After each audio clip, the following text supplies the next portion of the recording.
stranger, where are you from? We've heard the beating of your drum, and how we run, and how we run.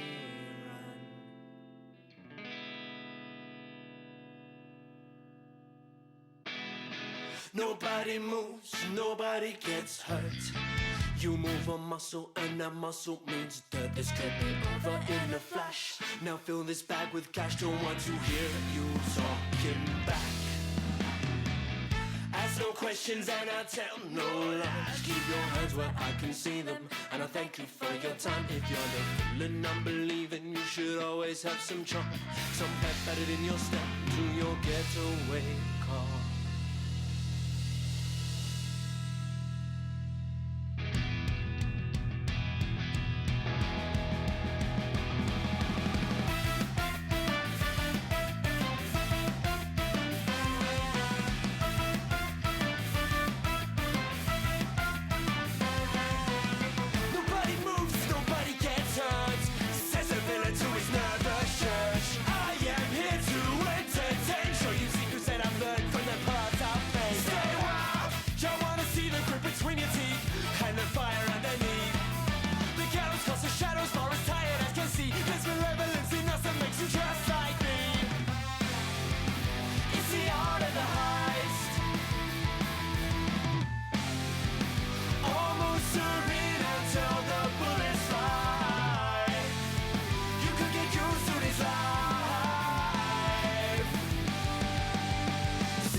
That I keep are jewels I've found in a dreamless land. All these secrets that I keep are jewels I've found in a dreamless land. All these secrets that I keep are jewels I've found in a dreamless land. All these secrets that I keep are jewels I've found in a dreamless land. It's the art of the heist, almost serene until the bullets fly. You could get used to this life. See the villainy be justified.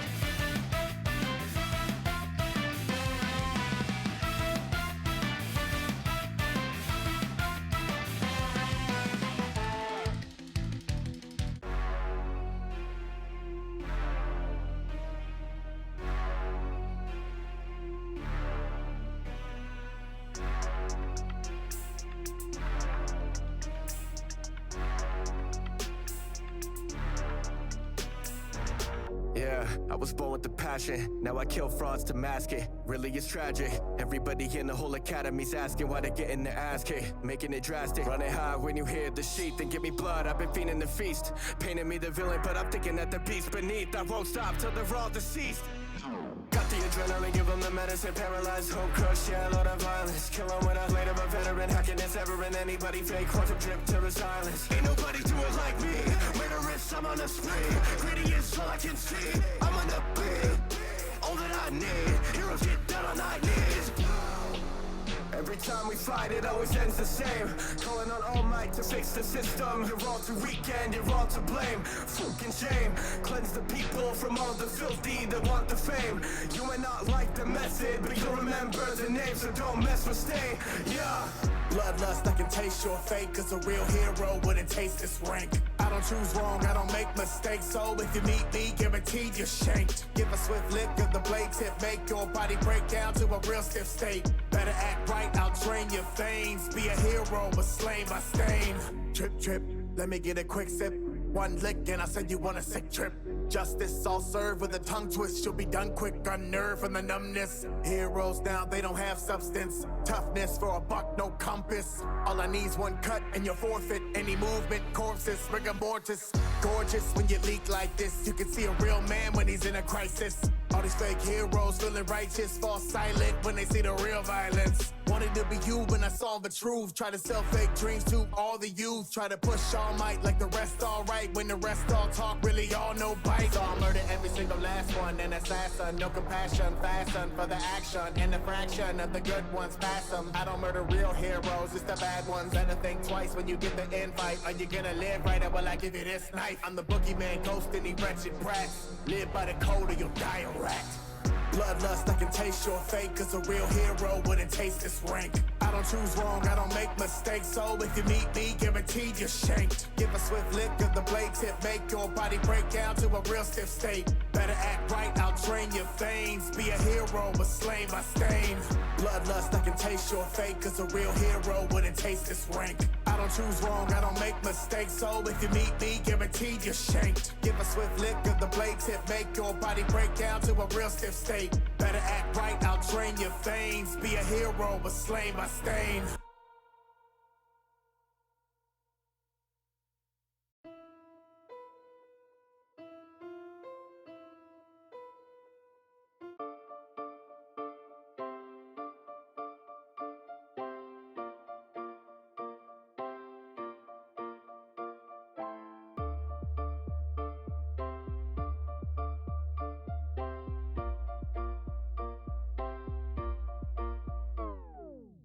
Call me Decker, I'm starting out on the cypher. I was quirkless, but we're working, I'm deserving something higher. It's my purpose, I'm versing my presence, future in my past. So I'm gonna rock the mic with a Detroit smash. Taking a second and breaking my limits, I'm hitting with everything, panic and feeling. I'm shredding my muscles, I tussle with enemies, better be ready, get more than a credit. I'm spitting, exhibit it all night. I'm killing it, chilling with all might. Devil inhibited by my ability, minutes of watching my school fight. When you crush this bird, you might get to see me with a talent. So absurd how I'm applying subverse talents. Yes, I'm cursed, carry a demon, I'm full of malice. Even worse for you when striking a bit of balance. Dark claws harming the vermin that are below me. Star Wars armed with determination to know me. Get back, I've been endangering those who know me. Jet black hero, they calling me Tsukuyomi. I'll make you float as I'm messing with zero gravity. Don't mean to gloat when I'm calculating these strategies. Rapidly climbing casually, my quite lacks in lethality. But actually your apathy will lead straight to your casualty. I'll happily fight for justice with all of my capacity. My motive's money, thankfully that don't define morality. Reality is I'm just helping others for my family. I'm saving all humanity, don't you mess with your gravity. I got many a twitch, that's the 10 of your itch. Unlike my test scores, I got plenty of ticks. Academic, educated, but I never skip leg day. Still regretful of the day that I met Stain. Enraged by what they did to my brother Tensei. I didn't handle it the best way, I dare say. Left my hand damaged, then remember it's a fair play. I'm representing class 1A, they're my best mates. Ribbit, exhibit a hero spirit. I'm in it and so I win it when I'm swimming, yeah, I won't stop. This frosty-delic, not a gimmick in a minute. I'll be launching in to kill it like a frog, I'm bringing mad hops. My tongue's deadly, spitting and I take charge. And then I'm turning invisible with my camouflage. In the water, no villain can dare to stop me. You looking sloppy, now you're facing froppy. Lucky 13 and the A1 team. Get a spit great mixtape, stick your team. Rap so clean, and I'm sealing all the matches. Never cellophane, or bring the pain, or wrapped up in a package. Getting shipped with tons of damage, but there's no sandbags. Shut you up with my binder tax. Get back, cause you know that I'll be winning in the sticky situation. So I think you better stick it. Yeah, you can call me water, have ears, daughter, have eyes. Meaning I'm cavalier when it comes to fighting just like a spy. In close combat, my duplicate is coming for the hum. And I'm laughing at you if you try to disarm. I sacrifice for everybody, exhausting my quirk. Even when I'm down for the count, I'm disguising my smirk. You can cut off all of my limbs and still coming in the burst. Class 1A will always come first.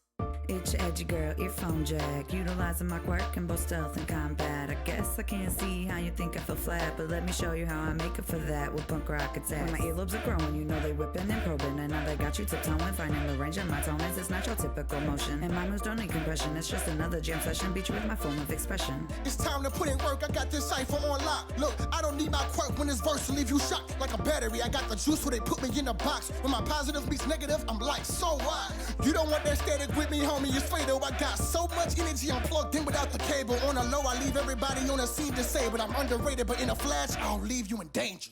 It's Todoroki, I chose to be cold and lonely. Nobody can hold me with the inferno. I'm overloading from a broken home to no hero. I'm going up slowly, but surely and be better than Endeavor. Whether it's hot or it's snowing. Even if I'm behind, I'll be sure to make Bakugoshi. I do it for all of his minor to stop killing stain, forget any trophy. So no legit immobilized and then frozen in pain, no one can approach me. Put up a wall of my eyes or a wall of my flames and build your in closing. Give me 10 grams of white, then I'm activated. Wait, I'm talking about the sugar that I took. Got a sweet tooth for taking out these villains cause they're agitated. Plus the girl is like a guy that can cook. Call me Sato, the macho, I'm saving these streets. Yeah, these nachos are nachos, I need me a treat. And this crime fighting's hard work, it can leave me be. But like candy and cakes, being me is real sweet. The corrosive kid crusader, Pinky here to save the day and end up taking center stage upon these lyrics that I lay up. Easy going and passionate in battle, I'm not passive. See it flowing, I don't spit fire, I spit acid. Hypnotic fashion since I leave you in a trance. I'm good at fighting, my other skills are in dance. Protect my friends, we're going in advance. Mina Ashido, you don't even stand a chance. Hiroshima's here, everybody stand down. I'm an activated quirk and give your chest a hand pound. With this red gun, tourist, yeah, the target is locked. I'm a boulder with a boner, man, I'm hard as a rock. I'm unbreakable, can I penetrate this armor? Man, I don't need a little blue pill to get harder. I'm full of energy, enemies looking dead tired. Blood running in the street, you can call it red riot. I'm the quiet type, lying with the wildlife. When I'm on, you wouldn't even need subtitle lines. Nervous around others, I'm the last one who would yell loud. But to be a hero, then I need to break the shell now. Yo, it's cold to bring in massive noise, flowing with that iron voice. That timid kid with rabbit toys, no longer acting coy. Drinking honey tea, facing my fear of bugs and bees. Get a boost, I'm beating with the words like on Doggle B. Never needed fame or money, I could get it later. Even though it hurts my tummy when I use my navel laser. I have got finesse, snazzier than all the rest. I'm the best, nothing less. Being honest, not a flex, I'm a threat. It's getting harder to stomach, I've got the smarts and I love it. I'm certainly perfect, it hurts just like the art of seduction. Heart of a puma, get ready to lose. I'll be spreading the truth and y'all are stupid if you choose to fight against the Yuga. I've got the quirk, creation, and patience to work it. Balancing equations, don't even need to research it. Sequencing elements, a testament to intelligence. You better watch out cause I'm not feeling very benevolent. If a person's in trouble, just wait and see what I'll do. I can literally make anything. Overpowered who? Overpowered who? I meant I'll overpower you. It's true, sincerely, class 1 is Momo Yaoyo Rotsu. Where the ladies at? Hey. Where the ladies at? Hey. Minetta's here to peek at women that I'm gazing at. People thinking that I'm weak, but you know what I say to that. Leave you in a sticky situation with my grape attacks. Underestimating me, you're lacking information. Incapacitation when you're facing me, frustration. Master of flirtation, pretty much the top dog. You ain't ever coming close when I pop off. Ujiro, the tail man, you get what you train for. Master martial artist, black belt on my waist though. Nobody even really understands me. Got intelligence, can't predict any hit that I'm landing.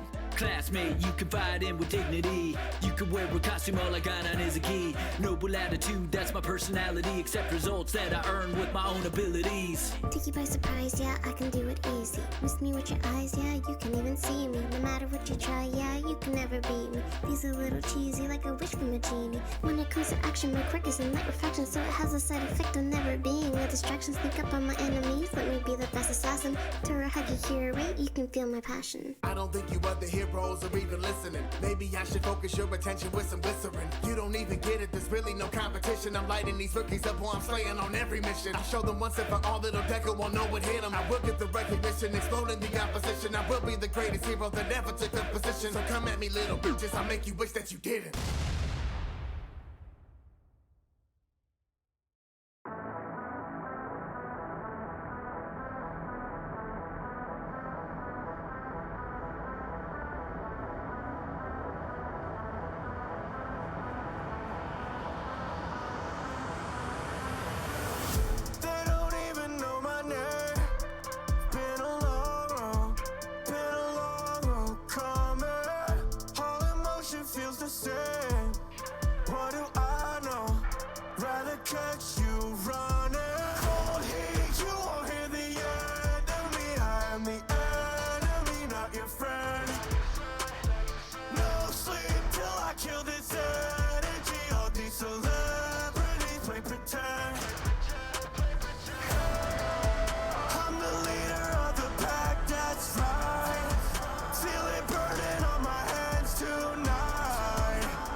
Cross my heart, lost my soul. I let my demons in.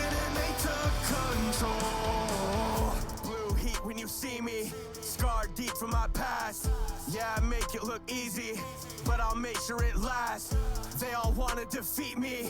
Come and take off your mask. Feel my anger increasing. Think I'll turn you to ash. Shigaраki's not the captain. I just sit back and let it all happen. Murder's my passion. You just keep acting. Burn you like acid. I am a dragon. Fly as Aladdin. Quit all the capping. You won't be lasting when I'm in action. They say it's tragic. I'm just an addict. Look at my scars. My fate was all fastened. Fuck this city. Fuck these schools. Fuck your pity. Fuck these rules. Just keep sitting on your trolls. It's so fitting. You're all fools. I am so finished with you. Burn down the city in blue. Witches come true. Stuck to the league like it's glue. One of the chosen of few. I'll be there soon. For now I'm gone. I know it's wrong. So cold. Line drawn. No hope. I'm on my own. You crossed my heart. I lost my soul. I let my demons in and they took control. I'd burn 1,000 lives if it made me whole. They tried to take my life and it made me cold. Through the day, through the night, the abuse through my life made me numb. You can save me, I won't be alright. So now it crossed my heart, I lost my soul. I let my demons in and they took control.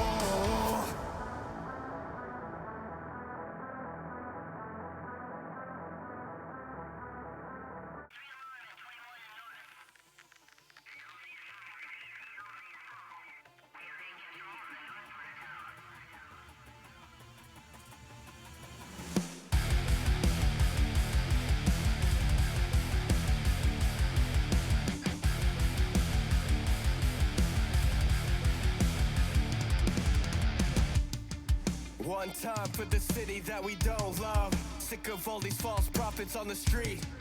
Burn it down, leave the people, show them no love. Now the Reaper's here to show you all they're weak. Never stop us, love the rush, yeah, I'm an addict. Got your symbol fully bodied, think he's had it. Put a price on every head and get dramatic. And I promise that will make you wish you had it. Blue flames, get it, pop it, not the same.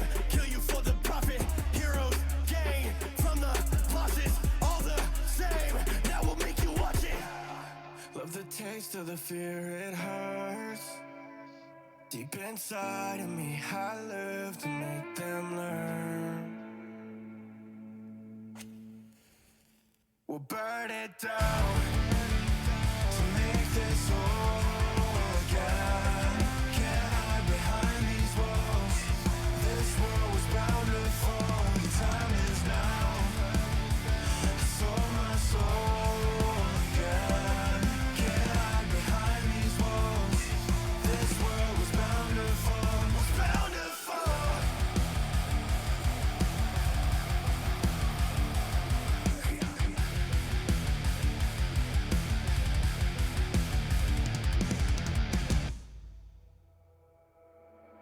Bodies will line the floor, standing on our victories that gaze that I adore. You don't understand what this world has come to. Need to wipe the slate clean, remove the dirty stains. I'm feeling for the end to come and take you as a man. You must be broken, don't pretend. Ignite the city and tent. We'll burn it down to make this whole again. Can't hide behind these walls. This world was bound to fall. The time is now. I sold my soul again. Can't hide behind these walls. This world was bound to fall. Was bound to fall.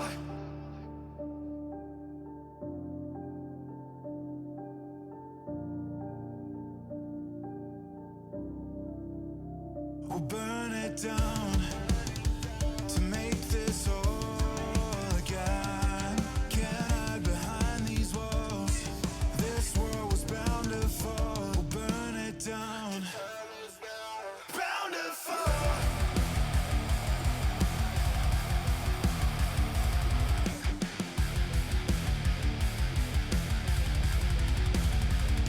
Bound to fall.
Ladies and gentlemen, welcome to Bears of the Torch Under the Shroud.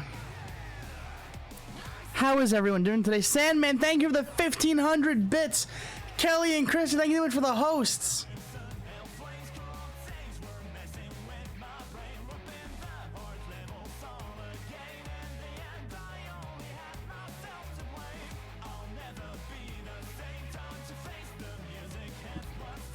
Let's see what's going on in here. Gave Zeeps an injection, hoping he fix her. Oh, hello, Sean. Hello. So, I have a question about, what was the bad sound? So what happened is that Nero said, I'm going to do something that's going to make Krista mad at me. And then, immediately asked me if he should do it. Yeah, and because of a sound or whatever, and I said if it's a bad sound, I'm going to kill you IRL. And then he I cracked open a cold one. He cracked open a cold one with the boys, and they said, and we were like, oh, that's not that bad of a sound. And then he's like, this is my third energy drink, and then we decided we were going to string him up and kill him. To which I said, that's what's gonna make Krista mad. I also asked specifically what kind of energy drink it was, because it's one of the Mountain Dew ones, so it's not like he's drinking a Monster. And I said, I don't really like energy drinks. And he said, well, you have a heart condition. I'm like, I can have an energy drink if I want to, but I prefer protein shakes. So, how is everyone today? Doing pretty good. How are you? Suyoi is gonna feel pretty inspired, and Black Moon Rose 13, thank you for the raid with a party of 2. Welcome to my slice of hell. Yeah, where he's going to torment the rest of us for the next 4 hours. Or longer! It's usually 4 hours minimum. Yeah. 4 hours tends to be the consistent time frame. Yeah, because I try to make it that way. And so what I'm hearing now is an 8-hour session, apparently? Oh god, please no. Hell stream. No. I don't have energy for that. Bev doesn't want to be Yumi for 18 hours. Nero, we know the next time a hell stream occurs is when the new Vampire the Masquerade game comes out. It's never coming out. It's never coming out. There are a number of them that are coming out. Nero Just knows not Vampire the Masquerade Bloodlines 2. Yeah.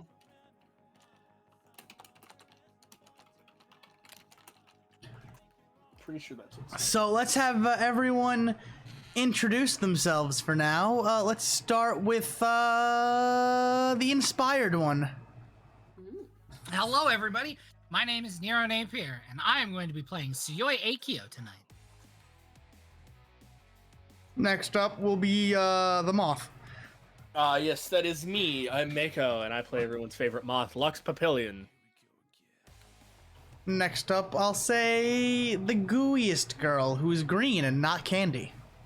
I love how you need to make the distinction. Hi, I'm Spoiled Chestnut, also known as Krista, and today I'm playing Noriko Gumi.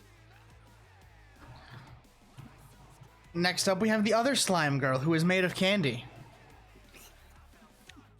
Hey, I'm Sour Slimes. I play Yumi. And Haza decided to abandon us and take a phone call. Rongos, my name's Haza, and I play Koyo. That's right. You know what, Nero? You do it for Haza, as Australian as possible. Make Jordy proud. Okay, hold. You gotta remember to do the whole Haza is my name bit. Yes. Good day, cunts. My name is Haza. Haza is my name, and I'm going to be being Koyo Hoimawari. That wasn't even slightly Australian. I know, I'm really bad at Australian accents. That sounded more like Swedish chef than Australia. If that was supposed to be Australian accent, then that was the LaCroix of Australian accents. Okay, yeah, I still kind of heard that. So Introduce yourself. Hi. I don't think I could beat that. Good day, cunts. Good day, cunts. So Hazza, you have to say it in an American accent. Oh, yes. Never. What do you mean never? I can't do an American accent. Just say it while holding a gun. What's the problem? But hey No, everyone, that's a I'm southern accent. Hey everyone, I'm Hazza. I'll be Koyo today. Not doing the accent. Coward. Come on. I agree with Anon. Come on, Halsey. Give us a yeehaw. Give us a partner. Give us a you yeet your last haw, partner. Maybe one day, but not today. No. Oh, today is Right not now. the day we're getting the single loud, distant yeehaw from Australia. You will get the yee and the haw one day, but not today. Do it for Jordy, coward. Coward. Yeah. Do it I'm for comfortable Krista. being a coward. Do it for me. No. Wow. Do it for me, Hazza. You love me. Oh, no, it's even a sure? bigger no. It's an even bigger no now. Has a what if I Wow. asked very nicely? No. Aw. Unfortunate. Wow, Yeah. can't believe I have to kill Haza for denying Bev. He's not you. That's the joke. So, Tart, thank you for the tier 1 sub for 16 months. Did y'all know you can buy wheels to torture the night crew?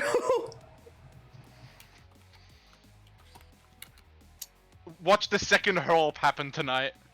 You know what? Do it. I fucking dare you guys to get us wheels. I dare you. I'm not afraid of fucking anything right now. You heard that, aim at Yumi. Do it. Cowards. So I fuck. You can buy wheels in advance to affect the day crew as well.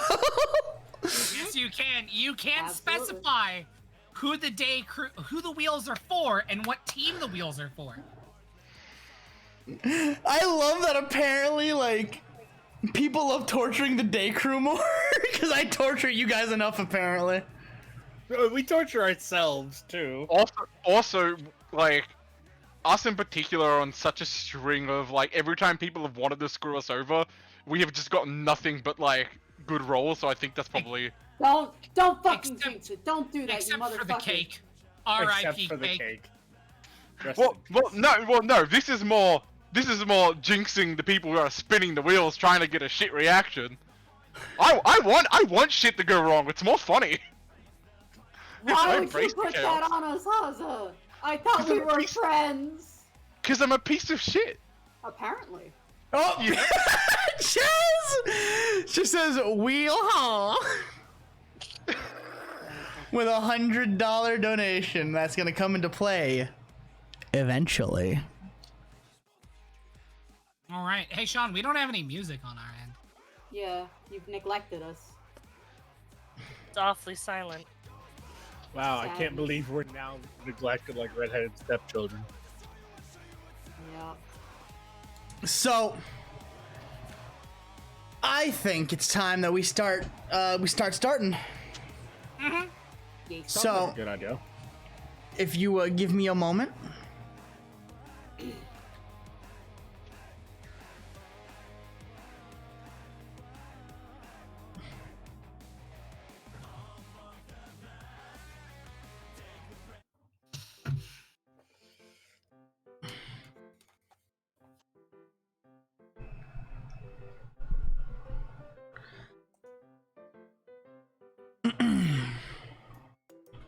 Some time had passed since coming to terms with Sabrina leaving the country.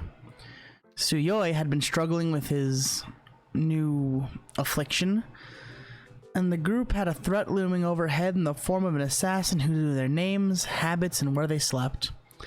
It had been tense to say the least, as Suyoi had this feeling gnawing at the back of his mind, but with the help of his friends, he was able to keep it pushed away for now. Yumi and Koyo had certainly bonded more, and the Yakuza massacre at Lieutenant Hamayama's estate had been blasted all over the news. But how one man had seemingly killed 5 people and incapacitated 25 more by himself. The news called him a force of nature. But what also surrounded the story was the news of his death, and how the coroner was at a loss. saying that it was as if he was peeled and skinned and finally asphyxiated, which ended his misery, along with the 12 knives and 7 bullets found within his person. The bell would ring as the school day would come to an end, and before they knew it, the sun was going down as around 6:30 p.m. had come around. Suyoi, I need you to take it away. Wonderful. So, I need Haza. No. Yes. No. So, rather than text Koyo, Suyoi specifically went out and found Koyo. To have a Like at my conversation. house? I mean, yes. Okay. Just showed up at the door.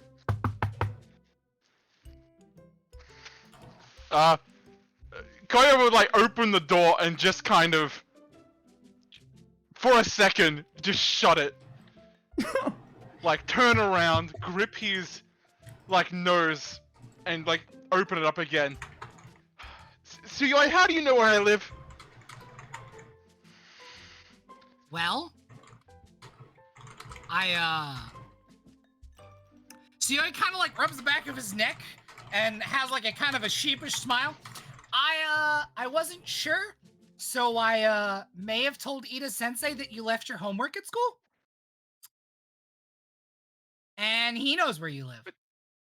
But he is not even my teacher. Yeah, but he is a teacher.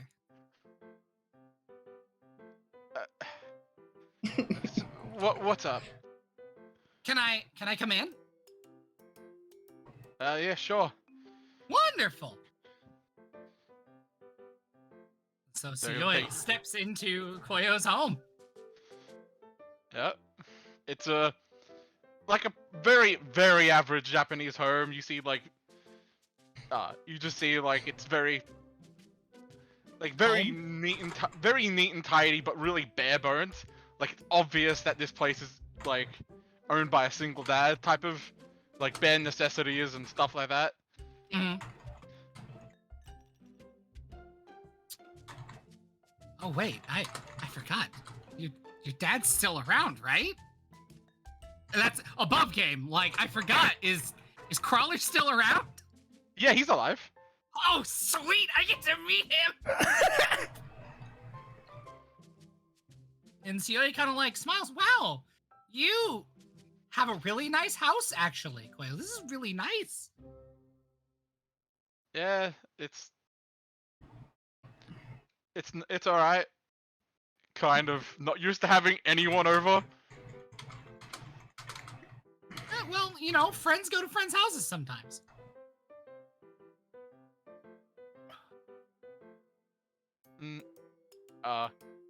So why are you here again?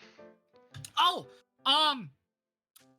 so can we just like talk here, or would you prefer we go to your room? Like, I don't want to impose on anybody more than I already have. Okay. So I'll take you to Koya's room. So like, so his room, it's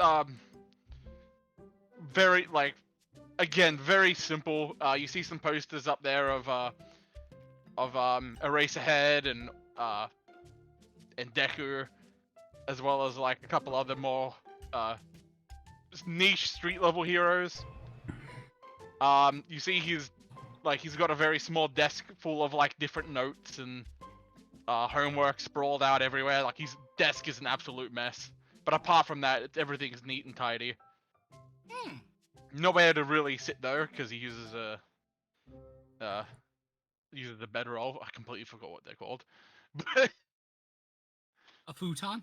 Futon. Jesus, futon. My brain's broken. They're very comfy. I had one for a number of years. So Suyoi kind of like takes a look around and just kind of like, those are some really cool posters, actually. Thank you. I had some nice posters. I even had one that was signed by Eraserhead, but and he kind of like rubs the back of his neck, but it was in my house, and My house is gone.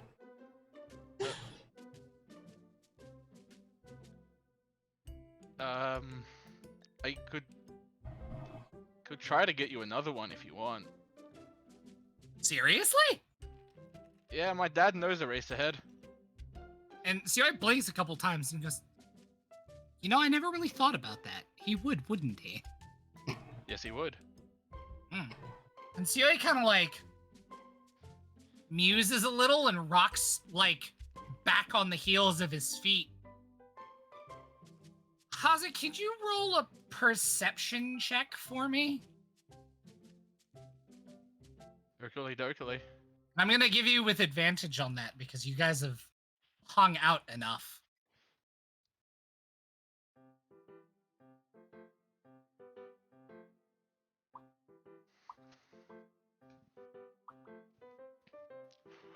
Oh, hell yeah! Oh, a natural 20. That helps me out a lot.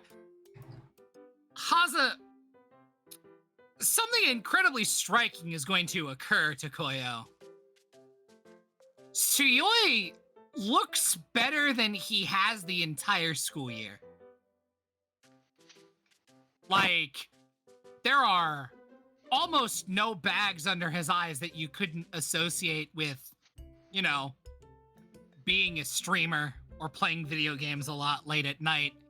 He looks like he got enough sleep. He looks like he did at the start of the year. It's kind of jarring, actually, how good he looks. You seem okay. Yeah. What's... You see he kind of squints a little bit, like knowing everything that's happened in the last few weeks. What's going on? And Seedy kind of like gives a smile and goes, "Oh, I've been talking with Shinso Sensei a lot, and you know, it's really been helping, and things are great. But like, Koyo, I think our friends aren't doing so great, and we should probably do something about it."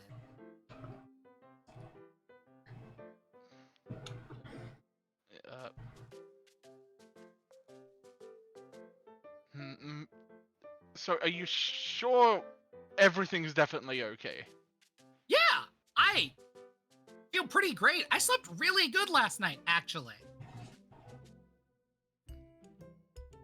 I didn't even get that tilted at, like, Organization of Renown last night. I had a really, really shit teammate.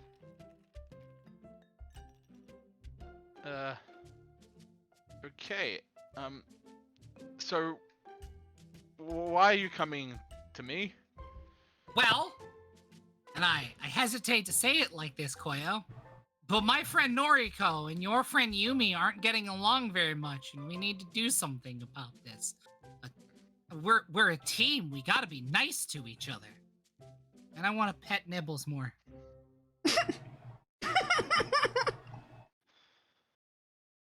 Yeah. I mean, well, I can talk to Yumi, but I mean, I can't make people like each other. I mean, you can't. Please don't do anything. Look, my... Please don't.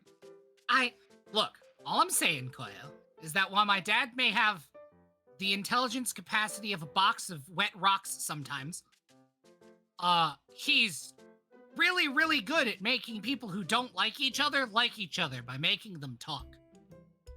That's why the American Hero Commission fucking hates him. I mean, look, I'll do my best, but I'm gonna be very upfront with why I will call Yumi then. I'm not gonna trick her into making up with Noriko if she doesn't want her. Oh, absolutely. I wouldn't expect you to. I'm just not going to tell Noriko the entire truth about what's going on. We're just gonna have rooftop burgers. Just, you know lying has got us into most of this mess, right? Koyo, My dearest Koyo, if I may.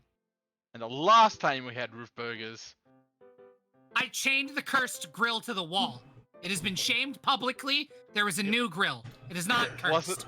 It wasn't because of the grill. Come on, you need to know that. Grill was cursed, Koyo. But maybe it wasn't entirely the grill. Look, no lying. Just be honest. And we can try to sort something out.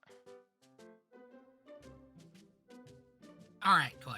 I can. Because if anyone in the group is worse at talking than me, it's probably Noriko. So she's gonna need all the help she can get. I mean, I'm pretty bad at communication, but I've got things. So promise me nothing crazy. It's just gonna be maybe rooftop burgers and you see like Siyoi gets a kind of sheepish look on his face, and I'll put soda in the fridge this time.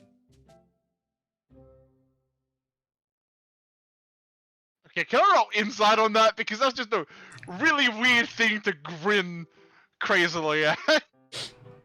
It's not so much a crazy grin, just like he's embarrassed about something. But yes, you may roll insight on that. That's a weird thing. And I got soda, really. And I got soda this time. Clearly, last time was juice. It was a Hawaiian punch. Let me turn off that. It was just dad's soda. I don't know what's wrong. 13? A 13 I'll give that to you on, because he's being pretty honest about things right now. He's laced it with truth serum. I'll get like some Beppis or some choke. Look, sometimes I have the fridge stocked with things that might get me in trouble. Okay. Sometimes the day is really rough and a hero needs his daddy's soda. That's just how it goes. Hate that. We're gonna have to talk about that later. But alright, I'll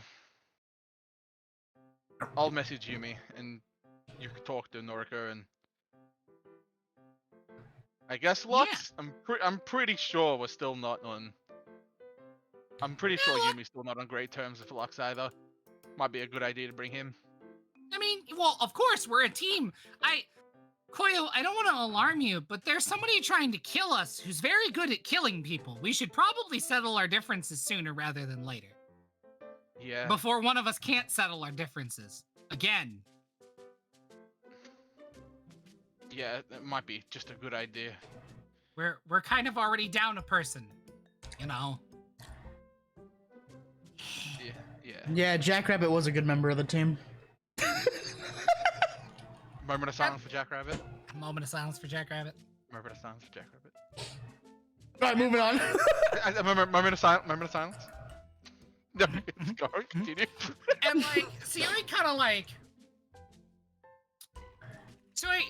nods appreciatively at Koyo, and like he just kind of like holds a hand out. Look, our team is kind of comprised of hot messes, Koyo. Oh, when did you figure that out? Like the second time we went out and about. We're kind of all disasters. But instantly a little bit concerned it took him till the second time, but that's just something Koyo will process for later. But like we've gotta work on getting better. We gotta work better as a team. And if we have to be mediators to help mend some friendships, that's what friends do.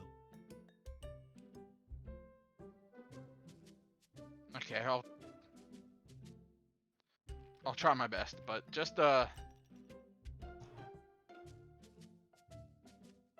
just don't again with a bit of worry.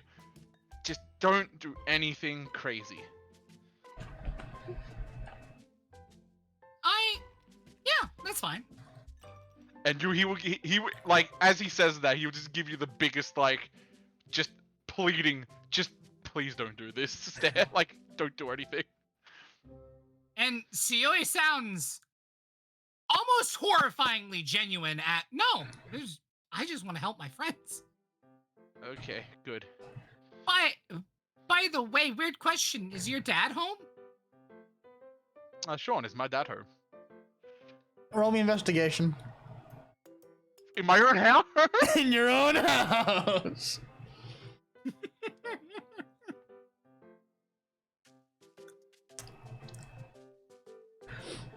A quick look outside your window tells you his car is missing, therefore he's probably at the store.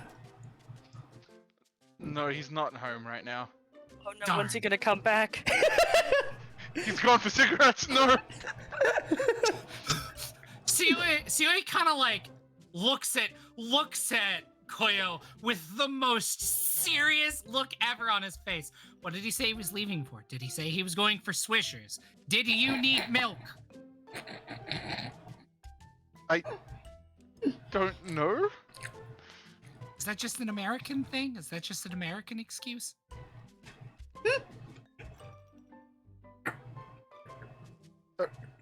Okay. Look, sometimes in Look, no idea. Koyo, sometimes in America, your dad goes to the store for milk, and then he just doesn't come home. He always comes home. Good. Nothing to worry about. Tsuyoi gets like an incredibly relieved look on his face. One time, my dad went to the store to get eggs, and the next time I saw him, he was on the news in America.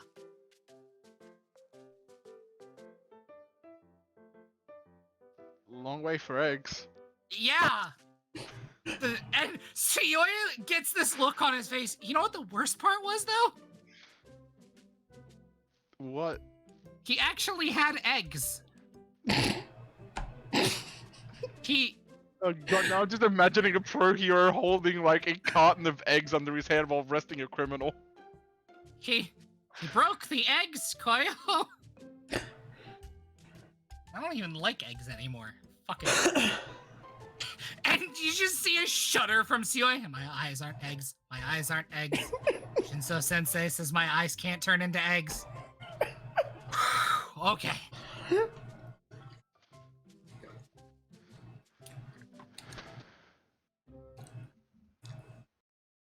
So, I'll text Lux and Noriko, and you can just call Yumi. Yo, I'll give her a text. Heck yeah. Do we want to meet here, or? I thought you were gonna make burgers again? Yeah, that's... Right, the burgers. Is it okay if we stop at the store and pick up some burgers on the way? Back to school? Oh, yeah, sure. Are you trying to meet my dad? Why, Koyo, no! Whatever makes you think I would want to meet one of the coolest vigilantes ever? No! I'm going to roll for deception. Can I roll insight with advantage and argue he has disadvantage because of the amount of sarcasm dripping off him there? The amount of sauce he just put on that, I feel like that's deserved. Yeah, absolutely. He did it. He just did it without me saying anything. Oh my 9. 11. 9 and 11. Oh, he absolutely wants to meet your dad. Think we have bigger issues right now. Another time. Okay, I'll come by and meet your dad another time. We still do actually need burgers, though. Yeah, I'll meet you there then. All right. Hey, Koyo. Hmm? Thanks for giving me a chance. Koya will kind of like do like the oh shucks, like scratch the back of his head, like and go, yeah, no worries. And Sierra will just kind of like hold out a fist for a fist bump. And yeah, bump fists. Heck yeah! And CEO is going to head off. All right. So what is Koya gonna do now that his house has been left empty? Yeah, I'm gonna text Yumi, saying that and be like again 100% transparent. We have to we're gonna meet on the roof. We have to talk to the guys. Yumi will text back. Do I have to? And yeah, Koya will text. You don't have to, but I think we really do need to talk. Yumi will sigh and then get her stuff ready to go to the roof. And then I'll head over. Start making my way.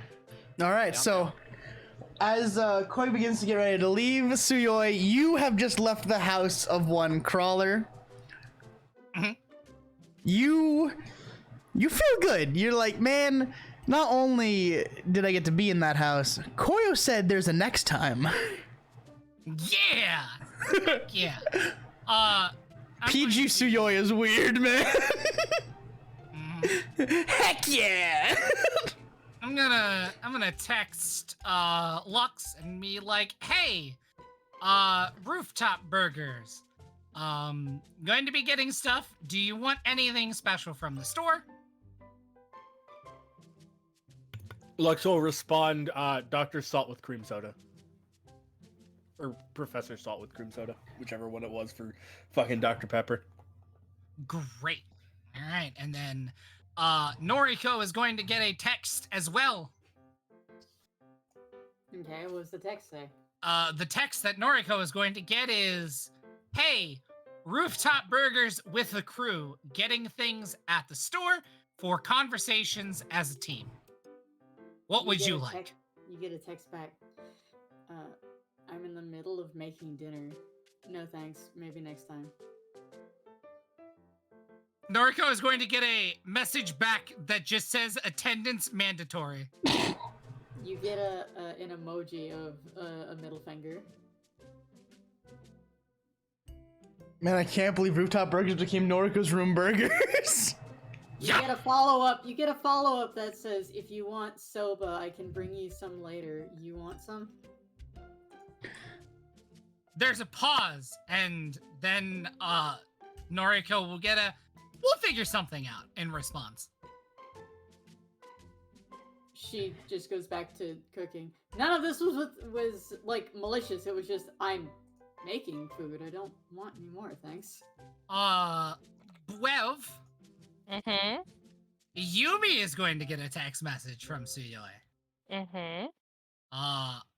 Hey, Rooftop Burgers, do you want anything special for food?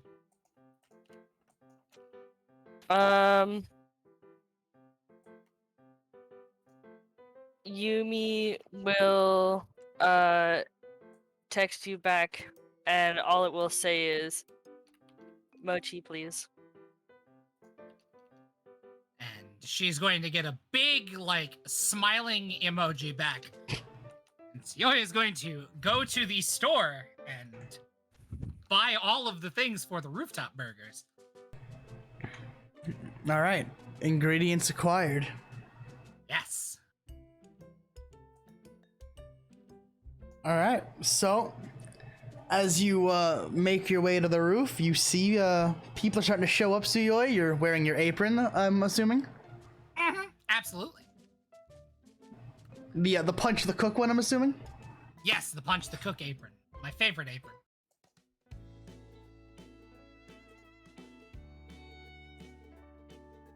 And, well, I'll let you guys take it away.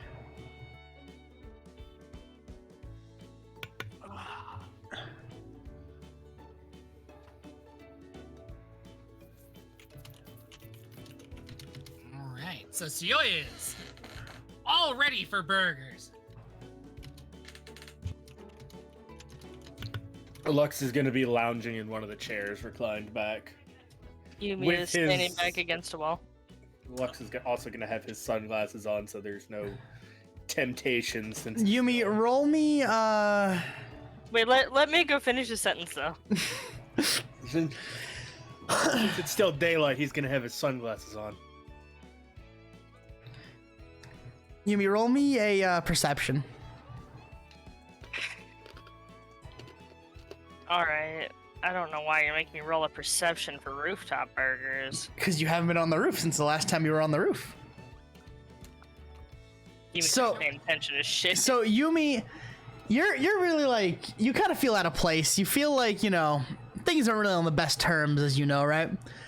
But your eyes keep getting drawn to the last grill chained to the wall. And you just keep looking at it. And it holds your attention. It's just, you don't see a grill chained to a wall very often. I'd like to imagine it's also covered in, like, seals. Yeah, chains and shit, just punished grill. Yes, or, like, there is a seals as in, like, religious seals to, like, ward off curses and stuff. There is a engraved metal sign next to it that is riveted into the wall that says punished grill. Careful leaving cursed things lying around. I've seen Jujutsu Kaisen. I know how that ends. So, Do not eat the finger. so I will let you guys. Koyo, are you showing up? Koyo better show up. Look, I am. I'd show up. Just look at the grill chained to the wall and go, he wasn't kidding.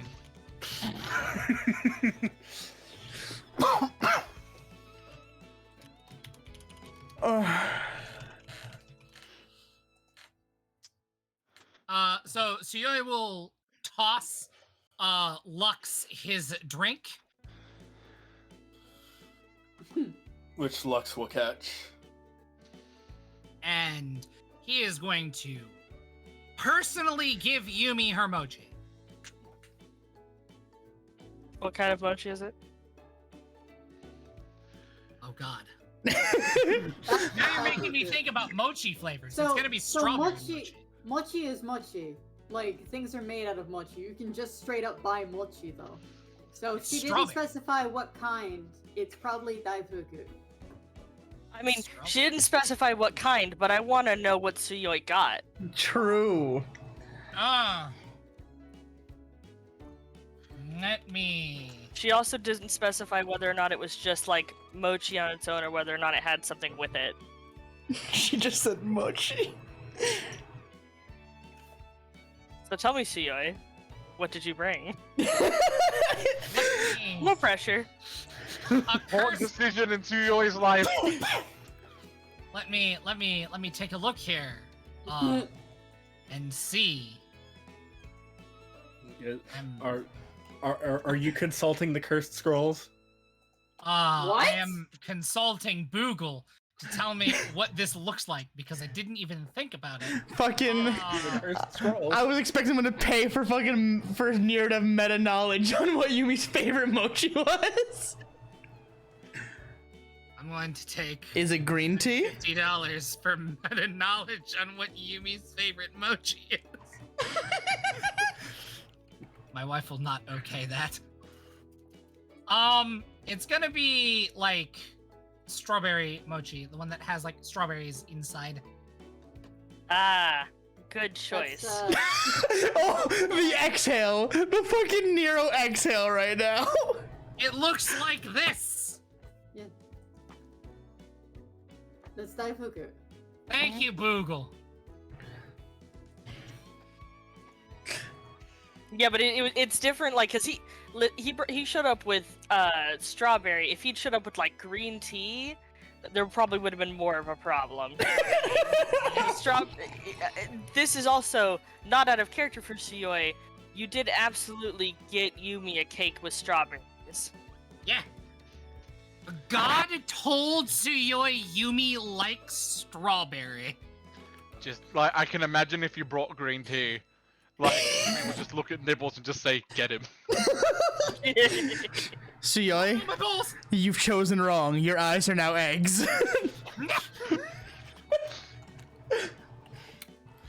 Nibbles give it a thumbs down. Alright, so yeah, Yumi's handed strawberry mochi. Yumi will munch on it and she'll say, "Thank you." Yeah, I'm glad you came. How's Nibbles doing? He's okay. He's in my room right now. You think it'd be okay if I come and see him later? I know he kind of punched me in the dick that one time, but he's still cool. Yeah, sure. Wonderful.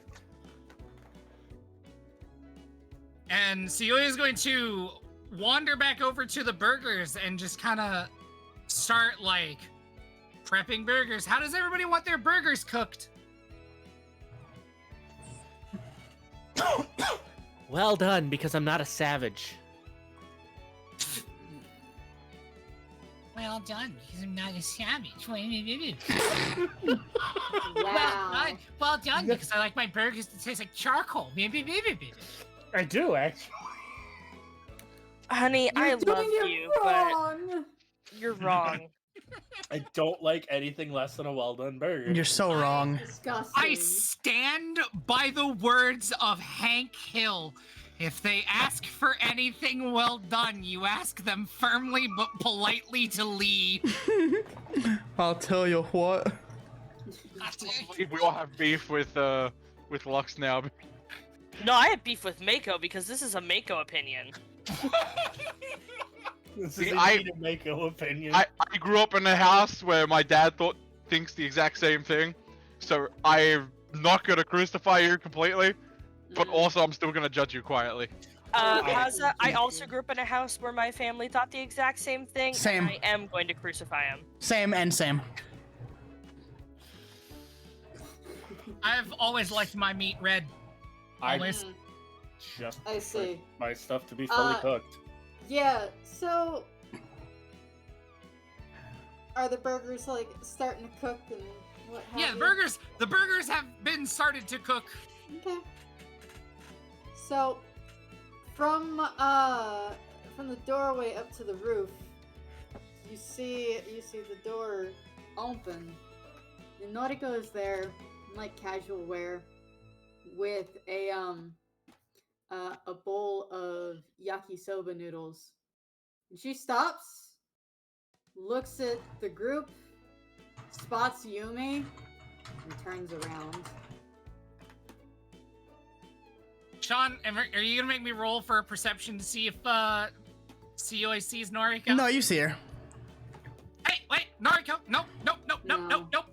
And Tsuyoi steps away from the grill for a moment, looks at Noriko. Noriko, please do me a favor. I've done you a lot of favors.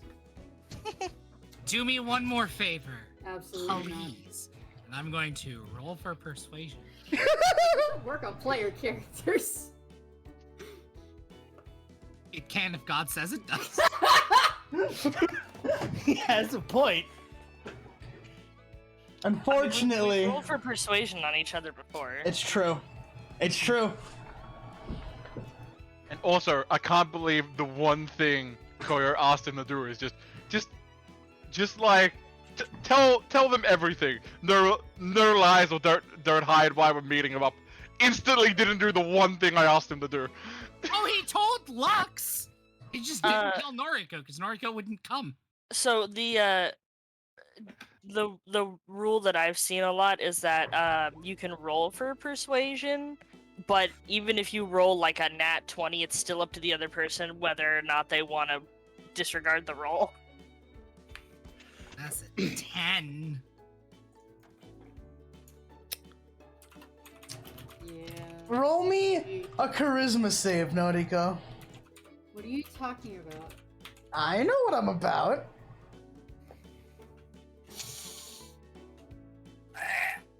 Can I say with advantage because she really doesn't wanna? Yeah, I can give you that. Can you have an advantage on a save? Yeah. Yeah. Yeah. I mean that's that's what Lamp of the Gods does for Lux. He gets advantage on all of his saves. Any fucking day now, it decides it wants to roll. Oh! I crit. No. A soft. That's not soft. That's natural. That is. Yeah, but it's a nat natural 20 minus 19. one. Yeah, it's a nat 19. Norika will push the bowl of yakisoba into Tsuyoi's chest, look him dead in the eyes, and go, "Absolutely not. Good night, Tsuyoi."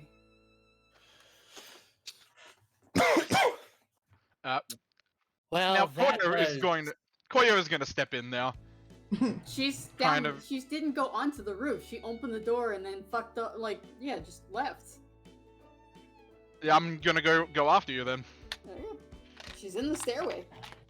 Well, that was unexpected. Noriko, wait. And she's walking. What, Koyo? What do you want? We have to talk. If you want to talk to me, that's fine. And she stops and turns to look at you from where she is on the landing. Yes? What do you need? You know what I mean. Just come up. We all have to talk. I don't really need to talk to Yumi.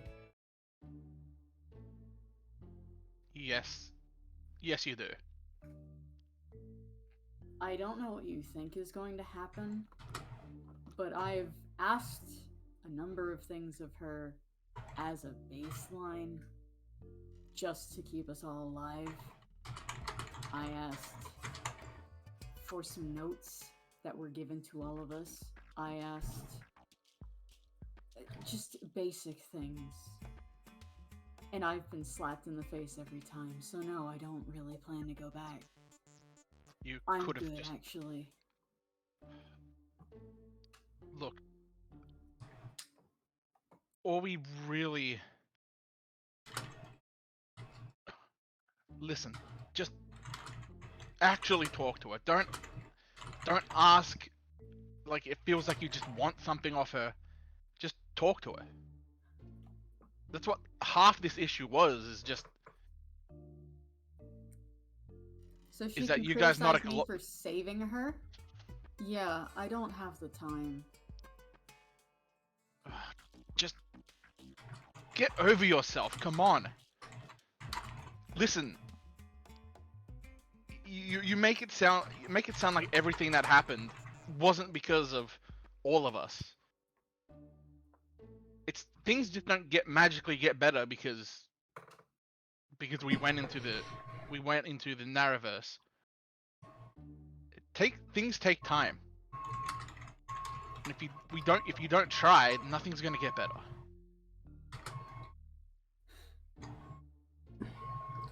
Koyo, I really don't want anything to do with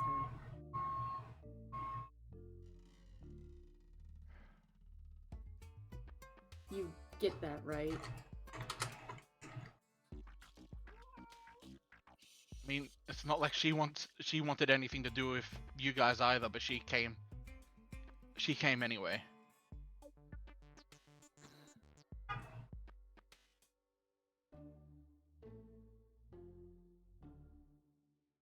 She just slowly shakes her head.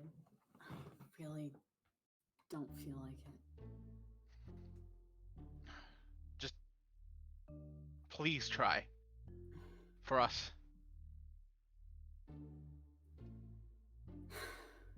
Also, I think something else is going on with Tsuyoi. He seems adjusted. Fine. Fine. Whatever. I don't care. And she will make her way up to the top of the stairs onto the roof again. Awesome. Krista, can I bother you to try to move your mic closer to your facial orifice, please? Yeah. Sorry. I've been trying to balance your audio. I'm like, wait, you're at 200. Fuck. Noriko just has such a soft voice. So my microphone won't switch. I need to. Just make it out of goo. I can't do that. It's not like it's terribly far from my face, but it is the way it is. Give me a second. Voice and video. I'll just, if I turn the sensitivity down, can you hear me better like that? Keep talking. Like this? Is this fine? Is this okay? Yeah, it just sounds like you're talking low. Well, Noriko has a low voice. I don't know what. No, you're fine. I'm just. So what's output volume on? Is that like what's coming through the headphones, or what is that? Output should be what you hear. Output is what you hear. You want input. My input's at max. Alright, then we'll have to make do. Alright, so. Let me see. Give me one second. I'll see if I can try and rearrange my mic cord. One sec. So while Koyo and Noriko have been away, Suyoi has been cooking burgers and texting while cooking burgers. Burgers are still made well.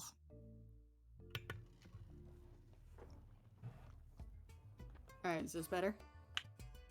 Not for me. A little bit.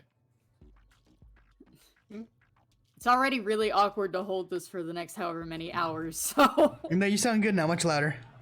Yeah. Alright.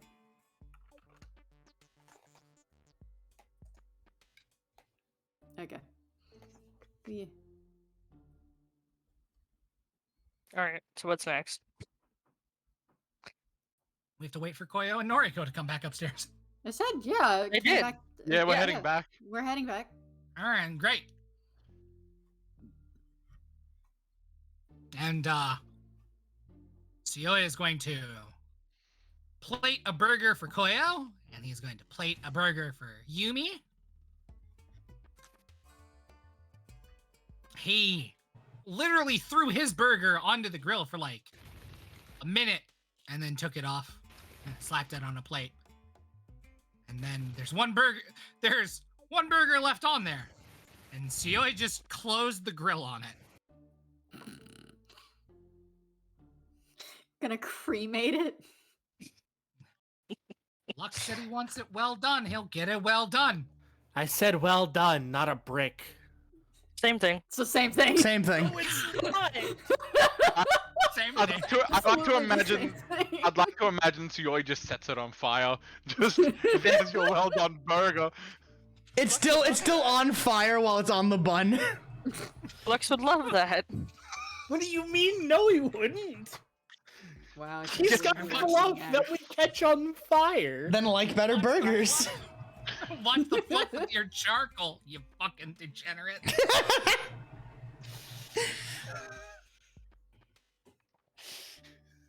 Man, all y'all fucking roasted me for my taste in burgers. Yeah, we're doing to you what you do to your burgers. I actually don't think it's that bad. We like our Makos well done. There's nothing wrong with a well done burger. Yes, there is.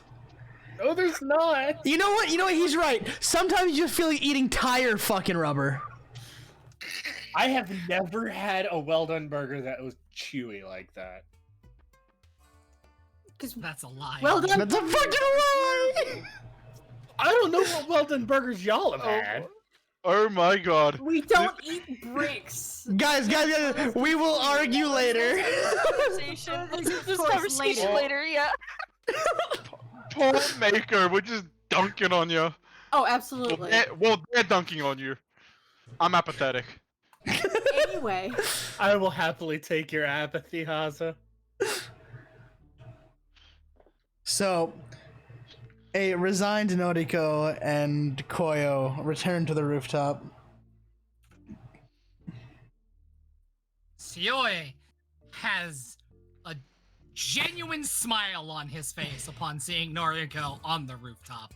It's You're gonna see Koyo just kind of give you a look like, just the I asked you to do one thing look.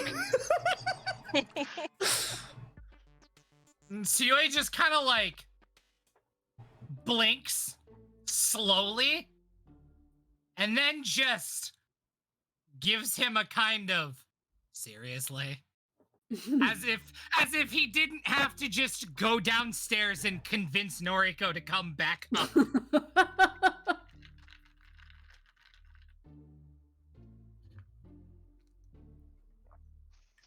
Tsuyoi is going to hand Koyo his burger with bun. Like, imagine you just give him to him. The way you said it made it sound like you hand him the burger and then you hand him the bun on the separate land. It's just like, what am I gonna do with these? You combine them. Yeah,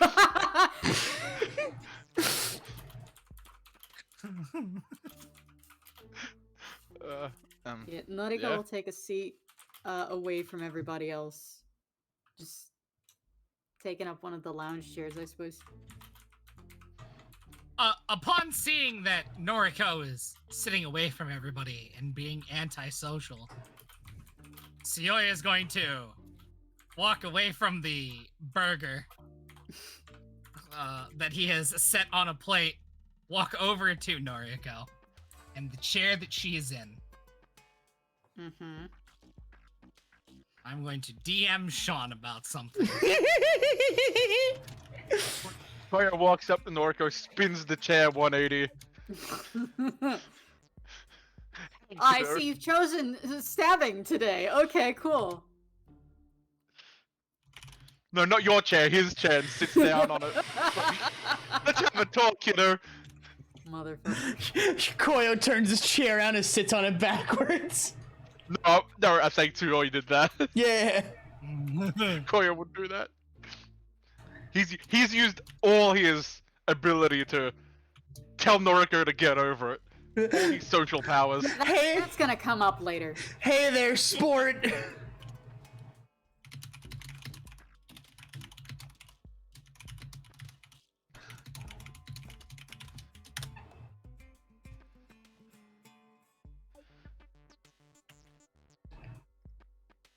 Right, Sean. Gremlining are you doing? Don't say, just roll, just make the roll. What are you doing? I'm going to use that inspiration, Sean. Are you really? Oh yeah, you are, okay. Mm-hmm. What are you doing? How do you want me to do that inspiration? Just re-roll it with advantage. Come on, dice, don't fuck me. Wow. Okay. Double 22s. Double 22s. Great. So, Tsuyoi sees Noriko sitting away from everybody and gets a look of determination on his face. It's different from the manic determination that has been settling on him recently, and this is a today I am my father. And Tsuyoi walks over to where Noriko is sitting with this chair away from everyone and picks both Noriko and chair up. Just so you know, Noriko is walks her. Yeah, That's why you had to have a good roll. That's why I had to roll. That's why I had to get a good roll, and over 20's good enough. Isn't that much to carry. Tsuyoi leaves to get eggs. Today I am my father, leaves for America. Oh, fuck. Tsuyoi picks Noriko and chair up and walks her over to the group. What? It are is you doing? awkward. It is clunky. Tsuyoi, stop it! What are you doing? We're going to be adults. I'm tired of this. Things are bad. We're all going to sit down and talk, even if we have to yell at each other. What are you doing? And he sits Noriko down with the group. Well, he was carrying you, and now he sat you down. Okay. Nautica will give Lux a very pointed look, but won't say anything. Lux is gonna have a shit-eating grin on his face. Today I am my father. And dusts his apron off. All right. Look. Some of us don't like each other. This has been an ongoing thing. But, you know, before, we may have had some problems. Communication may have been a little strained. We may not have included each other as much as we should have. So here's what we're gonna do. We're gonna sit down and we're gonna talk about our problems. And I'm going to encourage that maybe we get a little loud sometimes. Because, I don't know if you guys are aware, there's a hitman after us. It's kind of scary. Now I'm going to get my burger. We're going to sit down and we're going to talk until everybody likes each other again.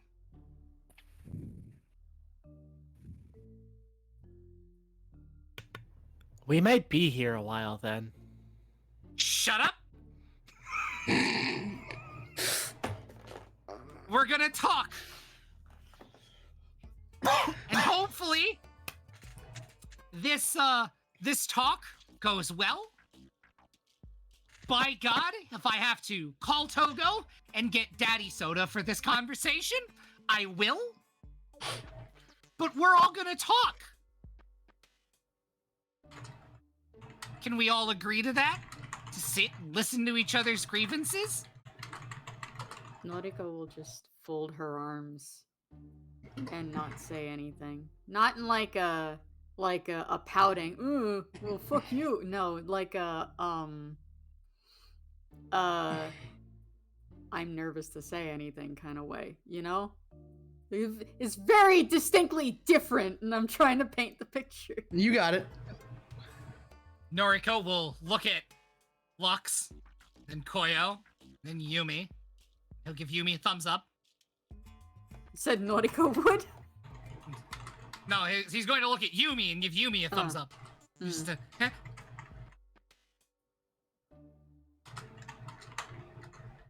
Yumi, after a moment, will give you a thumbs up back. Confused. Wonderful. So, here are our problems. We're gonna lie them all out. We really suck at talking to each other. We're really bad at it, guys. It's astonishing to me that we're all here because we're really bad at talking. And we've had some differences in opinion on how things run and he kind of like looks at Lux and then he looks at Yumi and equipment. But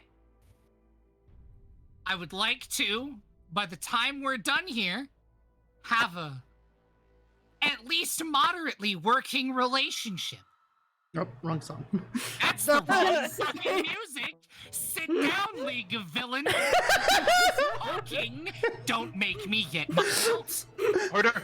It awakens. Not the belt. It awakens. Oh fuck!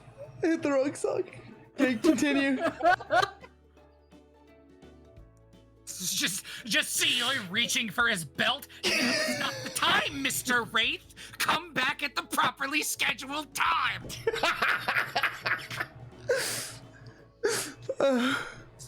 The narrator pops up. Seoi just smacks his belt on his hand. No, not now. I think after all of that, Noriko will just give like a half shrug. I've spoken enough, I think.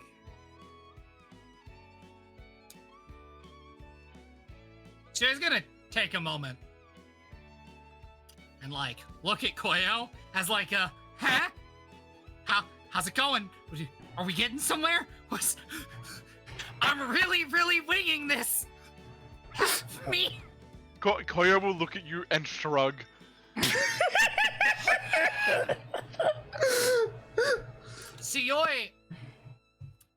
Joy will look at Noriko.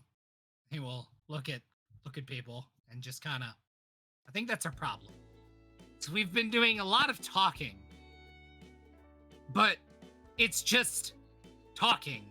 We haven't talked to each other. So, and Sui reaches into his pocket, pulls his phone out, and looks down at it, sticks it back into his pocket really quick. Who wants to start first?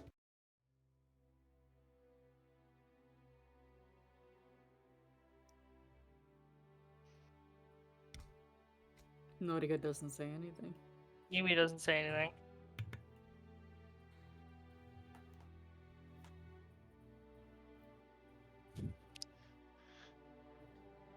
Good meetup, everyone.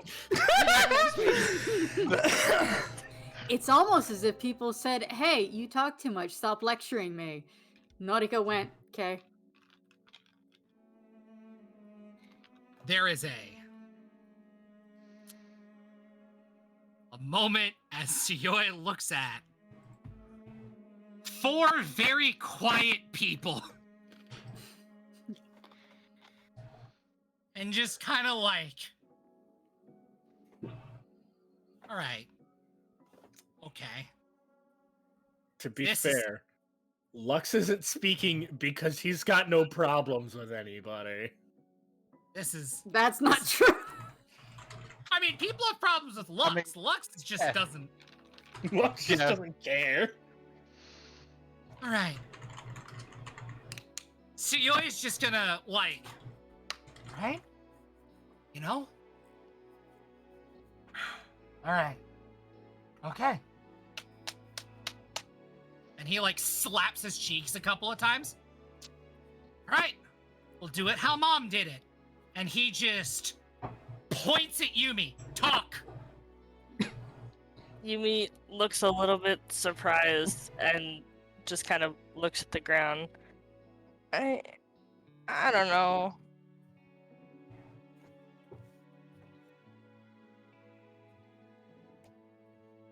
And Suyoi kind of looks at Yumi.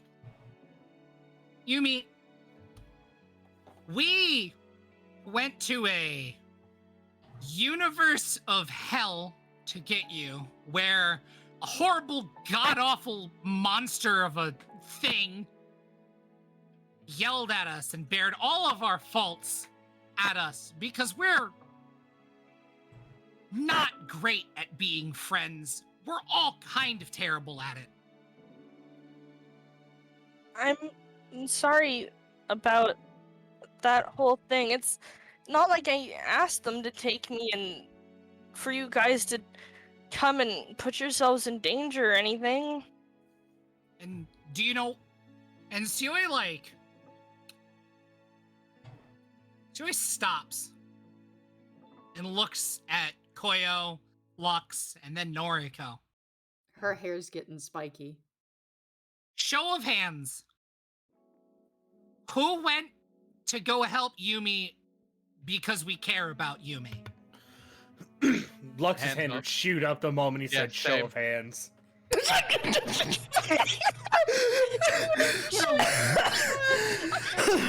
Well, from Noriko. Lux is like, here's my hand, I'm showing it. My hand's really cool. It's real good at holding knives. Just give Suyoi a look. I should go. At that, Suyoi turns and looks at Noriko. Noriko, did you or did you not go there to help Yumi because you care about Yumi?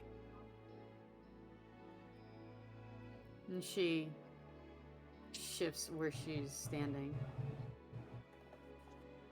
I came to help Yumi because I care about her. And I thought she cared about me. While you're talking, Yumi's going to interrupt you.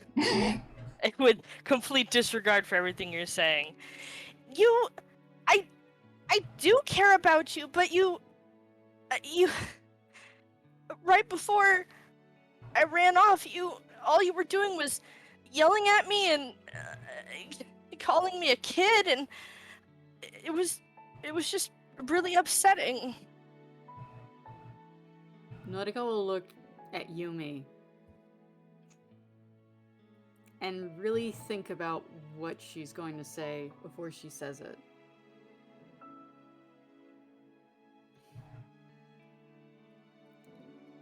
You said this was a game.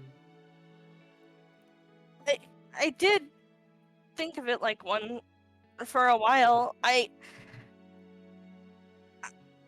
My life's been pretty easy, and I have pretty good parents, and I've learned a lot about the world since then, but I've always just sort of done whatever I thought was fun, and that was always okay. That's what I was taught to do growing up, and seeing people die and all the villains we've gone up against, it really wasn't fun anymore. It was hard watching my friends fight and no one was listening to me, and it was just it was a game up until it wasn't. Noriko just shook her head. As my shit robot makes noise in the background, I apologize. It's the litter box. Noriko just shakes her head. I'll spare you the lecture.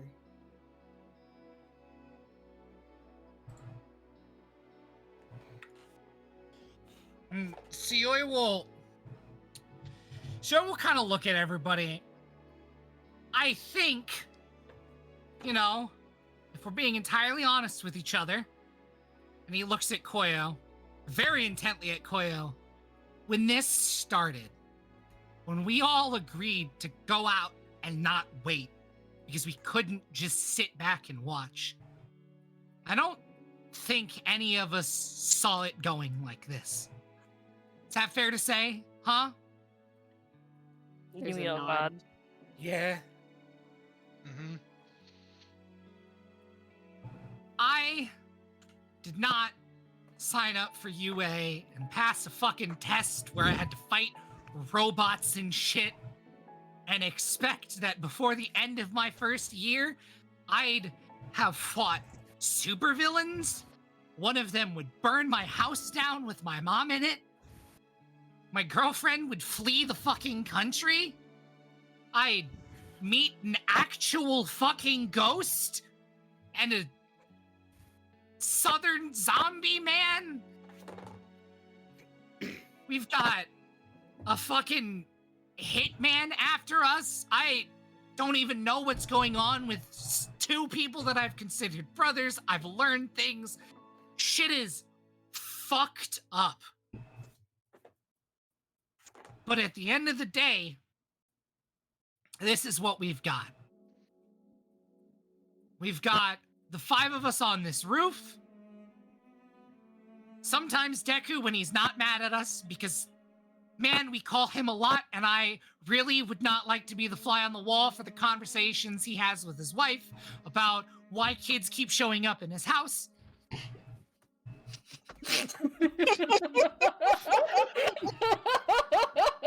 That's not a character laughter, I promise. To be fair, it's only been Yumi, and I'm sure that she knows Yumi shows up where Deku just was. That. Also, did Suyoi just admit that he occasionally just breaks in?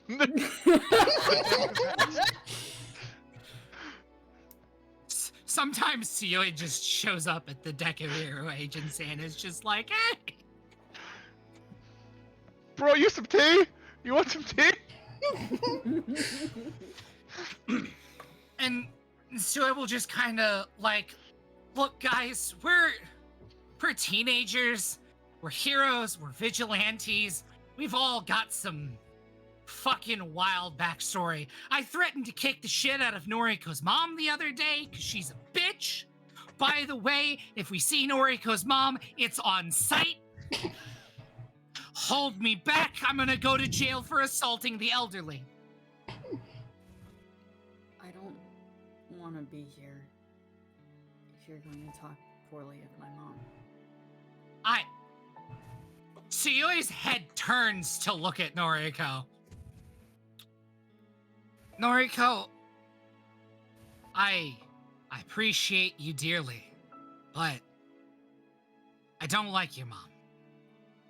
That's fine. That's a but personal thing. You don't get to attack my mom. Suyoi nods. That's fair. But while we're airing out our grievances here, we've got shit to work through.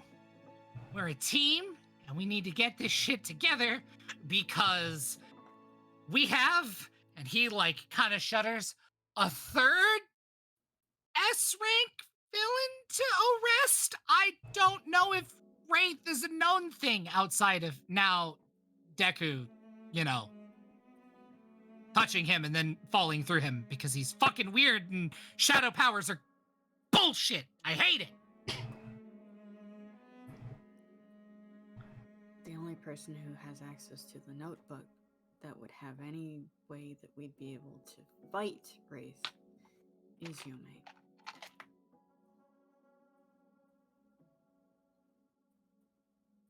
So, Sean, I've read through the notebooks. Do they actually have anything in them that would help? Do you want me to roll for it? Because Yumi would have definitely read them. Oh, absolutely. So, what was it? Noriko had Tokoyami in it. Yeah, we're talking about the ones that I have, because I don't have yours. You have yours, right? No, you have mine. Oh, do I have yours? I thought you had yours. Suyoi gave you all of them. Okay, so is there anything besides Tokiyami then? Maybe. Depends on how much I know, that's why I'm asking Sean. So, sorry. Again, the notebooks are full of the fighting styles and the tactics of different heroes he is, looked at and admired and looked up to, or just appreciated. Tokoyami's is the only real shadow-based one that was a fighting style. Kurogiri just kind of existed and wasn't really shadows. So, there is a page of Kurogiri on it, there's just a bunch of question marks. At one point, you see, the stylized S from the 90s in the corner. Incredibly helpful. Wait, what about Vanta Black, though? It's not the same, though. It's still And shadow. combat. So... Did you actually use the Vanta Black thing that I told you about? No, there's a hero in my hair called Vanta Black. Oh, for fuck's sake! No, it's a student in 1B. Hang on, let me get you a picture. Oh no! His hero name is Vanta Black. I think I know what he looks like. He's got white hair and is Yep. completely black. Yeah. I've Yeah. seen him. There would be notes on him in there, right? Yeah, vaguely. There's not much known, but... Yeah, I mean, his powers are entirely shadow. That's his whole thing. Yeah, but it's nothing, super in-depth. It's just he exists. Here's his quirk. Wow, Deku really dropping the ball there, buddy. He might not have been super open about it, besides what they saw in the, in the fight. Yeah. Because that was 1B, and there was the whole class rivalry. Mm-hmm. They did absolutely, he watched the fight, but, you can only see so much on the cameras, and if he doesn't say anything, what are you gonna do? Yeah, exactly. You can't interrogate him. Okay. Sorry, you were saying there was stuff in the notebooks that would help, so I just wanted to make sure that there was stuff in the notebooks that could help. Yeah.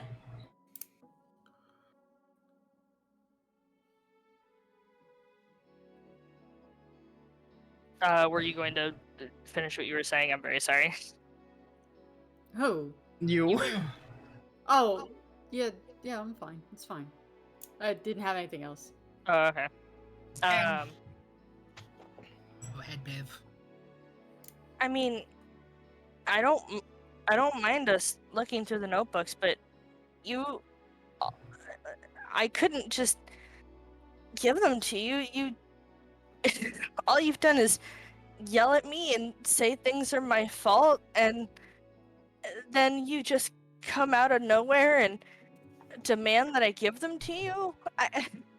Why would I just give them to you? Noriko will look at Yumi. Like, look you in the eyes. So that we could stay alive. That doesn't mean that you get to boss me around. First of all, I asked or be you mean to me and then nicely. get some. It didn't come across as nice.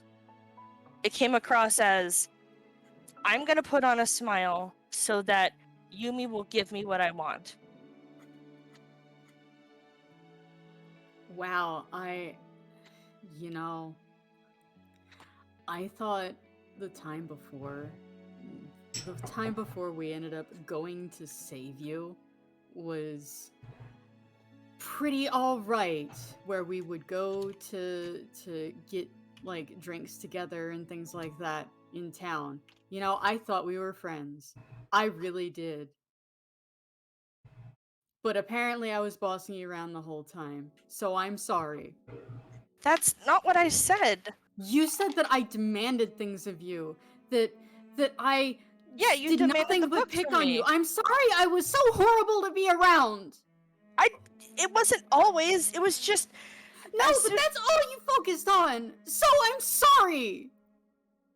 What do you want? What? Do you want me to fucking grovel?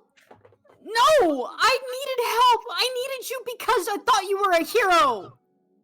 If you're not, if you still think this is some kind of fucking game, leave me alone. I don't want anything to do with you.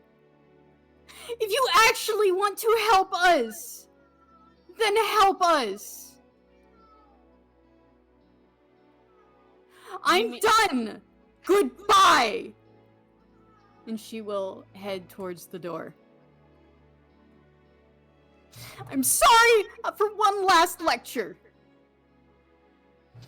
And she will leave.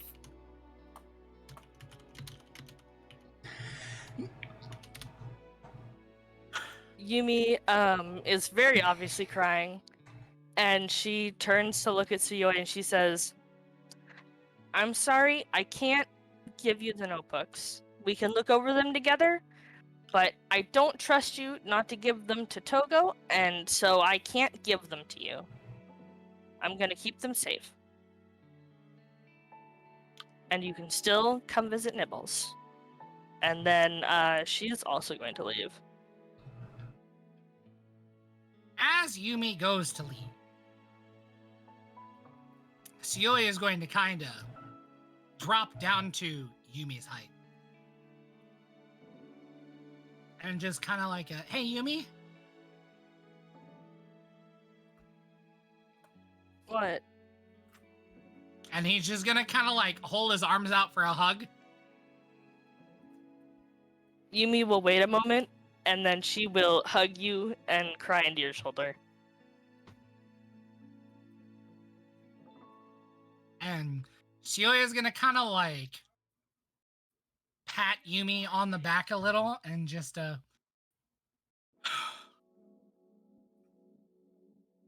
we're gonna figure this out. We're gonna work together.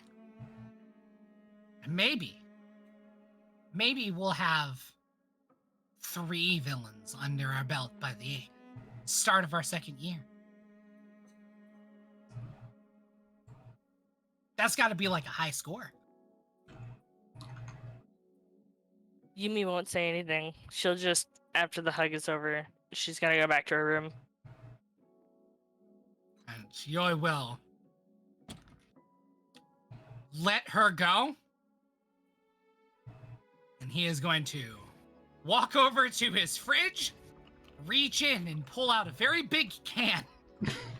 And he is going to Love underage drinking. pull his finger up in like a flicking motion and flick the whole top of the can off.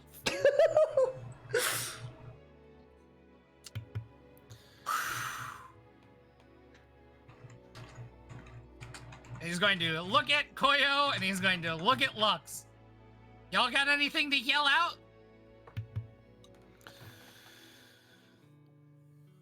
Not really. You and I need to have our talk with Togo another time. There's an echo in here. Mm-hmm.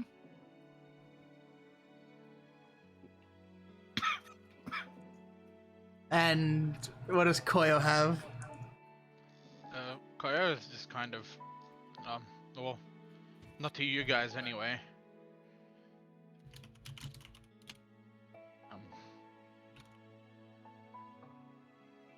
Look, I probably not the best at the whole talking thing, because if I'm honest, you guys are probably my first ever friends.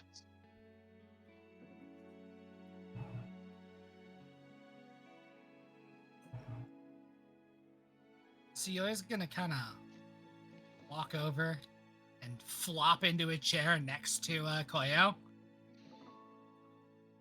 And he's just going to take a, like, sip of the drink that he has. Koyo, you're a really good dude.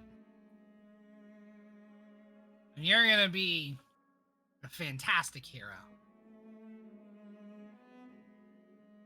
We all are. If we survive this fucking school year. Hey, we took down a member of the League of Villains.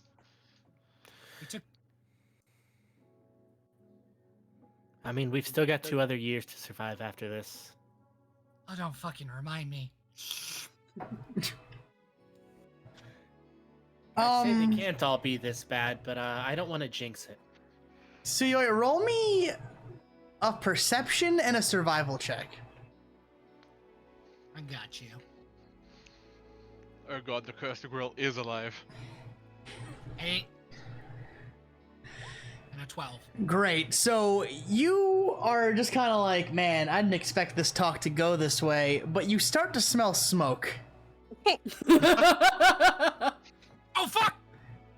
And Sioi, like, drops his drink on the fucking, like, roof and goes and opens the grill. Ah! The charcoal! The burger! It returns! The curse returns! I swear I'll find a good grill someday! As you open the grill, you just see big, billowing black cloud of smoke as the patty you put on there is engulfed in flames and looks to be exactly like burning charcoal. Ah, I said well done, not extra crispy and on fire. Shut up! Things got serious! Fuck you! Sioi is going to grab a thing of, like, water he has and pour it on it. That's fine. I'll just go order something from Sandwich Queen.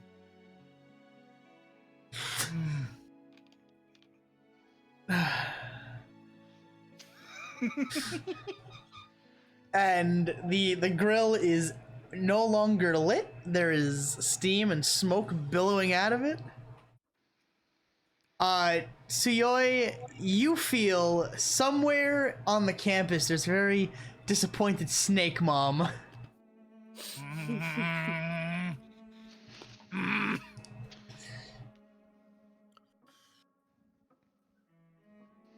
And Sioi kind of like, this is why I need to pay more attention to the grill. God fucking.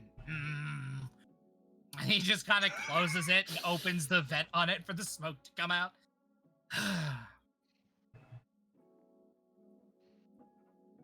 Well, we talked. I don't know how well it I tried, Koyo. Yeah, I mean, on the bright side, we got him to actually talk. Yeah?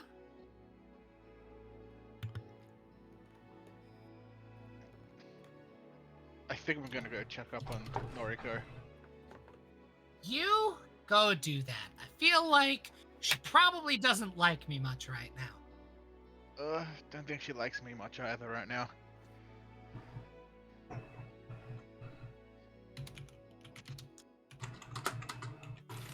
Well,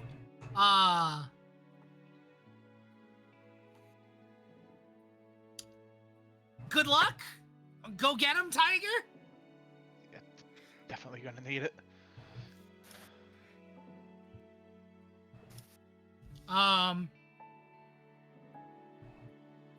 If you feel in danger, just remember, water makes her body do weird things, and you can splash water in her face. Good luck. Don't recommend it, actually. Pretty sure the only one she's actually tried to beat up is you. Yeah, a couple of times now, actually. It's like a weekly ritual, honestly. It's kind of nice. I mean, even I've punched you. I mean, Yeah. it seems to be more of a you thing than anyone else. Look, maybe I just like being hit, huh? You gonna shame me for that, Koyo? Yes, Suyoi, we know you're a masochist. Move along. Anyway, I'll tell you what, divide and conquer. You go talk to Noriko. I'm gonna go see Yumi and Nibbles. Lux. You just want to see Nibbles, don't you? No, I want to see Yumi and Nibbles together. All right. And he looks at Lux and goes, Lux, we gotta go talk to Togo sometime. Like, Yeah, we do. Soonish. I don't know. I think something happened with him. He's been really stressed out lately. You mean the thing that seems a lot like the Nigerian prince incident? Yeah, kinda.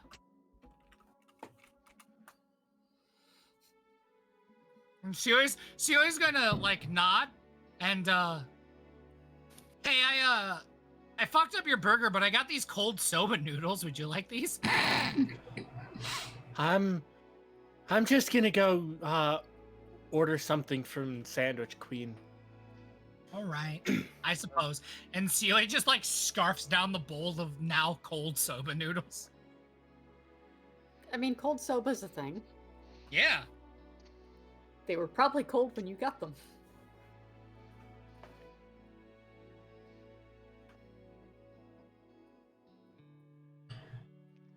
I hear cold soba noodles are good. Yeah. So which scene do you want to go with, Sean? Let's go with Yumi first. Yumi first? Alright. All right, so Suyui is going to go to Yumi's dorm and Her door is not all the way closed. so I see the door opens when I knock on it. Yeah. Yumi is sitting on the floor of her room crying and hugging Nibbles. Suyui kind of like peeks his head in that, hey kiddo, how you doing kind of way. When she hears you knock, she quickly, like with a start, looks up and rubs her eyes furiously with her sleeve.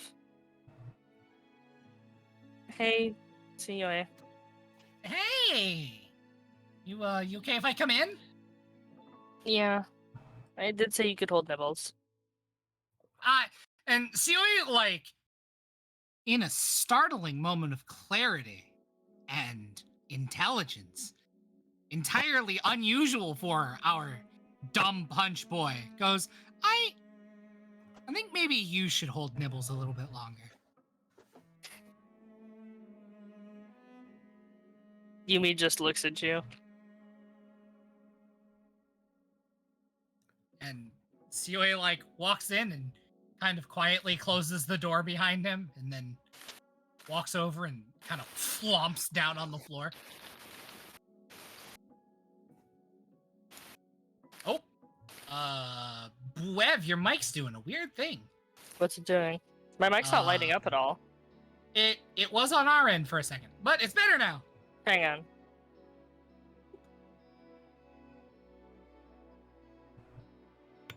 And now she's been replaced with cardboard. How's it now? Casa, please. Yes, a moment while we wait for Bev. Sean, Yes. how you doing? I'm alright. Better than our plucky heroes. Discord's been so fucking stupid lately. I restarted to see if that helps. I've been having so many problems with it. Yeah, it's definitely a lot better now. Yeah, I don't know what it is. I just fuck Discord, man. But it's better than Skype. Anyway. Better than TeamSpeak.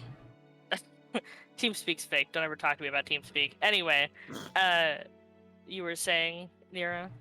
And Sioi kind of like flumps down on the floor next to Yumi and Nibbles. And just kind of like he takes a breath and goes, "Hey, you know, things are kind of rough right now, but we're gonna figure all this out, right?" I don't think so, Suyoi. I'm pretty sure Noriko hates me. And Sioi kind of like has a moment of clarity and go, Yumi, I don't think Noriko hates you. I just think there's been a lot of stuff that's gone on this year, and we're all a little stressed. We could, if I'm entirely honest, we could really use a day off to like go to the beach or like onsen or just something to Sioi. relax. I don't think that would fix everything.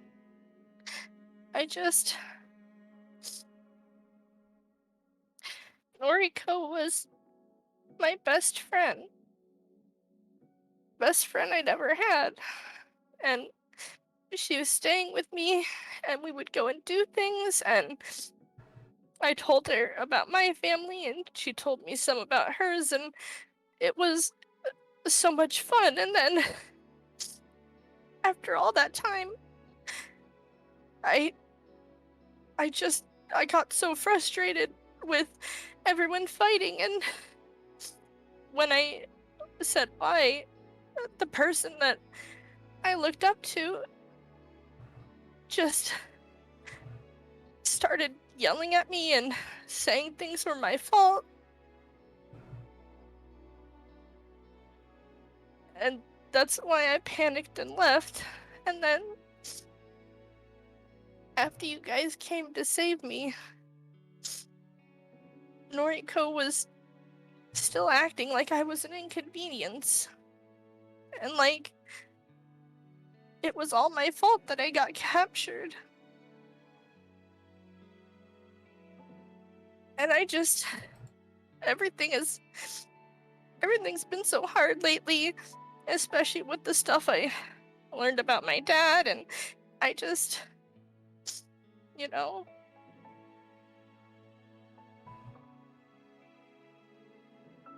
Sioi like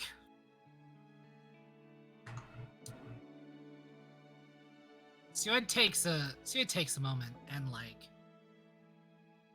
processes all of that and like just reaches an arm out and pulls Yumi into like a big one-armed hug.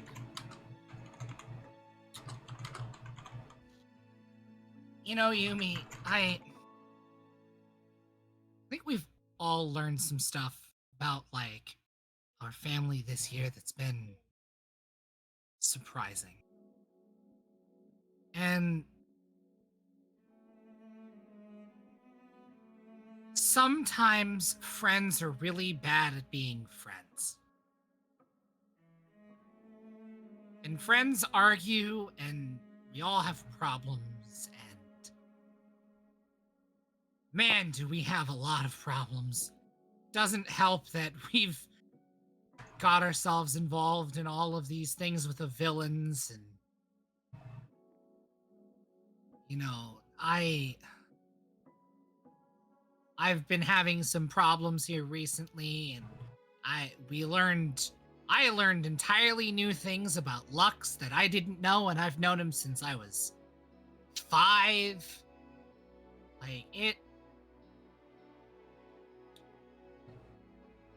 This is all a lot to happen our first year. And maybe, I don't want to say the first year of UA is cursed, but I feel like there's a curse on the first year at UA.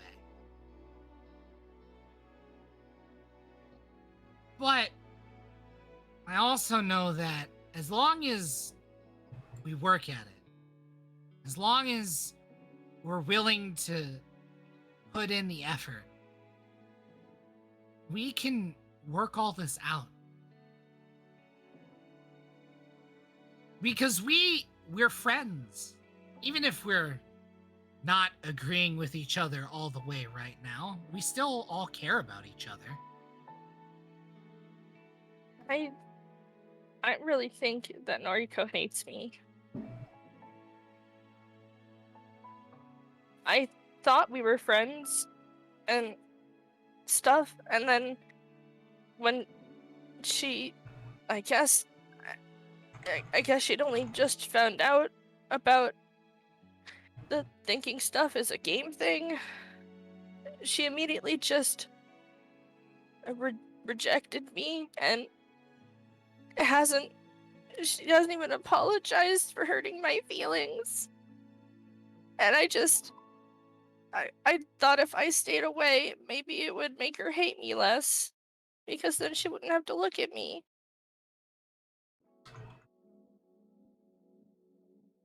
Suyoi kind of parses that, thinks through it.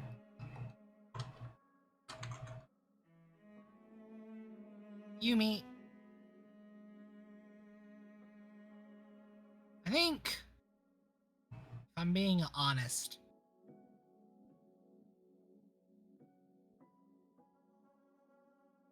I think we were all kind of forced to grow up a little too fast, and we haven't gone through things normally,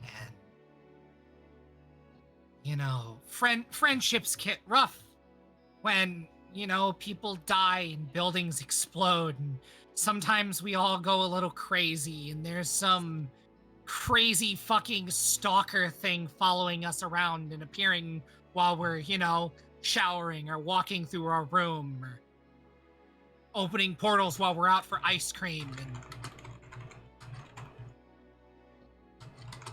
it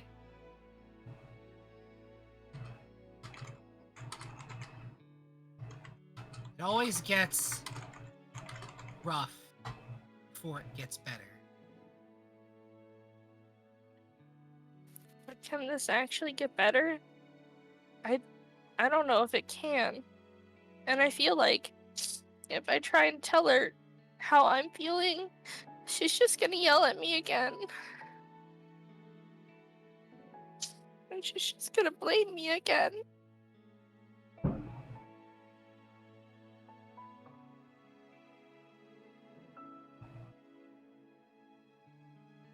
Suyoi thinks about it for a moment. Yumi, if you and I can sit here and have this conversation honestly and openly with each other, then there is no way that two people as close as you and Noriko were can't reconcile this issue. We just tried, Suyoi. Up on the roof, I was trying to be honest about my feelings, and then she yelled at me and left.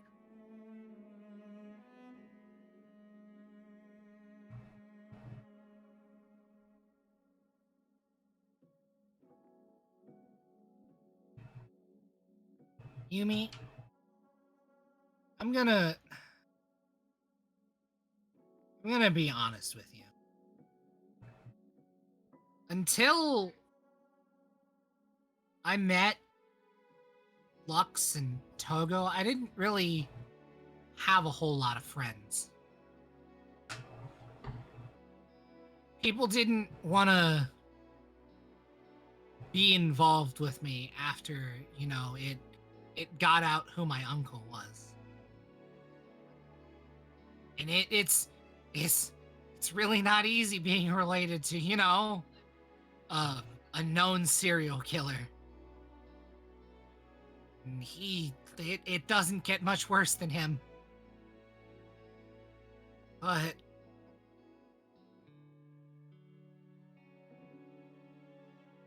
real quick, did no one else was there when Yumi was told about her dad, right? Correct. So no one else knows about that. No one else knows. I was there for a good portion. I wasn't there. You weren't there for the dad thing. You were there for the other thing. It was before you guys came in. He said it before you guys came in. But didn't you did tell me about that after the Yumiverse, right? When we met up? Did I? I don't. Yumi might have told Koyo. I can't remember specifically, but I think you might have mentioned something about it, but not like full details. If I yeah. But Tsuyoi has no idea. No. Okay. Yeah, thank you. So since you're talking about your uncle and stuff, Tsuyoi, so your uncle is Stain, and despite that, you're still a hero, right? I mean, I'm trying to be. Yumi, I'm gonna be honest, there was a little bit of a hiccup for a bit, and I had to get some help to work through some stuff, but yeah, I'm going to be a hero.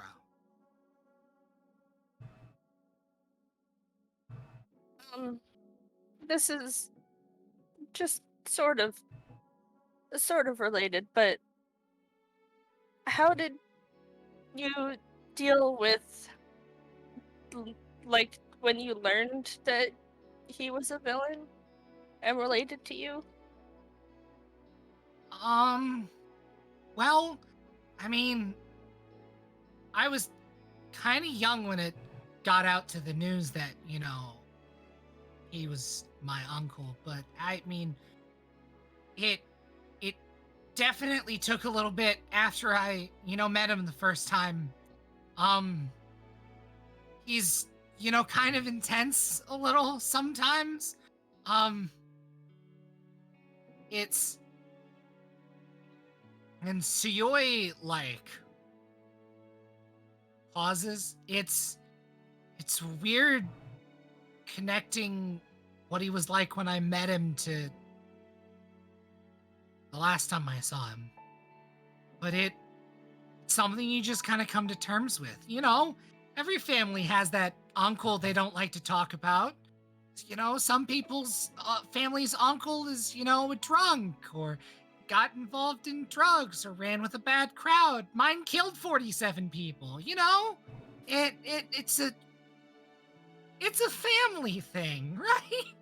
When we were in the dream world, before you all came in to get me, when I was talking to the Silver Devil, he told me something about my dad. And I didn't want to believe him. There was no way it was true, because, you know, I know my dad, right? And then when I asked my dad about it, he said that it was true. And I'm worried that if Noriko finds out, she's gonna hate me for that too.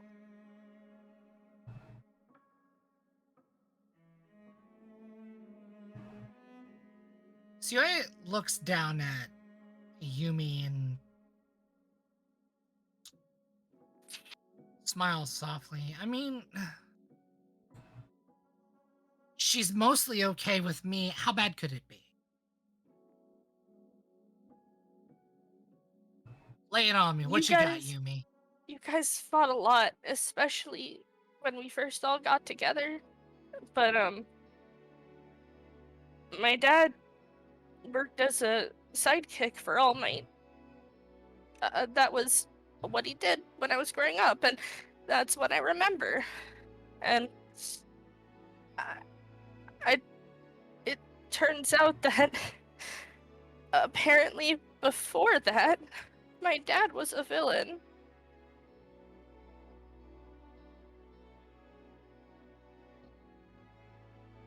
And I don't know what that means for me.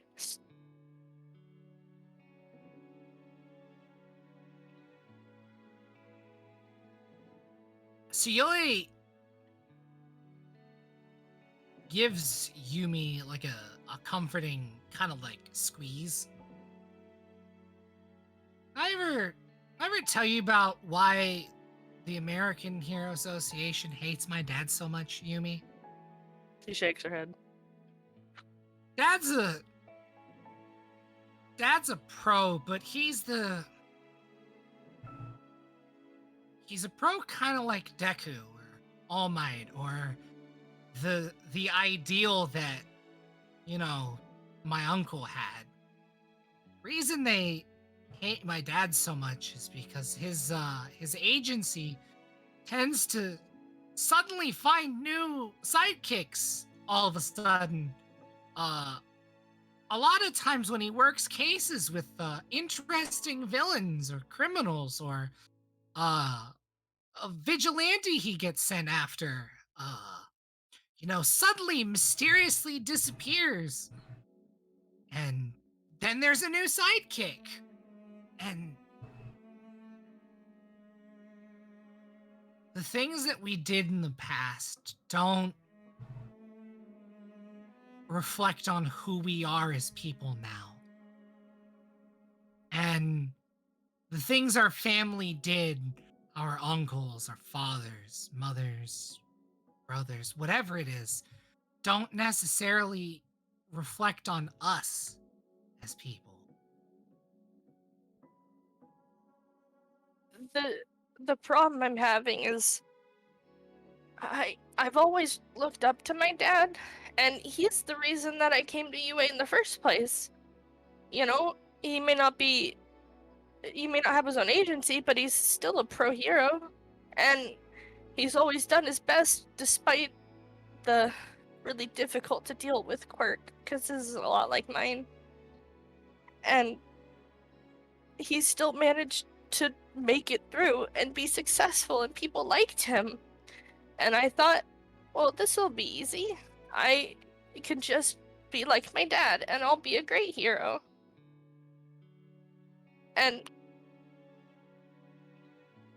I'm not sure what to think now that I know that he was a villain. Because what if I become a villain?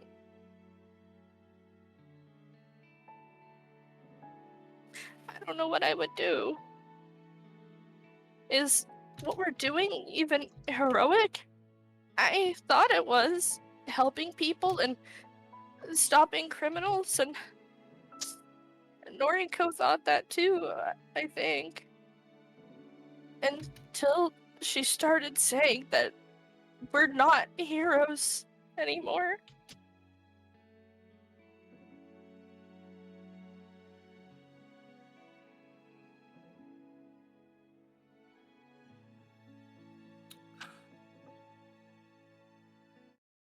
So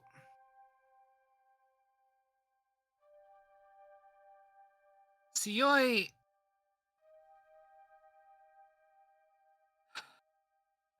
sort of looks down at Yumi and goes, Yumi, sometimes being a hero isn't easy. Sometimes it's about not necessarily doing things the way that it's supposed to be done on the books, but about doing the right thing. But are we doing the right thing? There's a lot of violence and guns and knives, and people have been dying, Suyoi. Because of us, people are dying.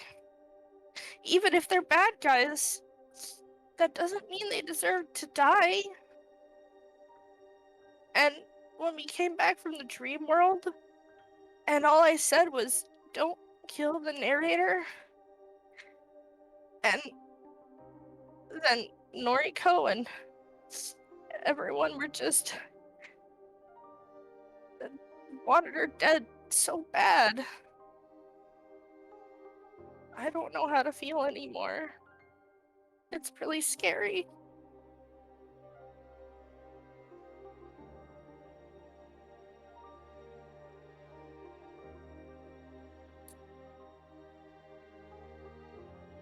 Yumi? Mm-hmm.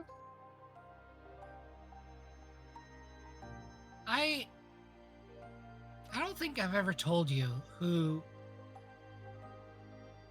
inspired me to be a hero.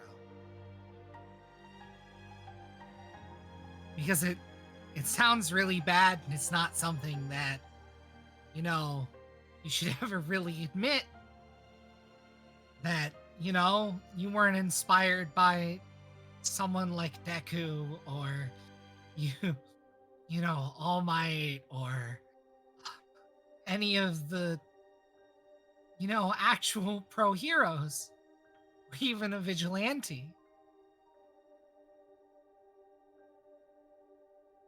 I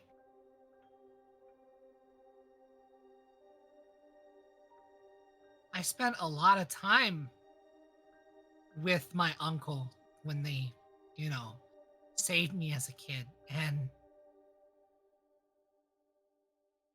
the conversation that I had with him is what inspired me to be a hero. Because sometimes there are just decisions that you shouldn't have to make, but you have to. It's something that, you know, even as heroes, sometimes you have to make a decision on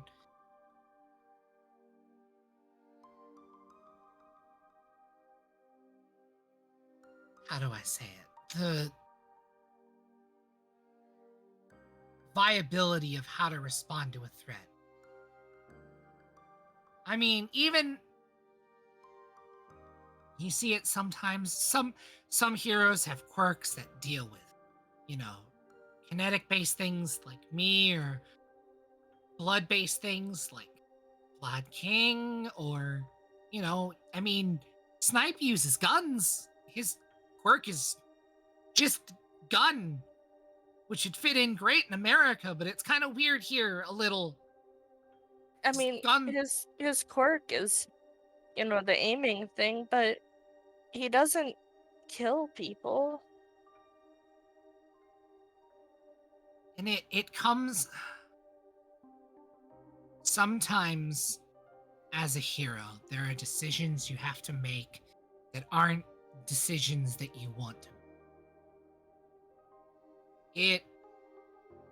I don't think it's a course that we're supposed to get for another 2 years, but Yumi, I'm gonna be honest, I don't think I'm gonna be a daytime hero.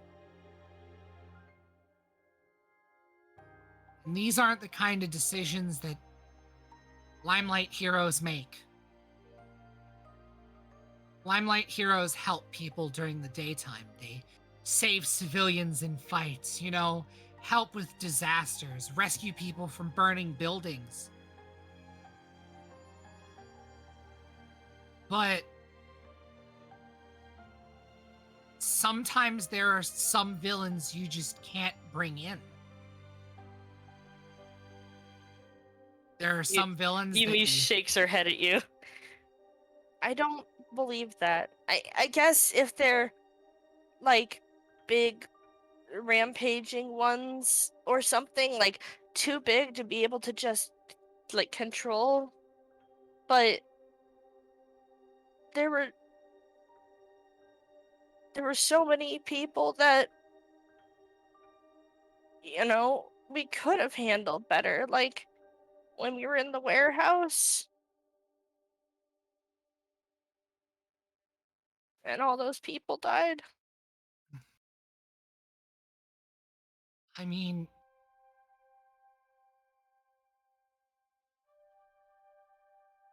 and Suyoi kind of stops for a moment.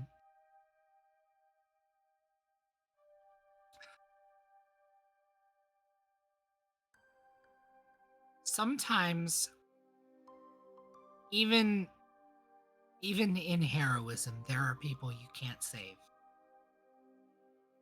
I don't think there's anything we could have done about the warehouse. We did everything the best way that we could there. But I don't think so. And that's the problem.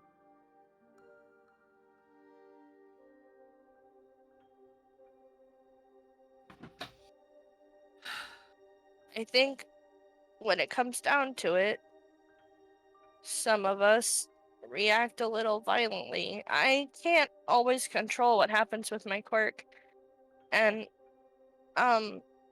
the thing at the mall was an accident with my smoke bombs. I didn't know that was going to happen. But I don't know. Never mind.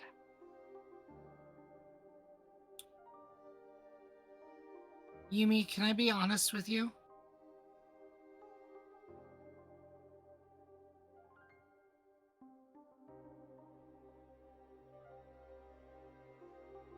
Yumi will just look at you.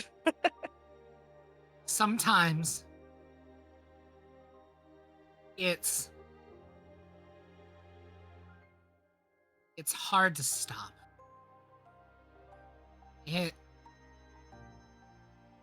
I've been learning some things about, like,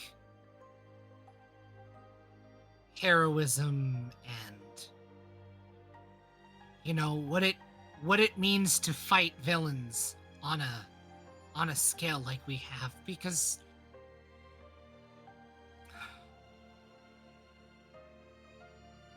on paper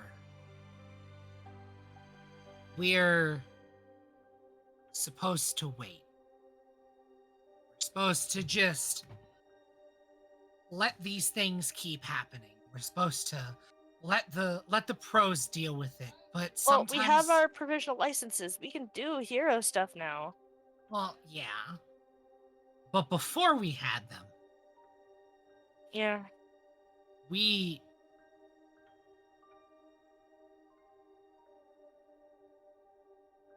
Yumi, sometimes the rules don't work. And I really want them to work better, but the people we're going against don't play by the rules all the time. You're not always going to be, no matter how much we want to, talk your way out of a fight or de-escalate a situation, because it takes two participants to tango and de-escalate.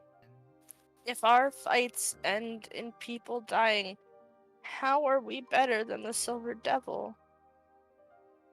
I talked to him and he was nice and seemed really understanding, and he didn't use his quirk on me, and he didn't kill any of you guys.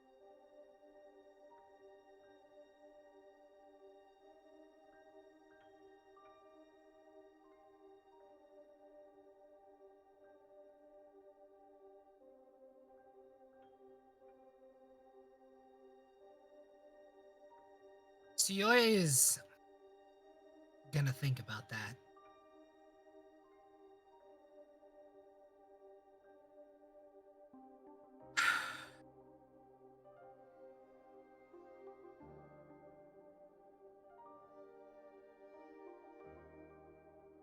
Sometimes, the way I see it at least, is that it's easier to sit and talk with people sometimes. Silver Devil is definitely a person that you can talk to. He's not unreasonable. He's not naturally violent. But he has the possibility to become violent, to become more, for lack of a better term, villainous or a threat than, say, some other villains.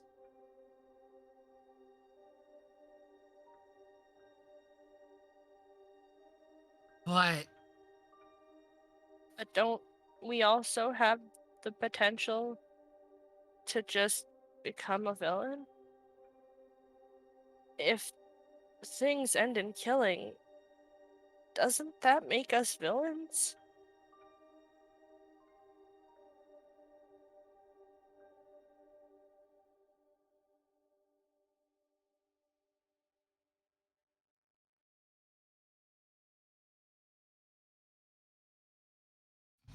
fuck you, Bev, you put me on the spot here. God damn it.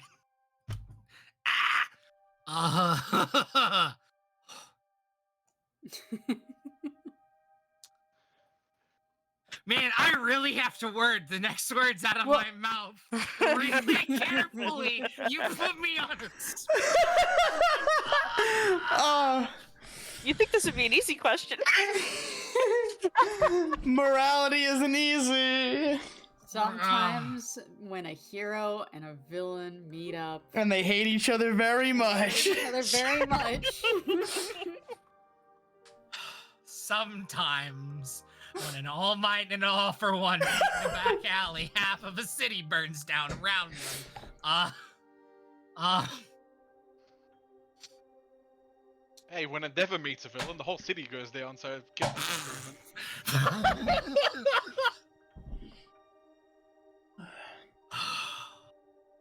How am I gonna word this? Oh, you put me on a spot. Oh.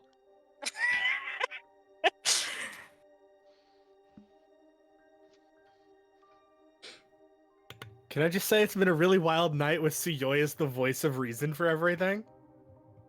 Is he? I mean, he tends to be the voice of reason more often than is like Is fucking he? comfortable. Is he? I don't know about that. Oh god. Suyui's moral compass of the goddamn roulette wheel. Sometimes it lands, sometimes it doesn't. Excuse me, my dad's a roulette wheel. I take offense to that. I see. So Suyoi kind of like, he thinks about it. It's a really, we're getting into philosophical questions now. And Suyoi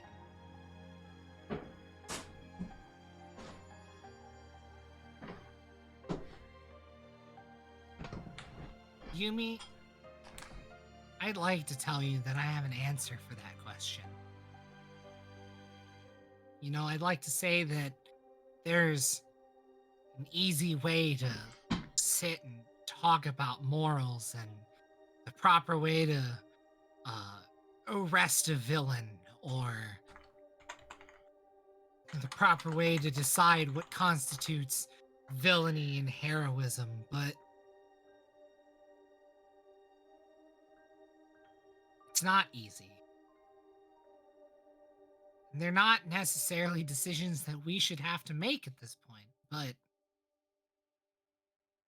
they're decisions that we're forced to make. Sometimes life doesn't give you an option. I mean, I learned that very, very quickly at the sports festival. There are some villains you just can't talk down. There are some villains who won't stop. We learned that with the Inked Demon. I don't think we could have talked him down. It's the same thing with the narrator. definitely we couldn't talk her down. Now, if we can take them down, if we have a villain in custody, then that's the goal. It's to arrest people, to bring them in for the safety of the public, for safety of people, but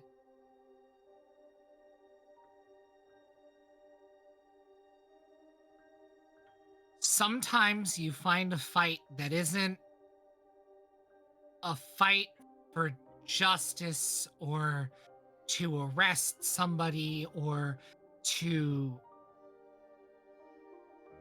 go with heroism or villains. It's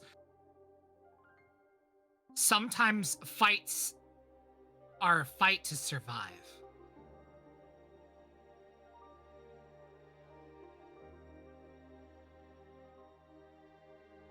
See, I think maybe I just need to get some sleep. Can we talk tomorrow?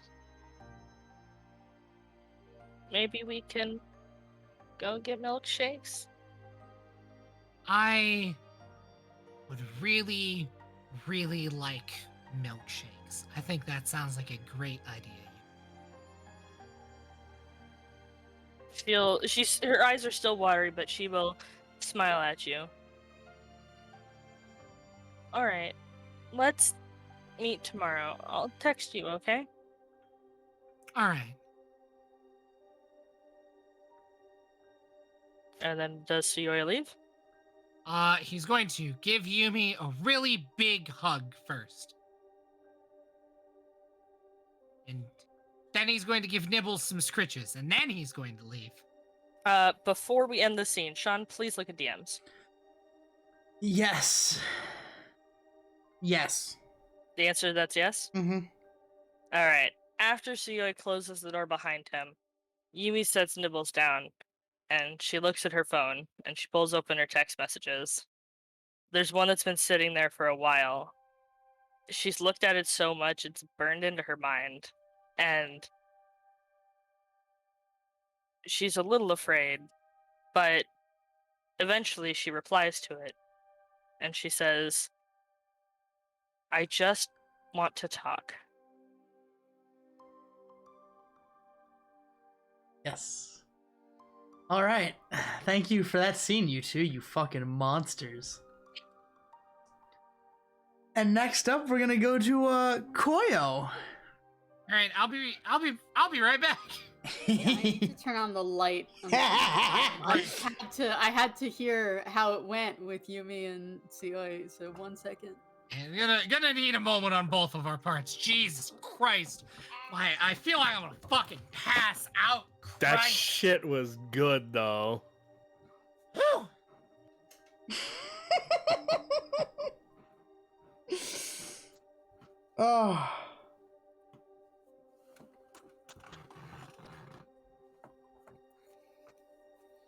I couldn't miss the good dialogue. I'm back.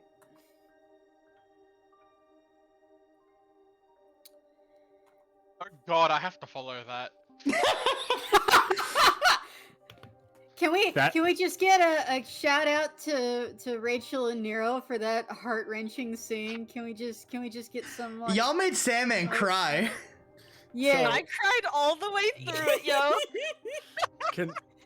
Can we get some emotes in chat? All I gotta say, Haza, is that's rough, buddy. Yeah, I'm very. Tart, don't you fucking dare! I swear to God. Tart, you Blackfoot parrot with the elite bits. Tart, give us a wheel so we can avoid the next conversation. Wow, I see how you feel about me. I see how it is. Wow, I can't believe. Do you really want to follow that? I don't really want to follow that. It's not a big deal. It's a game. It's fine. Yes, I would like to follow that, please. Do you not think your scene is gonna be good? I don't think I'm gonna be good. Oh, Shut up, you Haza. hush. I actually have been like, what am I gonna say? And I've been staring at a blank page for half an hour. The great thing about RP is you don't usually write it in advance. Yeah. I didn't expect Nautico to storm off, but that's what happened. I didn't expect it either. That is what happened, huh? Oh, this is a good time. I'm having a great one. Dance puppets. Also, Sean, I DM'd you some more, Sean. Oh, yes.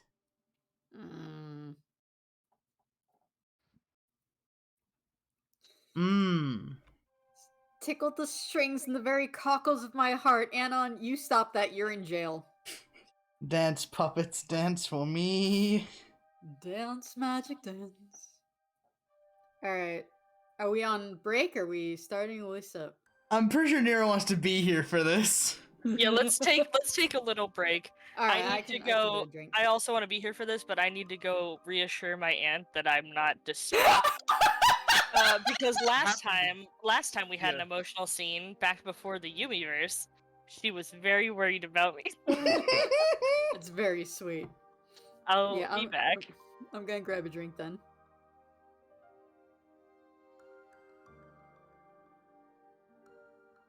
How are you guys enjoying, how you guys enjoyed that scene? Was it cruel and unusual? I'm gonna need to take a fucking shower after this episode. You enjoyed it. Yeah. Oh, Christ. What's wrong, Nero? It is tiring being the moral compass spotlight for like an hour. When you're usually the pure gremlin monster? Oh, yeah. Like I said, roulette wheel. He just happened to hit his number today. Yes. Just happened to. Right. And then tomorrow you're gonna take Guntara out for a stroll because that's the number you get that day. And we end up right back to where we started. Oh, God, I'm fucking tired now. Man, it's great that we've got these heartwarming scenes going on, and then there's just Lux off somewhere doing moth things.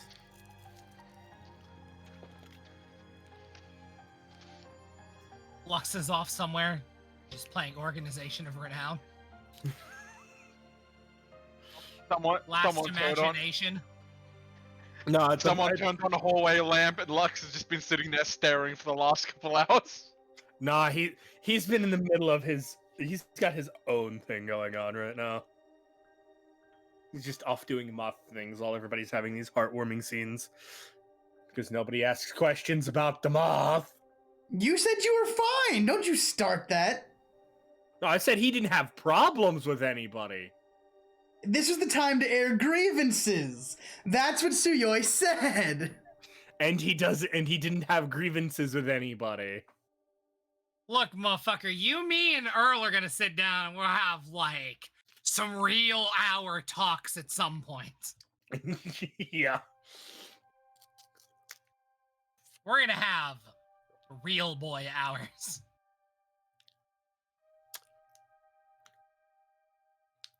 It's going to be fun. Oh, God. Jesus Christ. Suyoi. Might need to open energy drink number 4 for the day. Christ, I'm so tired now. If you have your 4th energy drink, I swear I'll kill you before it does. Bold of you to assume that will kill Nero. Mizuki's more likely to do that. Bold of you to assume I listen to my body when it tells me to stop. Yeah, no, I got nothing for that one. There is one thing in this world Nero listens to. Mizuki. I mean, fuck, my old man's the same way. My dad broke his fucking finger the other day, and my mom was like, you should go get that looked at. And he went, eh. I have all my, like, acknowledgement of pain and upbringing towards, like, injuries from my father, who once dropped the drive shaft of a semi-truck on his finger and cleanly severed 2 bits of bone from one another and didn't go see the doctor for 2 weeks. He went to see the doctor only when he could no longer move that finger regularly. He's the, if I can't move it, then it's a problem. So it's just Nero. Got it. I see where he gets it from. He broke a toe and my dad ignored it for a month. What is wrong with your family? There's not a whole lot you can do for a broken toe, though. You've still never gone to the doctor specifically for the time you broke your thumbs, or should I say, you know, Mizuki accidentally broke your thumb. I'm sorry, what? Zeeps broke my thumb, and then It was I super broke my thumb at work because I had a miter saw slide back and snap it back to where it was pointed at my wrist. And I reset it there, grabbed a glove and wrapped it in duct tape, and then continued the rest of my 6 hours of work.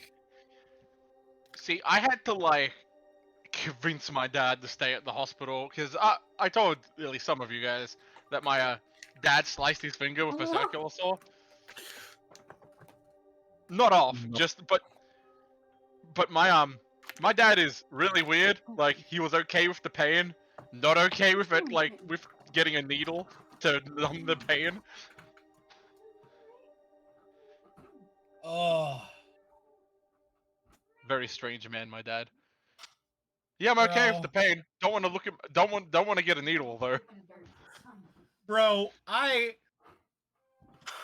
holy crap! Oh fuck! Woo!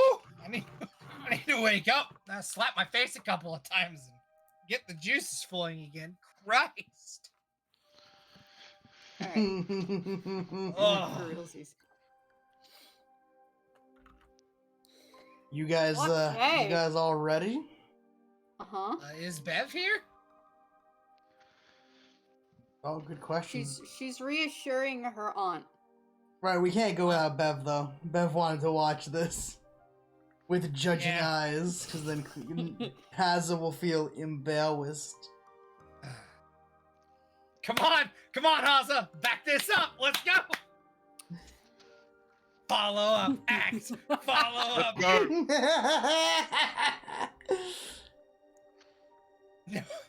No pressure. No pressure, Haza. Listen, Nero's body is just rejecting caffeine like it resists communism. What? True. I also reject communism. Oh. Reject society, become his monkey. I reject communism unless Putin is in the room, in which case communism's great. Long live the Soviet Union. Please don't put me in the gulag that doesn't exist. Please don't put me in the gulag that stopped existing in the 70s. Please don't have me thrown out of a window. Or, oh no, I'll trip off the roof of a building after shooting myself twice in the back of the skull. Politics. Please don't nerve gas me because I spoke poorly of you.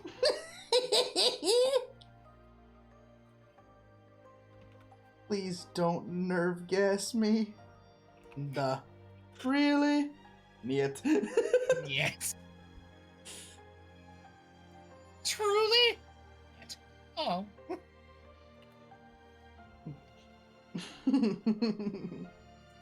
Niet. Do svidania.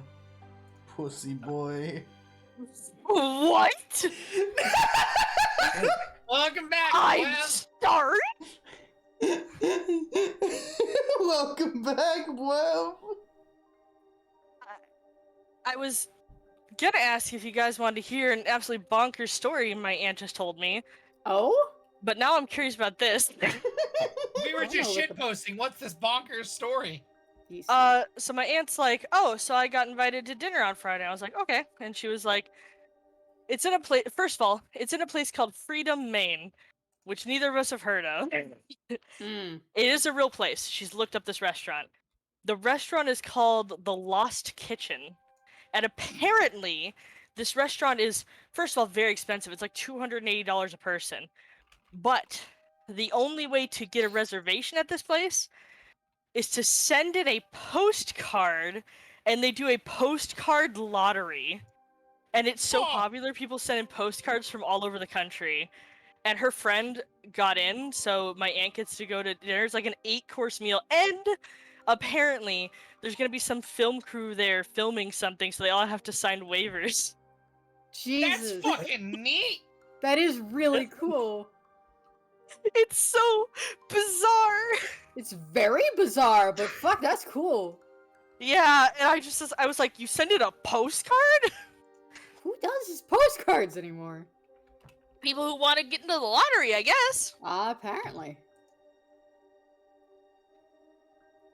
So, I will let everyone know how the food is at this restaurant, because my aunt's gonna tell me. But I was just like, man, that is cool and incredibly wild. Alright, so are you ready to watch Hazza follow up your scene? Yes. Is makeup back? Yes. Okay. Let's Okay, fucking cool. go. Good luck, guys. Don't die. Watch it end with me knocking on the door, Noriko saying no, and that's it. Wow, I can't believe you gave up that fast. Alright, Yeah. so Koyo, take it away. Well, I'm gonna head off to Noriko's room. Which is, I'm pretty sure Noriko's room is literally across the hall from Yumi's. Just awkward look across to Tsuyoi as we both get into the rooms. And I'm gonna knock. You can hear sobbing on the other side. What? It's me. Can I come in? And, Noriko will get up, still upset, trying very hard to, like, hold herself together, and will, open the door. And you can see, like, these giant, like, globules of tears that are a little too viscous for normal tears. And she doesn't say anything to you, but steps out of the way for you to come in. No, come in. She closes the door and lifts a hand to wipe one of her eyes. What is it you need, Koyo? Just wanted to check on you. I'm fine.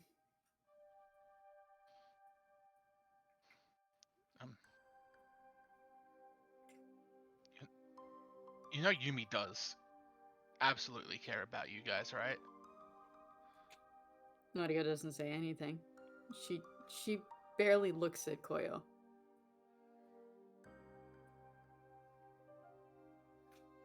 We did follow you guys to make sure you guys make sure you guys were gonna be okay. Not for any other reason. She nods.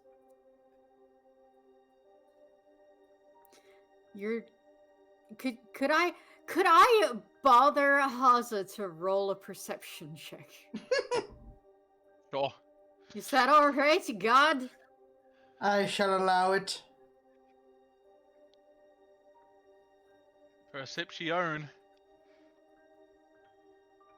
Let's fucking go! 18. I was half expecting a nat one. My heart had prepared for a nat one. So with an 18, something may or may not dawn on you.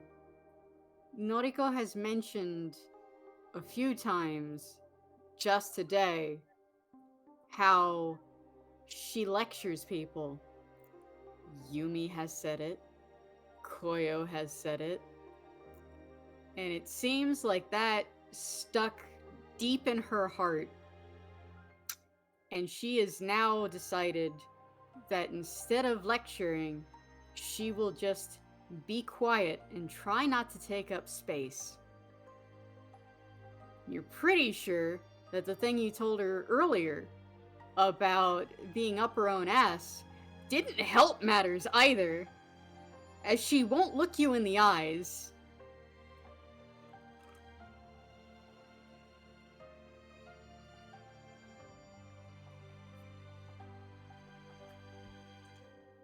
Where it would just be silent just for a little bit. Look, all of us are really not good at this whole talking to each other thing. Like I said, we definitely have problems communicating. Koyo, please. I don't need you to tell me more about my shortcomings right now. No, I'm not. I'm really just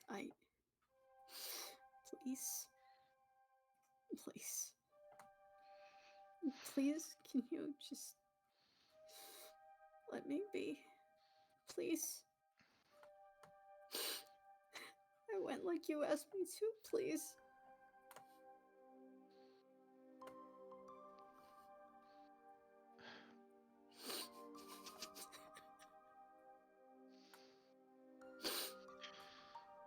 And you see as she cringes and can't hold back the tears much longer.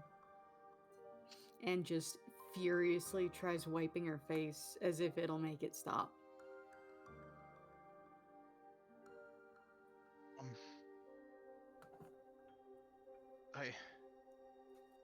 I'm sorry what I said back in the stairwell. I just the other day when we were looking for Sabrina, you just kind of just talk to me, and it was nice. Like sometimes we don't really need to always talk about hero stuff or vigilante stuff. It's just nice being with you guys, and I wanted that to happen with you and Yumi again. But like I said, I'm not really good at this. After all, you guys are my first friends ever, you know? It really... There was always that weird quiet kid who moved around weird.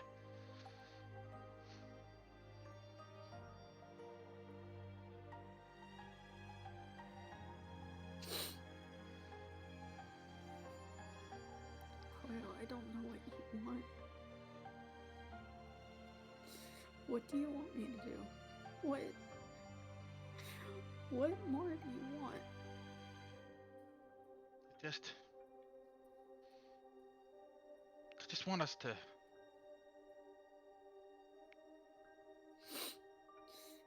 Koyo, I was kind of stop.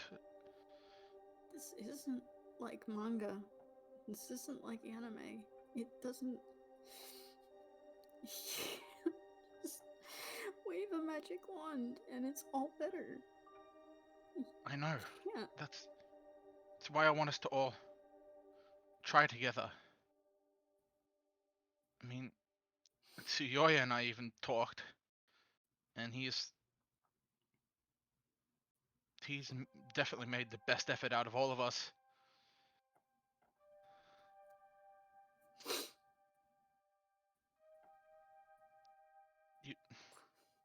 You know we really all do really like you, you know? She just shakes her head. Oh, you don't pretend. We're not. I wouldn't be here right now if it was for any other reason.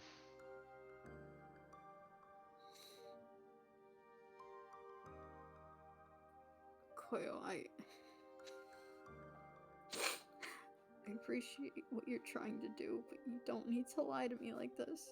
I understand that you guys just tolerate me. It's fine. No, we don't. If that was the case, we would have left you alone a lot longer ago. We wouldn't have stuck around for so long if that was the case. I wouldn't be here right now if not for you guys.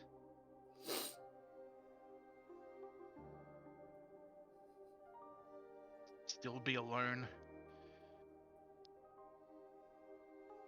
And you were the first one out of the group to really talk to me, you know? And I honestly thought we were close friends, and then felt like, I don't know. It felt like all of you guys didn't think much of me. Just the weird wee kid who just slides around. You're not weird, Koyo.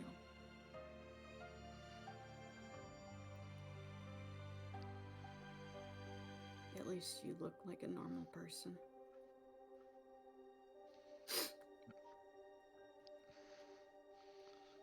Honestly, that's... Go on. She shifts slightly and folds her arms across her chest in a very, like, closed body posture.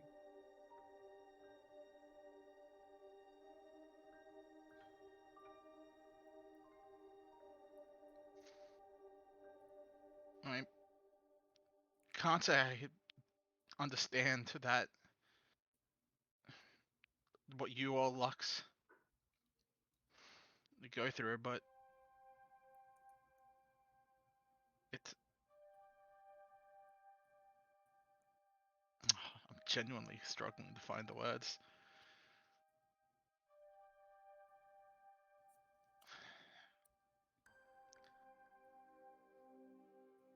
I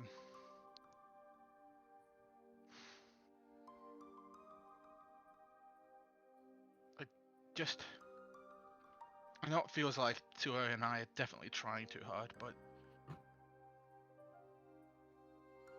we just want things to be better between us, and you and Yumi especially. Nariko shakes her head no.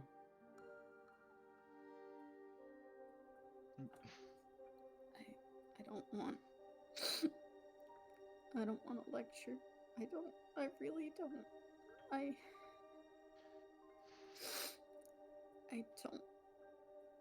don't want to take up too much room. I can't with Yumi. I can't.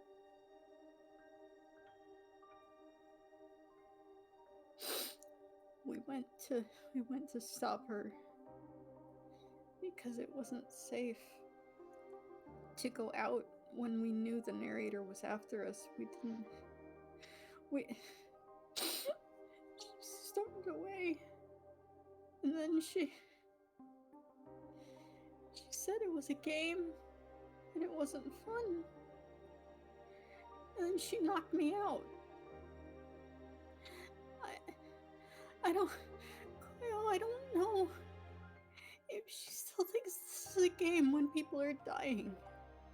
I can't put my life in her hands or my friends' lives. I can't do that anymore. I can't.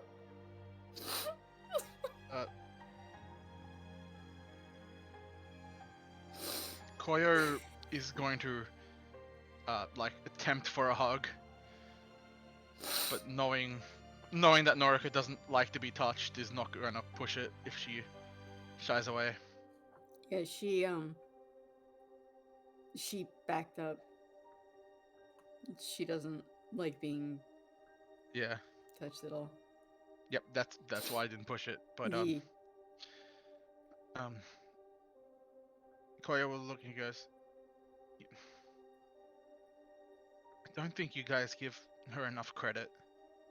She may seem kiddish and everything, but No, no, no, you don't get to lecture me. I'm You not don't get to lecturing tell you. me that I was wrong. You don't get to I'm tell not telling you that you're wrong. Stop! Please. I'm just telling you that we Koyo. followed you because we wanted you guys to be safe.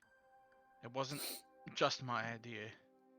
We decided to follow you guys the other day because we were worried about you. And we did. Well, you guys were all captured. We did. We did what we could. You know that doesn't make me feel any better, right? You realize that makes me feel a lot worse. You realize that means that we put you in danger, thinking that you were safe here at UA. I don't know how you think that makes me feel better, Koyo. I don't know how you think that shines whatever it is that you think. I'm just trying to tell you that. Or how we needed information about someone who's still trying to kill us. Who would say no? Well, we needed that information. That's not a friend. That's not someone who is my friend.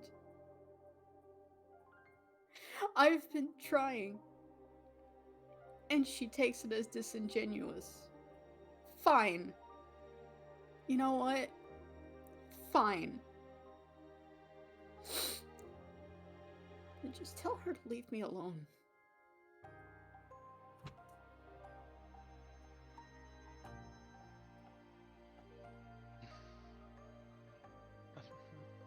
I'm not gonna do that, Noriko. You would do more for me by staying out of my way. Because I don't... And she just bites her lip and shakes her head. Oh, I'm not gonna lecture again. I'm sorry. I'm sorry. I'm sorry. Sorry.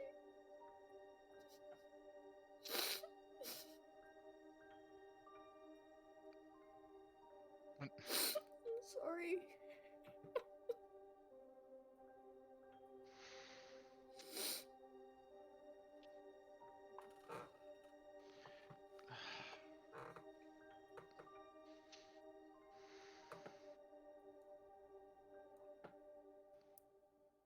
Koyo would just kind of just look right at Noriko, kind of just not knowing what to say. He goes, you know, Yumi and I, we do think the world of you. And your opinion matters more to us than anyone else's.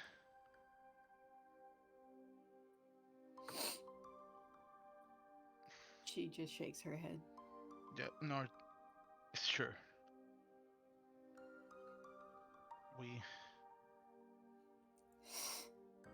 How we can both... you say that to me now? Because it's true. You haven't acted like that up until now. You can't. You can't.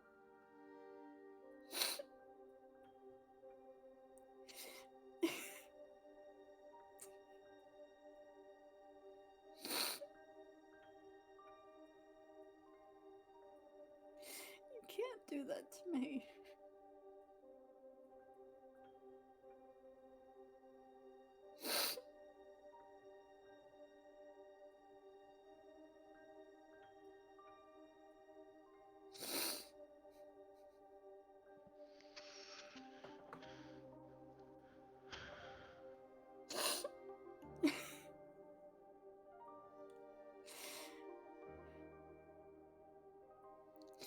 Please, Koyo, I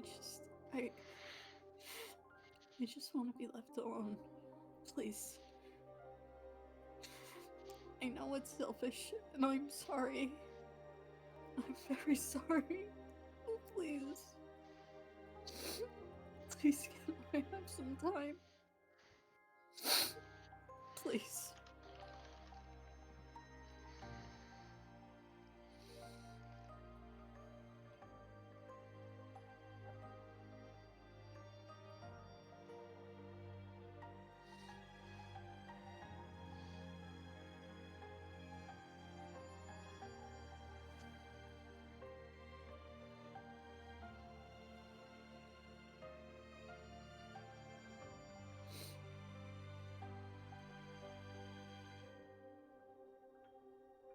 Ah, fuck.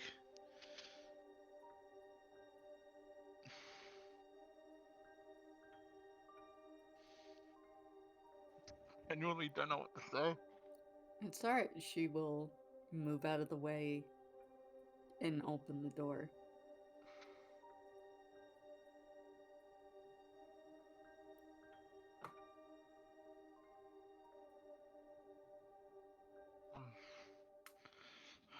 I'm not gonna leave you. Not when you're like this.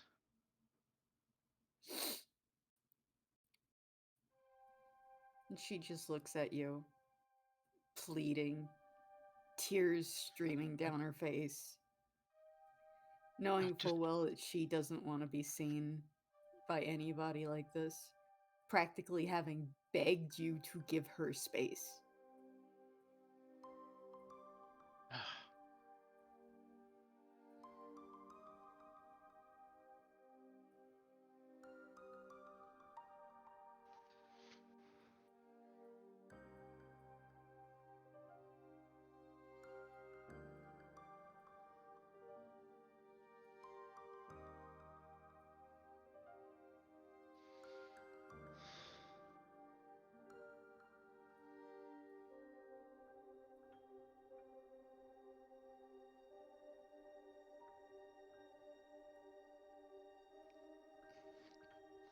Where will look at it and goes, wait. I'm sorry that we've made you feel this way, but we really do care about you, and Yumi definitely doesn't think that way anymore. We're trying to tell you that she's changed, but I didn't realize we.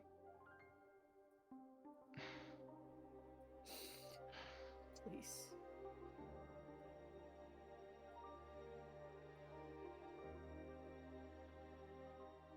Koya will kind of look down and slowly leave. And she'll close the door behind you quietly. And go flop over on her bed and pull her two plushies close to her. And just try to hold herself together.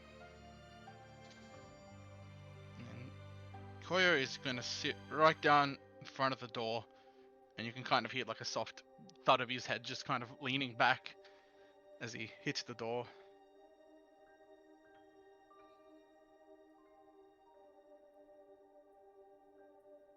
She's not going to open it up. He's just sitting there. Okay. I'm sure you'll see Suyoi as he leaves Yumi's room.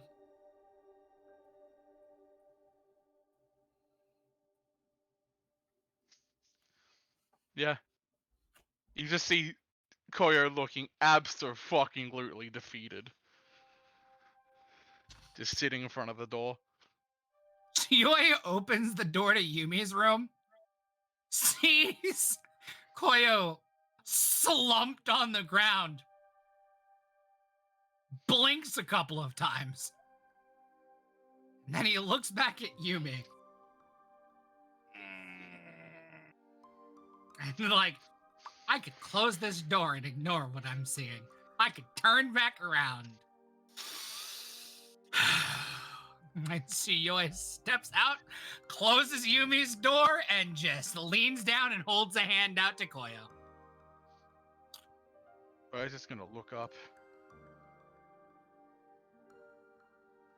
And he's just gonna go, I think I really messed it up this time.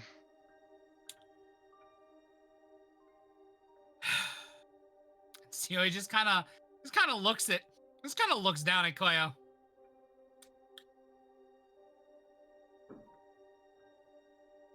He nods a couple of times. Koyo, you ever had beer before?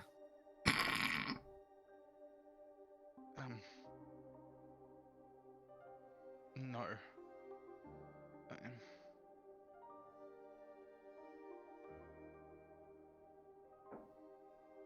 I'm not gonna Grab drink my the beer. hand. Let's go commit a crime. We're gonna talk. No, I think I'm just gonna sit here.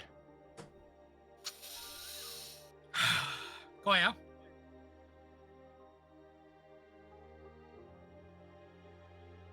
We don't have to drink beer. Maybe it's just an American. I don't know.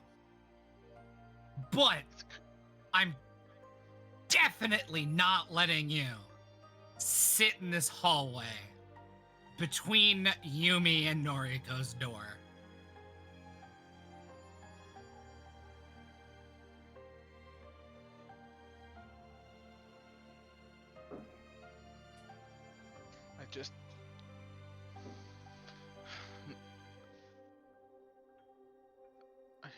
I just really don't know what to say. I feel like I've just messed everything up and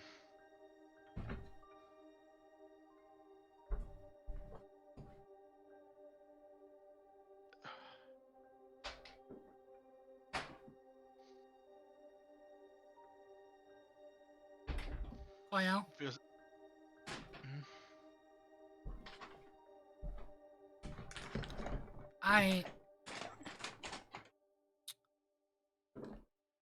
But our friend group's kind of high-strung sometimes. We're a little difficult. And judging by the fact that you're sitting slumped outside of Noriko's door, I'm going to make an inference that conversation didn't go very well.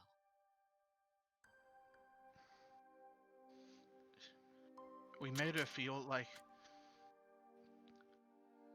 she took up space, like she's a burden to us. It's not true at all. And you know that she's the first one I told about my family. She let me stay here when no, it's probably at one of my low points.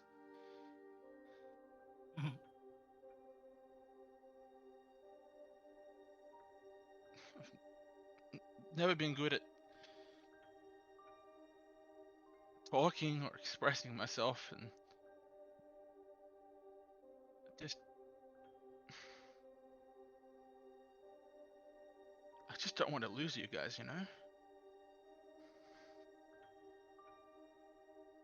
And Tsuyoi is going to, like, squat down so that he is at Koyo's level now.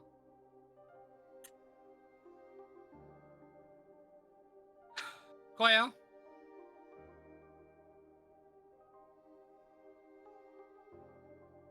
You have seen me hit some really low spots. Like, I hit the ground and grabbed construction equipment and kept going. You fought my uncle with me. No, I didn't. Oh, you're right. No, he didn't. I forgot. Koyo rolled his ankle. And then got kidnapped. And then got kidnapped. That was Oma that fought. I forgot about that. My bad. We continue the streak of forgetting Koyo. Koyo vanishes. Koyo vanishes. Tart, shut the fuck up! Our hairs are shades of red. This has been a very emotional episode. Cut me a break. Suyoi, kinda, you went into that weird fucking hell kingdom and we rode on a fucking ghost train. When you say the word ghost, Koyo shudders. I know, bro, I know. You're not getting rid of me, man. That's the long and short of it. I don't know how to tell you this, bud, but kind of stuck with us. Yeah, we'll kind of look at the door he's like slumped up on and go, not all of you. All right, Koyo. In the morning, I'm gonna drag Noriko down to one of the training rooms, and we're going to beat. Not every problem can be solved by punching you. Jesus, Tuyoi. Look. Sometimes you need to blow off some steam. You need to let energy out in a conducive way. Sometimes it's helpful to just get together with a friend and beat the absolute bejesus out of each other. It's not gonna solve this. No, it won't. But, and Suyoi like taps his head with 2 fingers, but it will help her feel better afterwards.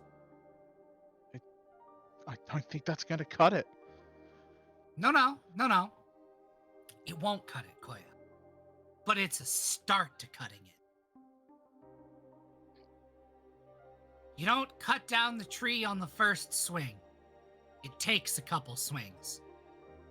Unless you're like fucking Deku, in which case you just, flick it and it falls over. I'm not there yet. I'm working on it. I'm gonna get there. But sometimes you just gotta let go. And as much as Noriko wants to deny it,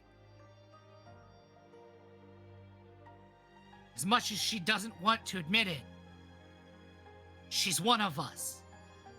She's a gremlin, like me, or Lux, or Togo. You just gotta let the gremlin out sometimes. And if we have to solve some of our problems by beating the tar out of each other, how do you think we became friends? We beat the shit out of each other. Now we're friends. You're a guy. You should know how this works. Come on. All problems can be solved by beating the crap out of each other and getting lunch. I'm trying to make you laugh. Am I getting through to you? Give me something. You kind of see it's just kind of upset Koyo a little bit more because Noriko straight up told him this isn't an anime, a shonen anime, and you basically just described how to be friends with shonen. So he's just like, when you say that, you just seem to have made him sadder. It's not going to work. It may not, but I'm gonna try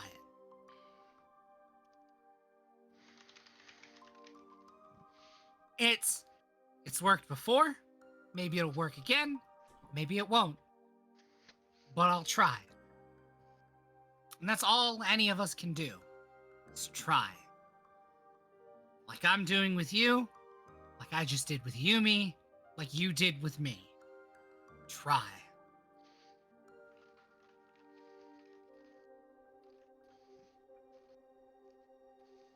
Now, I don't want to be that guy, but I think Sean, what time is it currently? If Suyoi were to check his phone, 10 o'clock.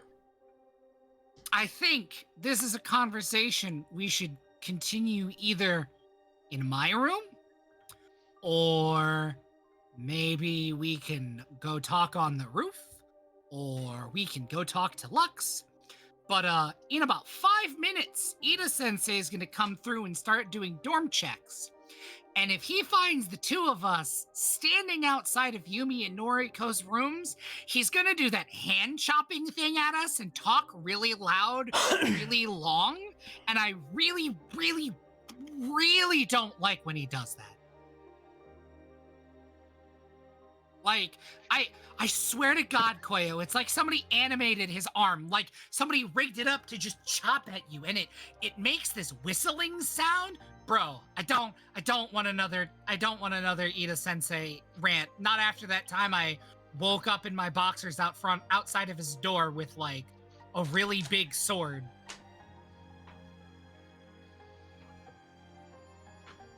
Koyo, roll me a history real quick. I think we rolled this a while ago, and I think I put together he was the blur on the TV screen. But You had an idea, but yeah, roll me a history. Can I argue with advantage on that? Because he had an idea. And Yeah, okay, I'll give him advantage.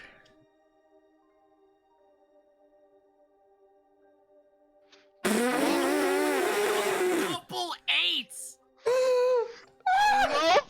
The universe said, "Fuck you."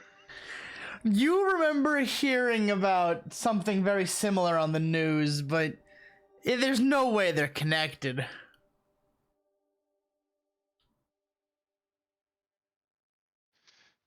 See, this is why I need to talk to 1A people a bit more. Fucking know this shit. But he'll just kind of look up and just kind of, for a second, you just see Koyo's expression just like shift to a, "What the fuck are you talking about?" and then right back to sad Koyo.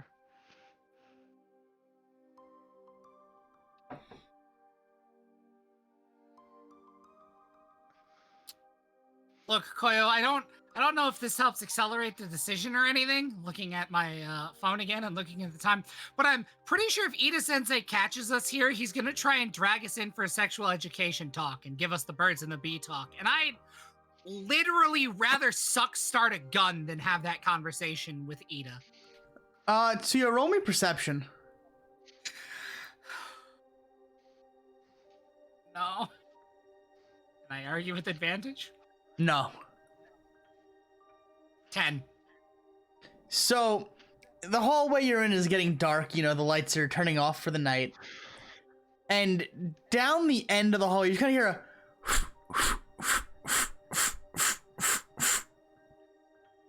like if someone was cutting the air. Oh no! Oh no! Koyo, we need to leave right now. Koyo will hold his hand out. Suyoi is going to grab Koyo's arm, and they are going to go to Suyoi's room. So you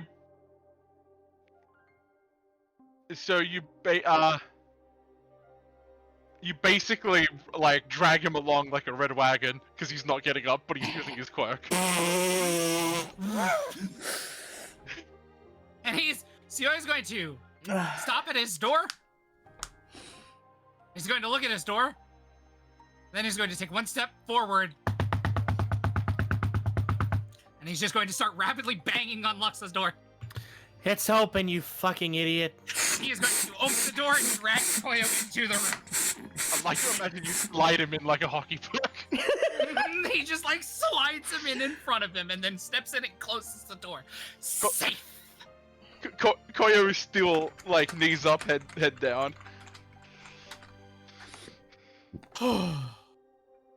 So as you shut the door, you kind of just hear...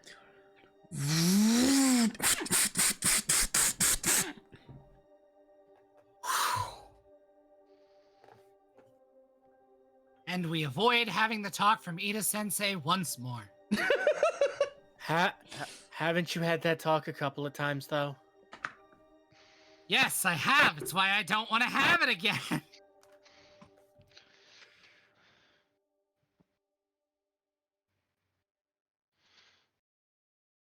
Wonderful. So now we are in Lux's room. Lux's room is a bit of a mess right now. It is not the standard that you've usually seen it. So there's papers everywhere, and if you look at them even at a glance, they're mentioning kidnappings, dubious medical groups, things that you're really not sure would be connected or why Lux would be looking into them. I see. So, what you looking for, bud? Well, kidnappers that do experiments on people. And Lux is just furiously typing away at his computer. All right. This in relation to, 10 years ago, yes. Okay. I brought Koyo. I could hear that. Seo is going to kind of crouch down next to Koyo and just like pull Koyo into a hug. Again, his quirk is active to just kind of grab him and just slide him in. Slide? He's not gonna... Yeah, he's not gonna, like, fight it.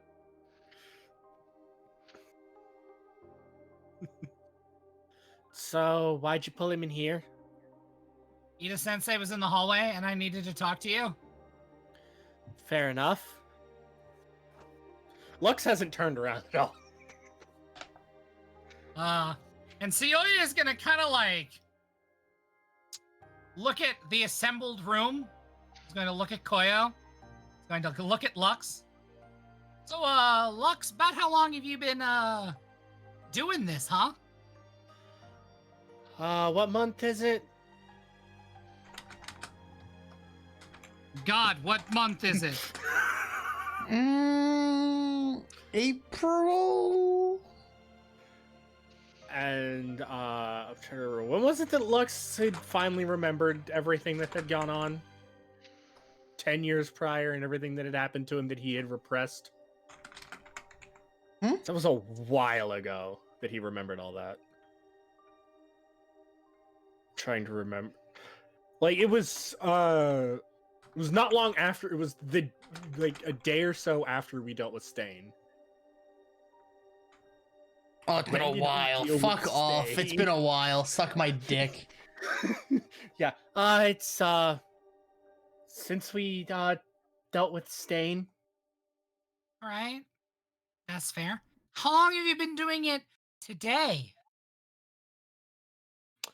Since we got out of class, and I obviously stopped when we had our meeting on the roof. Okay. Yeah, that's fair. You know what? That's solid. And Theo is going to walk over to Lux, still like sliding Koyo along the floor with him. And he's just going to put a hand on Lux's shoulder. Hey, bud. Yes. We're gonna play some video games.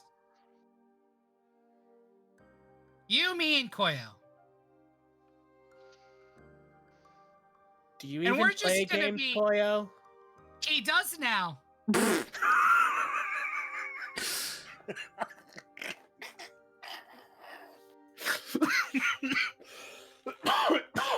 Fucking killing me here. Koyo, do you know how to play video games? Yeah. Great! And Sioi kind of nods. Wonderful. The three of us are going to sit down, and for the rest of the evening, we're not going to talk about hero stuff, or vigilante things, or friend problems, or daddy issues, or things about our past. We're going to sit down, and we're going to play... A moment to pull up the synonym machine.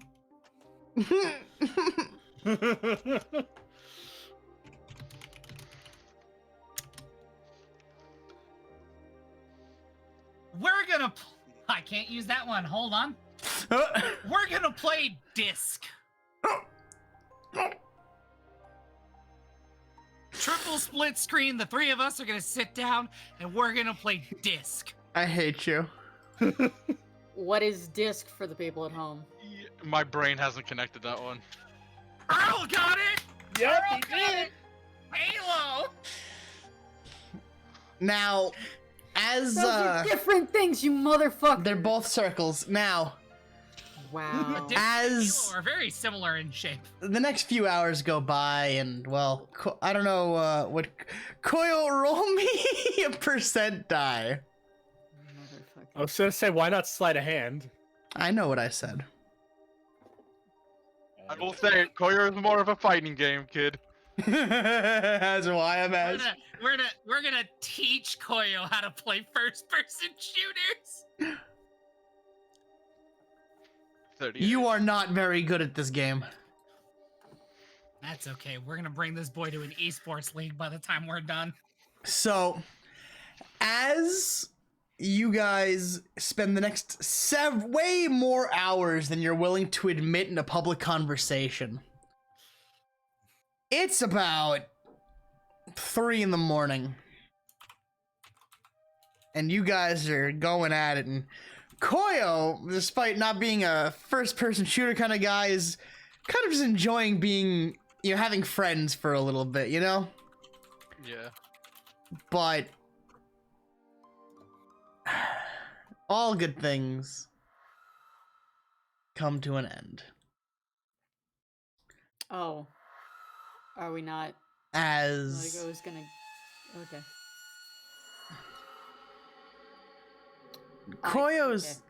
Koyo's phone is going to buzz. And somewhere else in the dorms, Noriko's phone is gonna buzz. Oh no. And they're both gonna get the same text message. All it says is, I found the location of another deal. Oh no. And the coordinates are gonna pop up on the screen with a time that says 2.5 hours from now.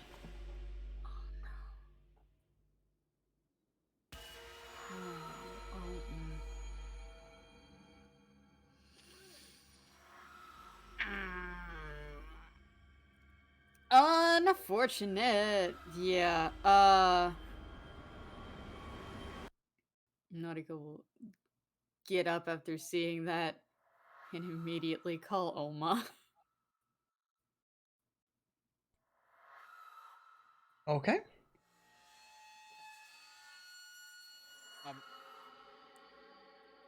Guess we're gonna ring Oma. Moshi mosh. Mosh mosh.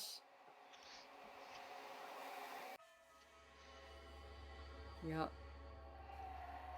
So have you been following along, Tart? I have. Oh, good. It's been very sad. Yeah. Everything's been sad. Everything's been very sad, yes. But now we get to be sad and angry at the same time. Yes. Ready? I am. Sad, I angry, just need- scared, all the emotions. I just all the need bad to pull stuff up roll rolled in one. 20. Yeah. So where is Oma at 3 in the morning as her phone goes off? probably in bed like a sane person. I mean, the answer's definitely in her room, but there's a variety of answers as to what she was possibly doing at the time. Definitely not amputating a head. Think of all the ways to not give Suyo. Think of all the ways to not give Suyo robot arms.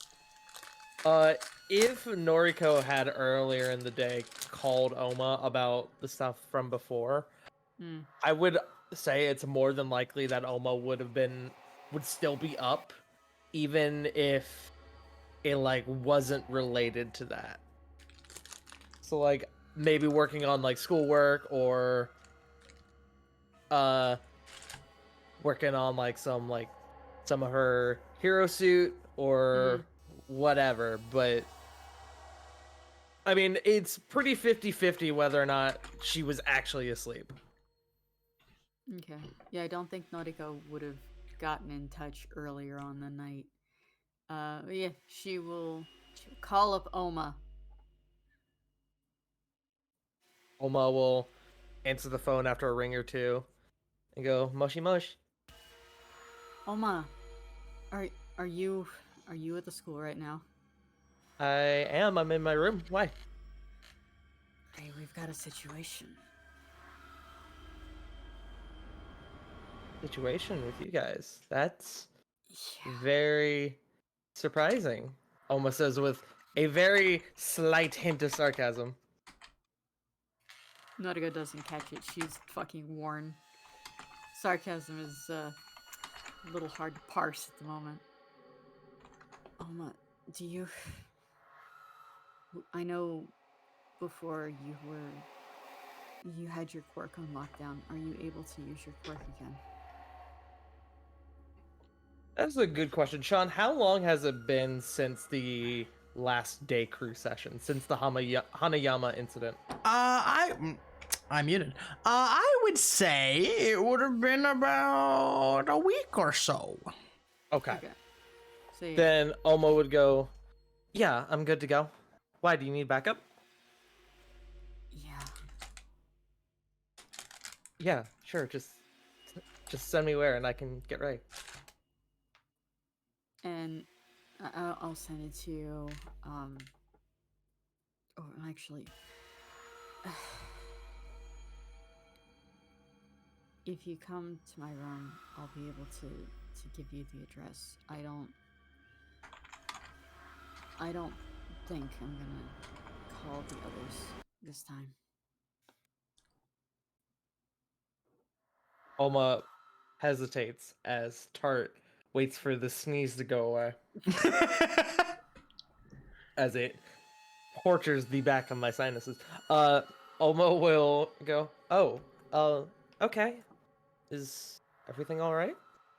I'll explain when you get here. Okay. I'll be there in just a few minutes. Alright. Take care, Oma. You. Noriko will hang up. After, Oma says goodbye. Yeah. Okay, rude, but whatever. Oma will kind of put away whatever she was doing, and get ready and then head over. Okay. By the time you get there, Noriko's already in her vigilante outfit. And she will open the door a crack after you knock to see who it is, and step back and open the door so that she's not seen from the outside until you go in and you can see what she's wearing. Yeah. Yeah, Tart was thinking Oma would come over in her outfit, and then I thought to myself, no the fuck she wouldn't. Why would she do that? Oma would have packed her bag with her hero gear and maybe carrying the helmet like outside of the bag because it's probably too big to fit in the bag. But yeah, then probably get ready over at Noriko's room. Yeah, Noriko will close the door and while you're getting changed, pull up her phone. Alton's going to do something really stupid again. He's gonna get himself killed if we don't stop him. He's been tailing the Silver Devil for a while now. And why? And she sighs and closes her eyes a moment and takes a deep breath to try and steady herself. You can see, despite the fact that she's got, black grease paint on her face and what have you. She's been crying and in a bad time. But yeah, she just sighs. Alton had some dealings with the Silver Devil. Not the kind that really like to show up on student evaluations, you know what I mean? Yeah, I get what you mean. So he's got it out for the Silver Devil. I only just found out who the Silver Devil is. He's gonna get himself killed if he goes and does this alone, and it looks like he's gonna do it alone. Well, and Oma will put the rifle bag on the desk and start like taking out, and in that cool like superhero movie-esque fashion where she turns and the gun's in hand, she goes, well, let's go stop him. Or help. Noriko Either will well, she nods, and she will text Alton, because this could be a dummy, like it's a trap. There's a trap. Who the fuck knows? So yeah, she's going to text Alton back. Where are you currently? Can I call you? You are not going to get any response. It doesn't even say, like, red.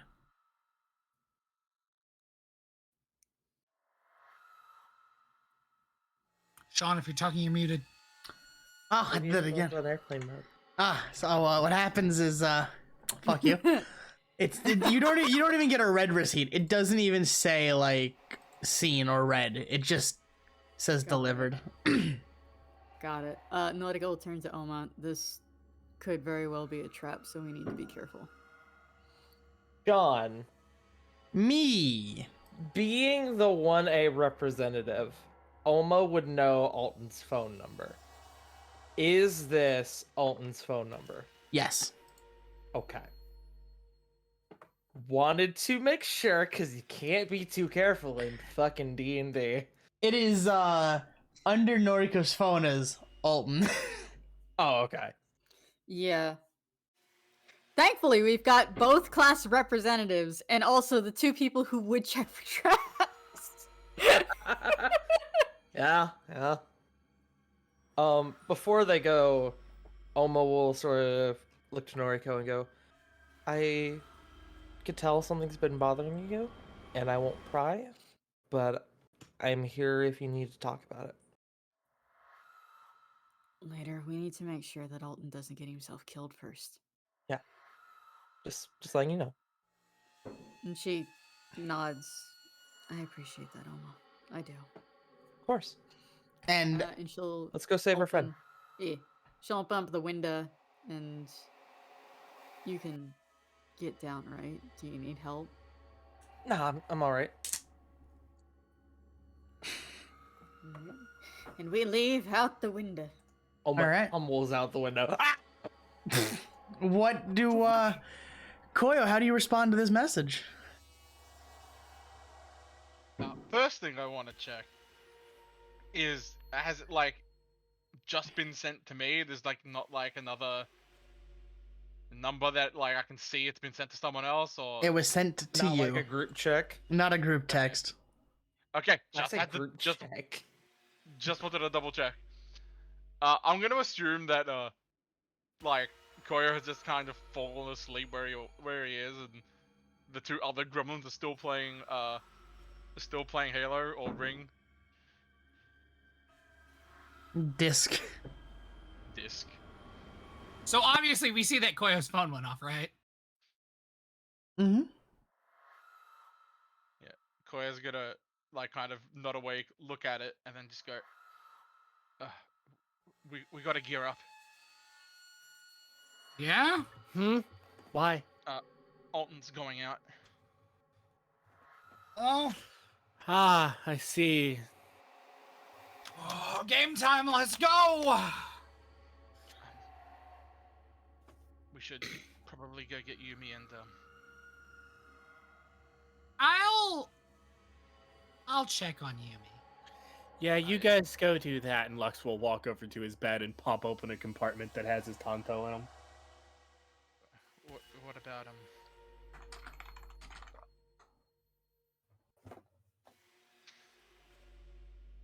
Yeah, Koi is just gonna be stopping short. Sean, question for you. Answer. Would Noriko's room be within Lux's hearing? No. Aren't the boys and the girls' dorms like separate? Yeah, they're separate by like a floor and a hallway, basically. Yeah. Yeah. Yeah, but Lux's hearing is stupid, which is why I have to ask. It's a high school dorm. There's so many people talking. There's no way that you can hear an individual room from that far away. That is a very good point. Well, that's why I was like specifically asking if it was within his range. And since it's not, meh.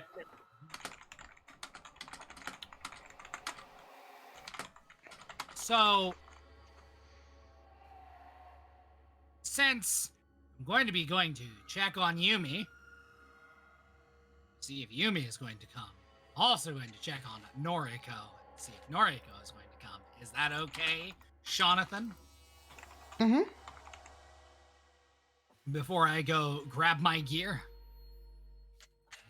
So yes, Suyoi goes and knocks on Yumi's door politely. Yumi answers the door. She's not Hey, crying anymore, but her eyes are still red. Hey, Yumi. Hey. We got a text message about a night event that requires us to attend. Would you like to come, or are you feeling up to it? She thinks about it for a moment, and then she says, "Yeah, I'll come." Wonderful. He goes and then he turns around and knocks on Noriko's door. There is no response. All right. Hey, Noriko. I had a question about homework. Not a damn thing. It's All the right. strangest thing. It's not like Noriko. And Suyoi is just going to look at Yumi. Hey, Yumi. Yeah? Do me a favor. Uh-huh. Totally look the other way for a second.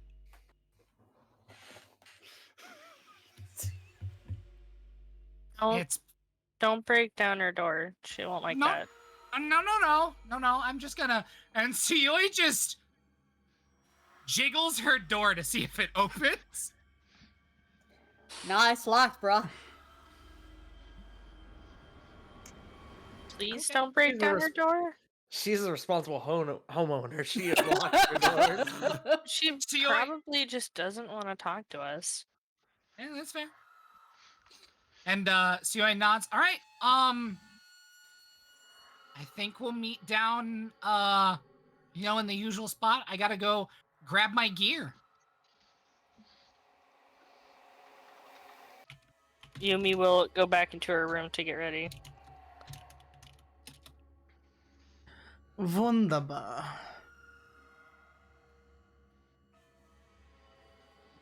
Jonathan, I need you to check your DMs. Yes.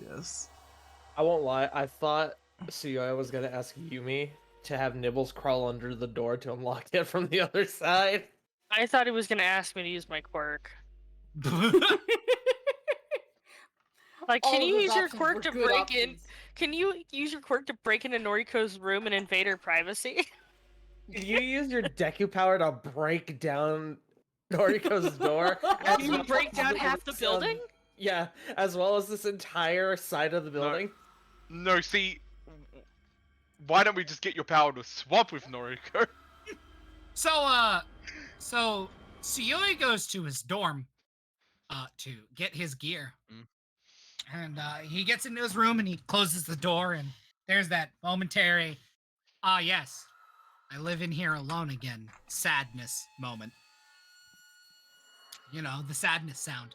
And Suyoi walks over to his bed, drops down, and he opens up a compartment built into it.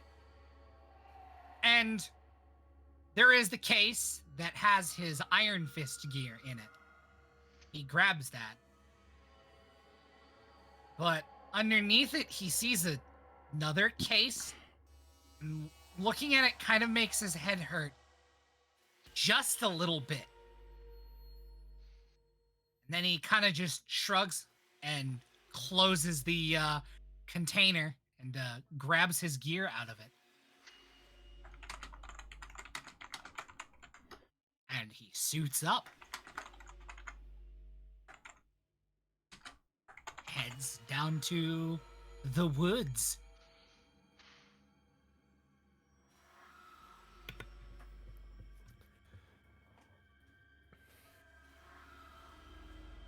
So, Suyoi is waiting for the others, I'm assuming? Mm-hmm. Alright. Lux will show up soon after Suyoi, but in place of his usual black gear that he'd been wearing, I've got to bring back the cosplay bit. There is a special occasion for this one. Oh my god. I'm gonna kill you, IRL. I'm on my way to your house right now with one of your fucking knives. Who is it? I have sent over an attack cassowary. Your life forfeit. The jacket he's wearing is blue, as well as the cargo pants he's got on are blue. I don't like where this is going. Now.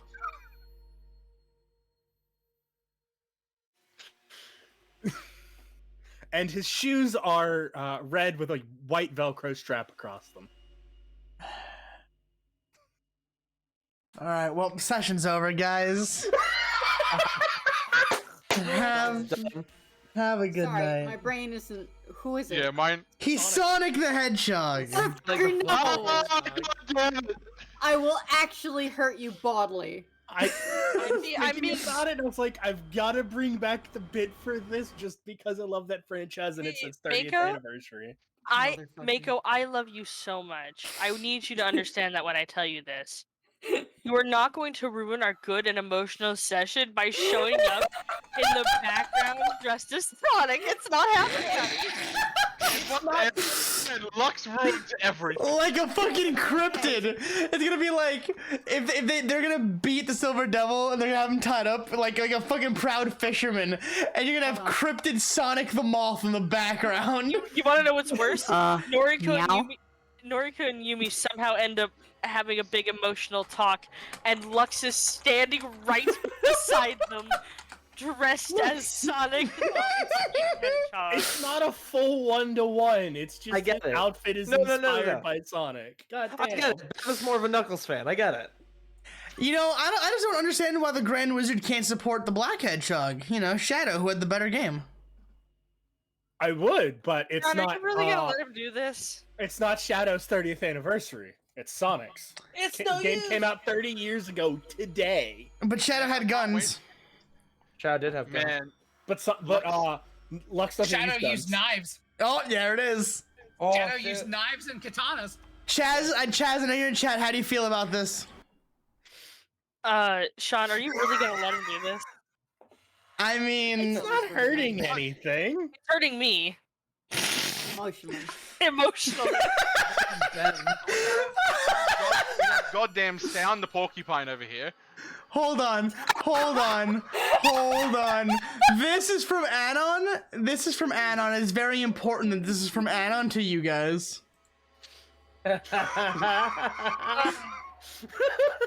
What is I'm not. Oh, no. I'm not being talked down from this, Manda. Don't worry. No. That is not how Lux is dressed, bro. It doesn't matter. Heck. he's got. Yeah, you have the red attitude. shoes. Well, I don't like this. I'm genuinely upset by this turn of events. Damn it, Mako, you've ruined everything. Fuck you and your sound porcupine bullshit. Fuck you! I didn't get to do anything else this session. So you're gonna ruin it with Sonic? This is from Chaz. This one's from Chaz. Wow, you got fucking denied. Oh my god.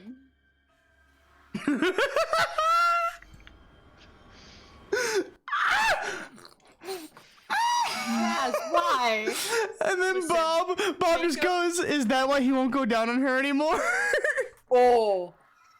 So Mako, I want you to know, I'll let you go through with this and get away with this, but I won't forget it. I don't expect you to forget. And I anything need you do, to Ani. understand that. I fully understand. I don't expect you to forget anything I do. Oh god. And I wish you would sometime. Oh, I'm so happy. Okay, so Suyoi, you see a flying blue blur with bright red shoes approach you in the woods. Him, Yumi walks away. She just heads back in the direction of the dorms. Suyoi, you do see Yumi 180. You mean, I need you? And Yumi, you will actually walk into Koyo as you start trying to leave. Yumi will stop and apologize and then move past him.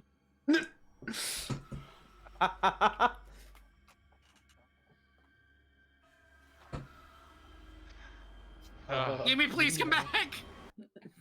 I thought you needed me for something serious. I didn't realize this was just some stupid joke. Yumi, this is very serious. It's not my fault that Lux is an idiot sometimes. It's, Alton looks like he is in trouble. Or going to be in trouble. So we're going to him as a clown parade? I put a lot of effort into my outfit. No, but I'm just saying, when all, because Yumi showed up not in her normal outfit, by the way. She's just wearing her hoodie and her backpack, and she shows up, and I mean, our outfits are always a little bit ridiculous, but Mako is dressed as a blue hedgehog with red shoes. He's not dressed as the hedgehog. It's just a blue jacket and blue cargo It's a blue pants. tracksuit. A porcupine. Let's be honest, he's just wearing his gym outfit. That's all it is. Okay, if it's, Yeah, I you're thought right. you were actually trying to dress as Sonic. I didn't realize it was just No, pants it and was shoes. It was just the fucking colors were a nod to that. Was all it was doing. It wasn't the full thing. It's just a blue jacket and blue cargo pants with red shoes. And a strap. Cry about it, pussy. Cry about it, pussy. Find me. We gotta now play like a bootleg version of like Live and Learn as we go to the. Do I have one? Hold on. We Hold will on. turn around and we'll put up with this for now. Do I have one? yes. Hold on. I love Diantige. I like how he's apparently just wearing his gym outfit that shows that he's from UA. He's got a blue jacket and blue cargo pants. Those are things he owns. Cool, we're super visible. This is not a sneaking mission. Shioi doesn't even have a Shioi doesn't even have a regular shirt on. His jacket has no sleeves, and he's got a bulletproof vest on. This is gonna be wonderful. I found the perfect thing for this. Amanda, hey Mako, you want to join the day crew? Your team seems pretty mean. I'm thinking about it. Between the day Motherfucker, crew not. and the villains, considering they can apparently do a well-done burger and not bitch at me for it. I didn't bitch at Can you. we swap Lux for Fang? Sean, that's so mean.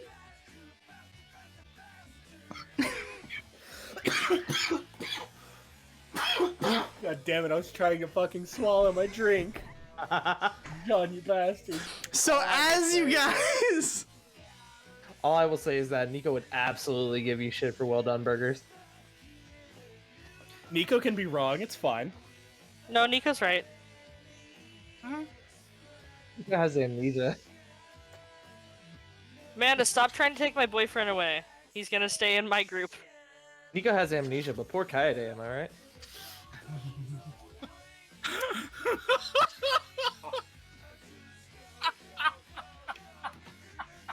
So, Koyo, you have the directions. What do you want to do?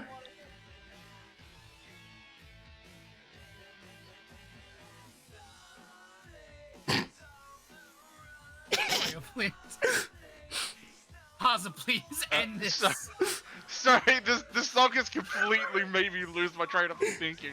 I'm like, Sean, I'm begging you. so we have the address and everything. I can't believe that Sean is going to get this vodka. Yeah. It's not. It's too slow for it to be caught.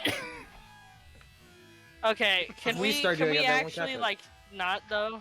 No, I can't do that anymore. I cannot put up with that anymore. Thank you. That was a nightmare. That's a nightmare world at some point. This is all a nightmare world. Let's move on. I mean, Sean and I did create it. I'm just gonna put this in the chat. Enjoy it, everyone. It's gotta go fast, but every time they say fast, it gets slower. Yeah, good luck catching the rest in the VOD, Sandman. It's gonna get VOD muted. Dos vidania, pussy boy. So, Koyo has the directions. So, And he in the text it said he was already there, right? yeah. Well, you know, all you got was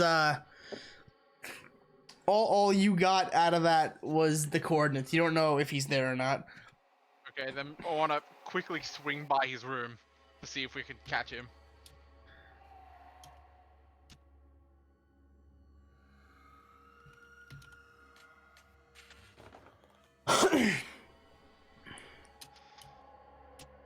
You're gonna knock on his door?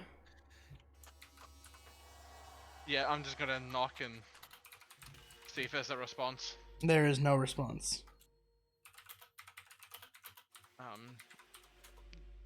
Can we just I'm open gonna- his door?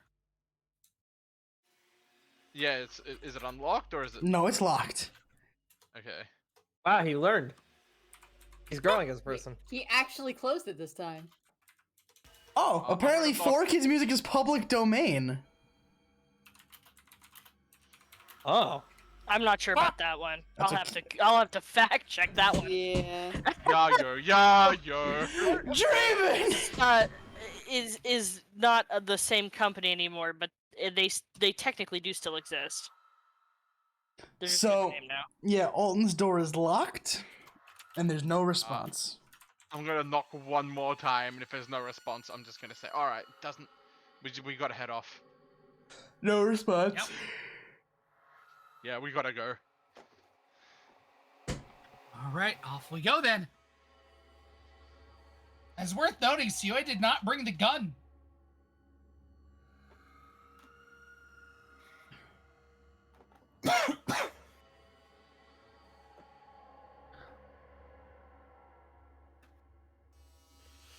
All right, Lord, take us away. Well, Koyo has the directions. Are you gonna lead people to the coordinates? Of course, I'm not just gonna go. All right, let's get this way. No, we'll head we'll head toward the coordinates. All right. So as you guys make your way to the coordinates, where is Noriko and Oma?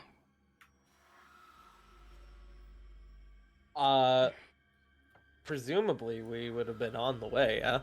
Yeah. Yeah, where were the location? Like, where did the coordinates point to? The coordinates take you basically into a tree line where you get a very good clearing, you have a very good opening of like a clearing surrounded by trees. Okay. Well, I'm not going into the middle of the fucking clearing. Do we see Alton? Give me a perception check. Okay. So I will, like, I assume this would have been on the way. Noriko said, so we're kidnapping Alton back to UA, right? Like, that's the plan? He's gonna get Yes. himself killed. Okay, cool. Presumably. Thank you. The plan is to make sure he doesn't get killed. So we kidnap him and drag his ass back. And that's a Yes. 19. I assume I need a perception check as well? Mm-hmm. And do I still have advantage because of the gun?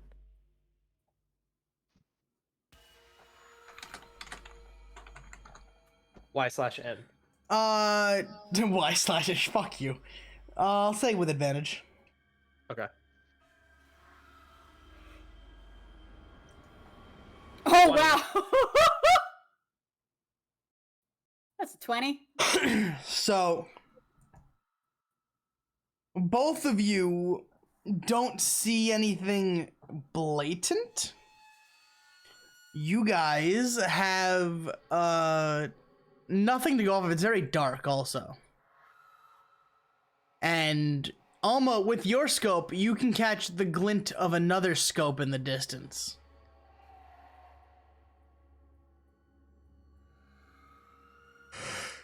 How far is it? About 100 meters. Okay. Kind of whispering to Noriko. Looks like somebody else is out there. About 100 meters. Might be Alton. Looks like they may have a weapon as well, though. What kind of weapon? I don't know. I can tell that there's a scope on it. You see the glint of it, which means they probably see us. Truth be told. So realistically, we should probably move. Yeah. So, I will make sure to put something between me and this other person with a sniper, preferably Trees. Do I know what Alton's? Do I know what Alton's quirk is, or like not his quirk, because we know his quirk. Like, do we know what he uses for like weaponry? Does he use a gun? Of Did who? he have guns when you guys explored his room one time? I don't know. I think yeah. Yes, actually he did. History check. That's gonna be all you, because I don't think Oma has seen. Alma, I don't think has ever, seen that. 17. You remember that he absolutely had a long-range weapon with a scope. In that case, while I am behind said tree, I will text again. Alton, where are you? Alton, where are you? On one of her burner phones. Because she doesn't bring her normal phone with her. You would get not even a red receipt.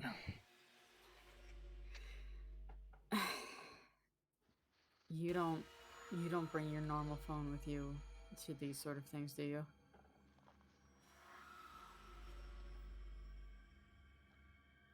Oma? Above game? That is a good question. Noriko has a burner phone. Yeah. She only brings the burner phone with her on things like this in case she gets fucking caught. Oma probably has a burner phone. She's a smart girl, despite her medicine checks. You solve all your problems with robotic limbs, it's fine. Yeah, it's fine. Amputate everything. Yeah, Yeah, I can take care of you. Just don't ask me to make a medicine check. That I have expertise in. He came in for an upgrade. I mean a checkup. A checkup. Yes, that's what I meant. Oh wait, I don't have expertise. I lied. Fool. So, around this time, Koyo, you and the rest of your mini group are gonna show up to the same tree line, but you're unsure if you can see the others. Could I roll the perception check then? Yeah.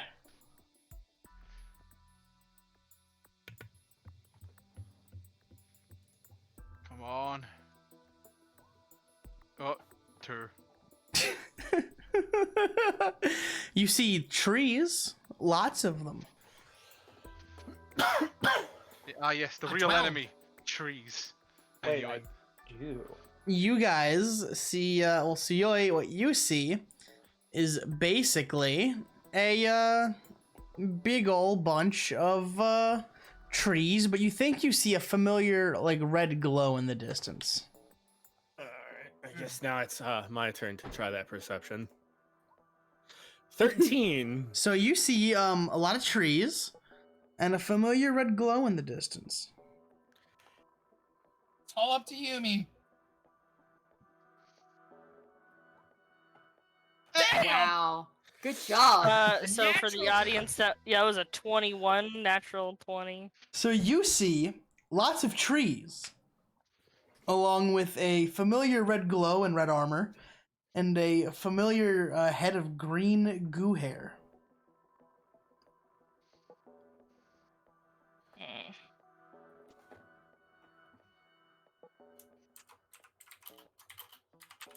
Yumi stands behind everyone. Alright, and she makes sure her hood is up. have we seen anybody? I got nothing. Yumi has seen things. That glow over there looks kind of familiar. I see Noriko, I think. If it's Noriko over there with that glow, then I guess that must make the glow Oma? Maybe. Yumi has seen Oma in her armor before. Mm-hmm.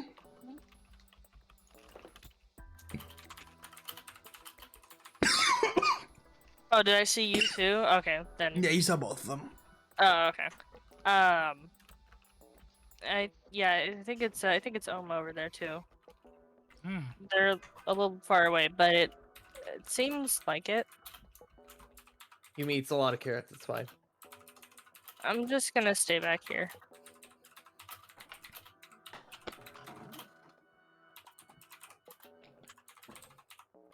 Well, we should probably be a little bit less conspicuous. I'm going to roll a stealth to blend into the surroundings while we figure out what we're doing. I guess I'll also stealth as we wait for whatever the hell's going on. A 14! That's a 23. Fuck.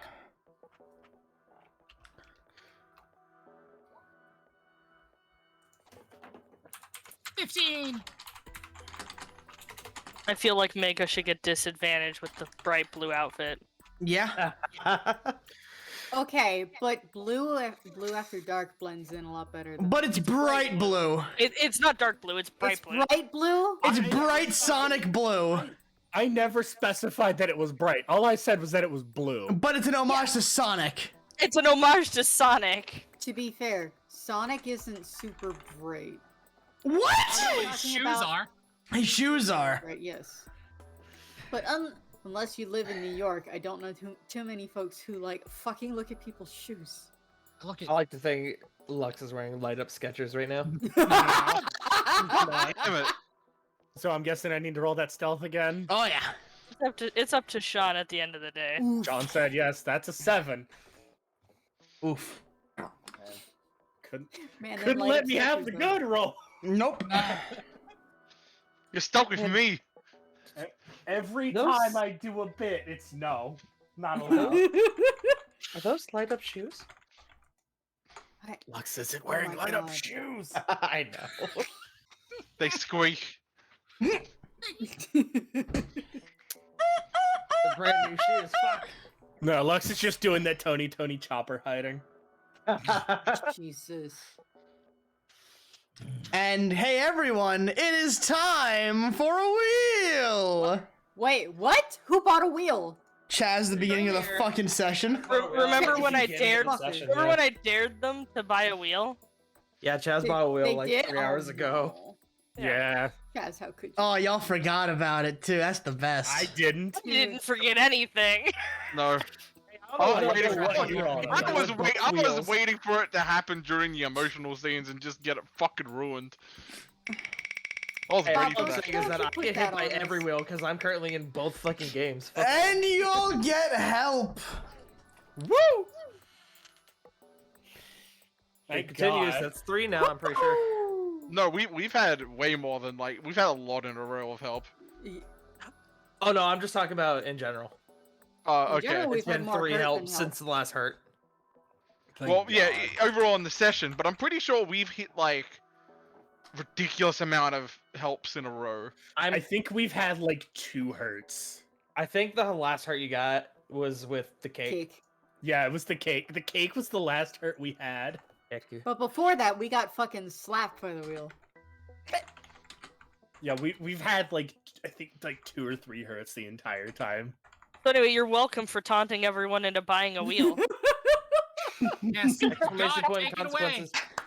So, I'm gonna put that in my pocket. And you guys are looking for Alton. Mm-hmm. Also, one moment. I do also want to thank Survivor for the 150 bits.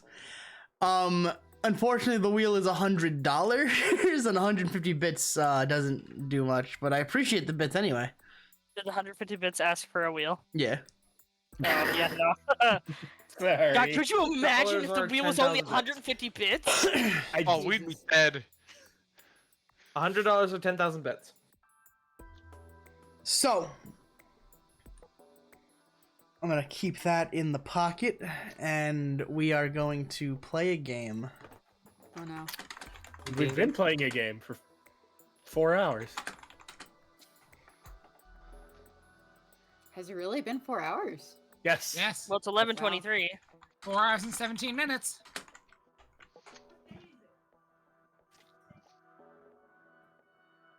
Yeah, Yumi, I think, met Alton Yeah, the at the Jackrabbit warehouse incident. where Jackrabbit died. Oh, right. He was there. Okay, so she That did was the meet guy, him yeah. once. Yeah. She did meet him once. Because all of the stuff you guys did with Alton afterwards, Yumi wasn't there for. Yeah, that You were was. there for part of listen, it. It was, we have to go help our friend. You can't make us choose between our friend and your safety. So just stay put. And he went, okay. Yeah, he did also show up right before Universe. Yeah, he built basically he was the catalyst for the fight that had you walk away. Was he? I don't remember. Yeah. I just remember you guys fighting. Now, as much as I love all of you, I need a certain someone to take it away, because they have an action.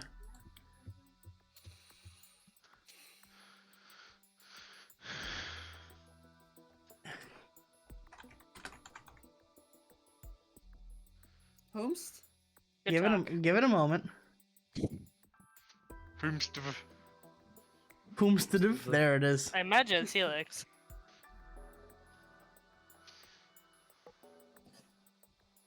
Alrighty. So, Jonathan. That's me. I'm assuming nobody can notice me, so in complete silence. Yeah, do you want to tell them what you fucking rolled? Do you want to leave that a little surprise between DM and player? No, fuck it, you can tell them. This motherfucker rolled stealth and got a motherfucking 31. Eat the deepest part of my ass. So, in complete silence, shadows will begin to form behind Yumi. And I don't know if anyone is going to be have a high enough passive to notice what's happening. Who's standing next to Yumi? Yumi's at the back of the group. Then Suyo is the closest to Yumi. if Yumi's in the back, then no one's probably going to notice. And because I have not been noticed, this is going to be a surprise attack. Wraith is going to strike Yumi, and it's going to be an automatic crit because of Assassinate. And it begins Only if you hit. There's a chance for you to miss. Yeah, but it's gonna be at advantage. Yeah, but you can still miss. I know. Tart says hopeful. Let me pull this up here. Oh, I am hopeful because you see, Sean, I made his character sheet. I can metagame, you see.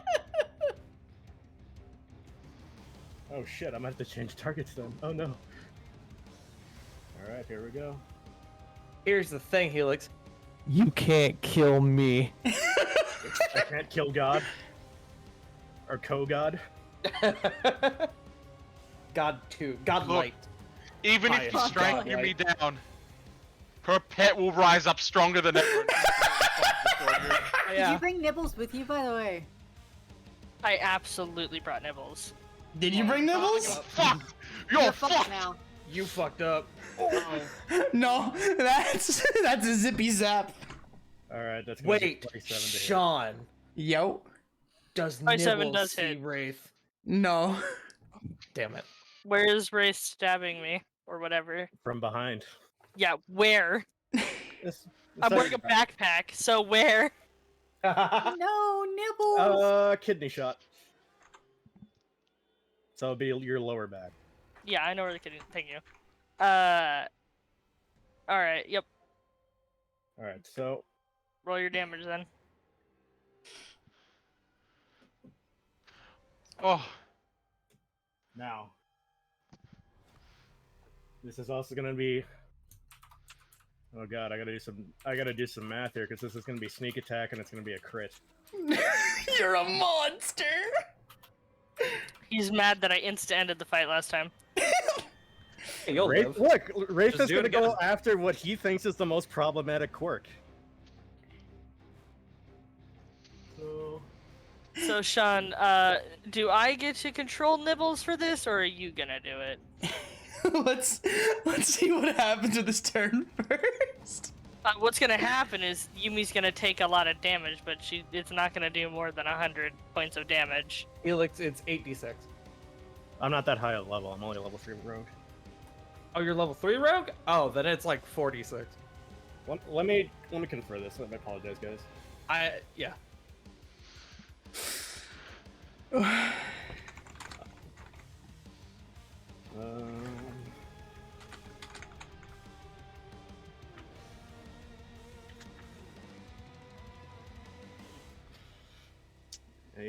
It's only 2d6. So yeah, 2d6 and then the crit makes it 46. And then I gotta do another d6 for the crit on the dagger, so that would be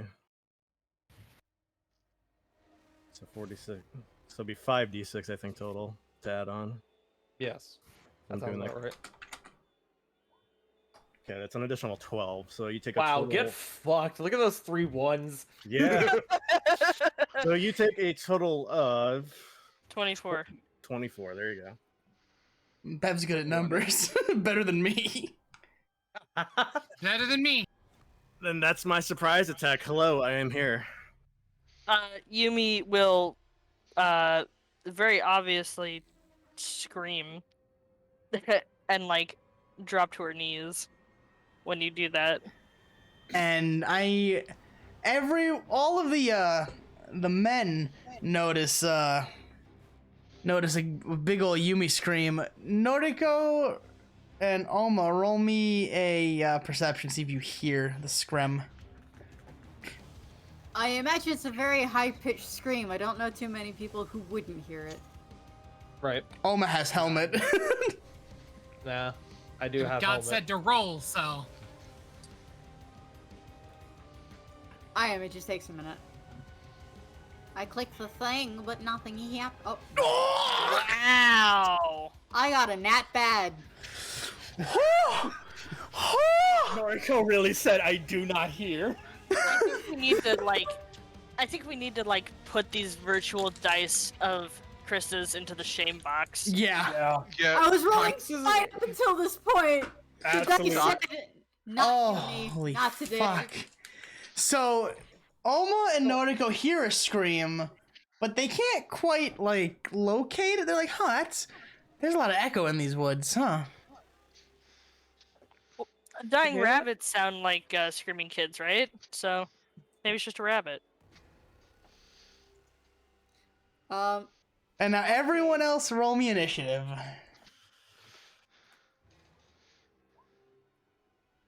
So That do you is want a me to good- roll for Nibbles? Yeah, roll for Yumi and Nibbles. I'm gonna roll for Nibbles. Oh shit.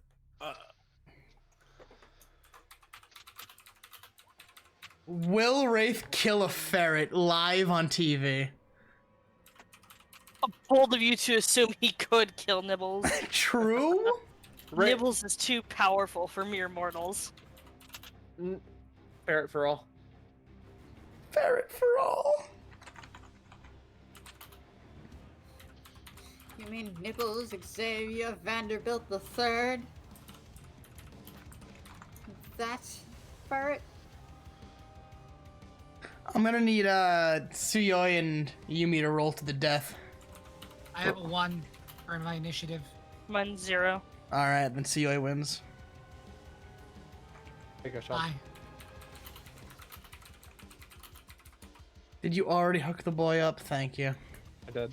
I got you. And let me just roll for a young Nibbles, a young Nibbleton. Why? It's a good day to be a fucking ferret. Hell yeah! What is the total on that? Presumably he has a high dex, right? He's a ferret. Just give him the 18. This ferret could be the only thing that keeps us alive. True. We're 4 teenagers against a hitman. 4 teenagers and a god in ferret form against a hitman. Yeah, we've got solid ferret with us. So, I will say, I think that Wraith, I think your sneak attack will be your initiative turn because you got the highest one anyway. So like it fucking matters. You just bullied the piss out of poor 14-year-old Yumi.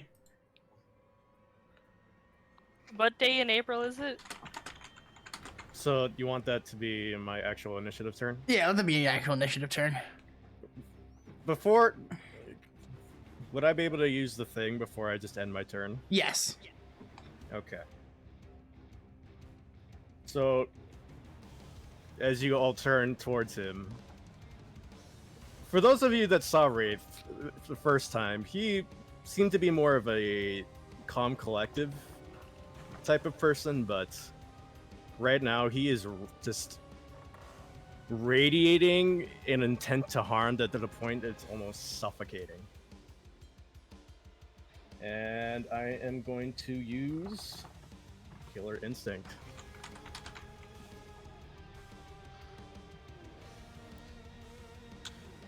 And that'll be my turn. All right, next up will be motherfucking Nibbles. Go Nibs. Where is Nibbles on Yumi's person? He was in her backpack. Even better. So, if the knife cut the backpack at all, Nibbles could run out of it. Oh yeah, he's gonna come out of the top of it. He is Nibbles after all. And Sean, I'm gonna just copy paste this into our chat just as a reminder. Yep. Sean, how about you control Nibbles and what you want him to do, since you're the one that gave him god powers last time? Yeah, I said I was gonna. I said I was gonna. Yeah. I want you to have his limits. What limits? The limits we're setting, because this is another one of our friends and not a rando faceless NPC. Actually, I'll put it in our group chat. Hold on. All right, you and me and Tart group chat. Just to remind you guys. There we go. Posted there. Points. Yes.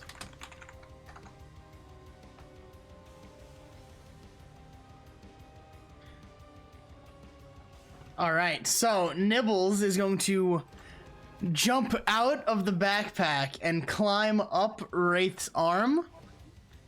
but unfortunately, what he was going for did not work. So now he is perched on Wraith's shoulder. He's just vibing. He's not happy with you. Okay. And unfortunately, Nibbles is now going to go for an actual attack roll, please. Does a 21 hit you, Helix? It does. So basically,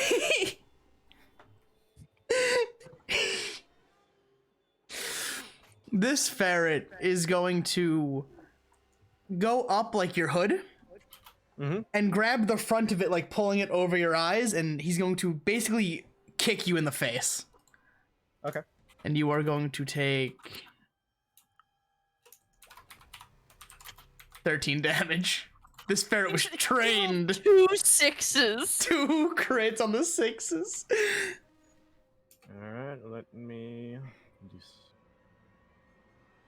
Can we talk about how this ferret just did half the damage that this assassin did to Yumi? He rolled shittily, what can you expect? He rolled good. Nibbles is on the loose, and he's pissed. So next up is going to be Lux. Before that, yeah, at the end of the ferret's turn, Wraith is going to use a legendary action. Of course, you're a bastard. Go for it. I'm sorry? You really think Sean wouldn't give him legendary actions? I did not expect this, no.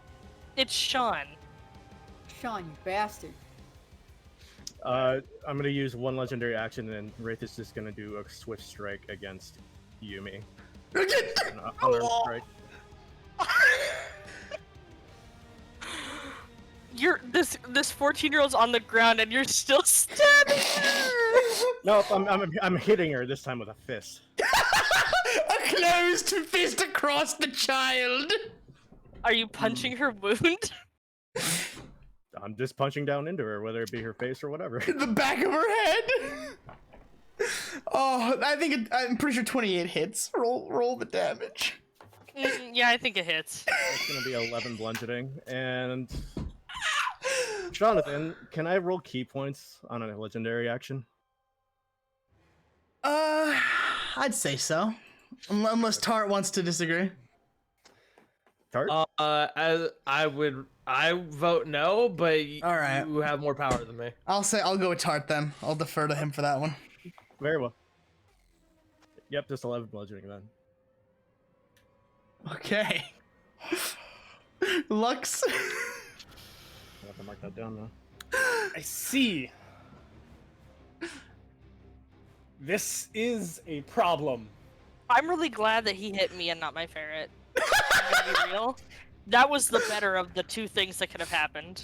IMO. Yeah, for him. I think it's time for a new toy, Sean. Oh yes, go for it. Yeah, the thing you've been rolling waiting for this.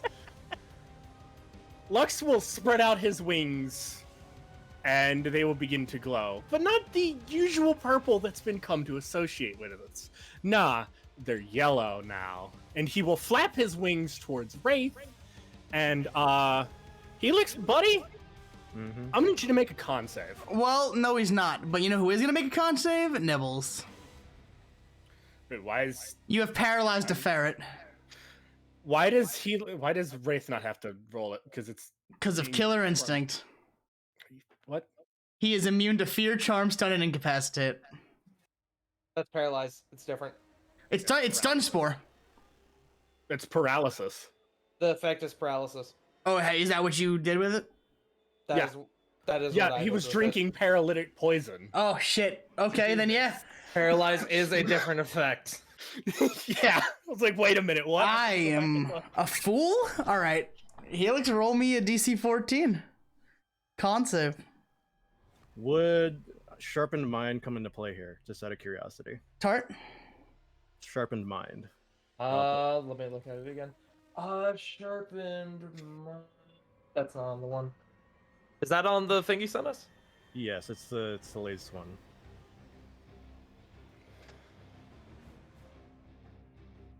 I must be blind as fuck then. I see it. I can post it. Hold on. No, because that targets the mind. This targets the body. Very well. Okay. I need a con save, you said? Yep, con save. You gotta beat a 14. Oh, ignore the 15. It's an 8. I fail. All right, so you and Nibbles. So Nibbles is kind of just stuck hanging from the top of your hood, just dangling in the middle of your vision. And Wraith, if you look at the ferret, you can see he looks just as pissed as you do right now that he's paralyzed.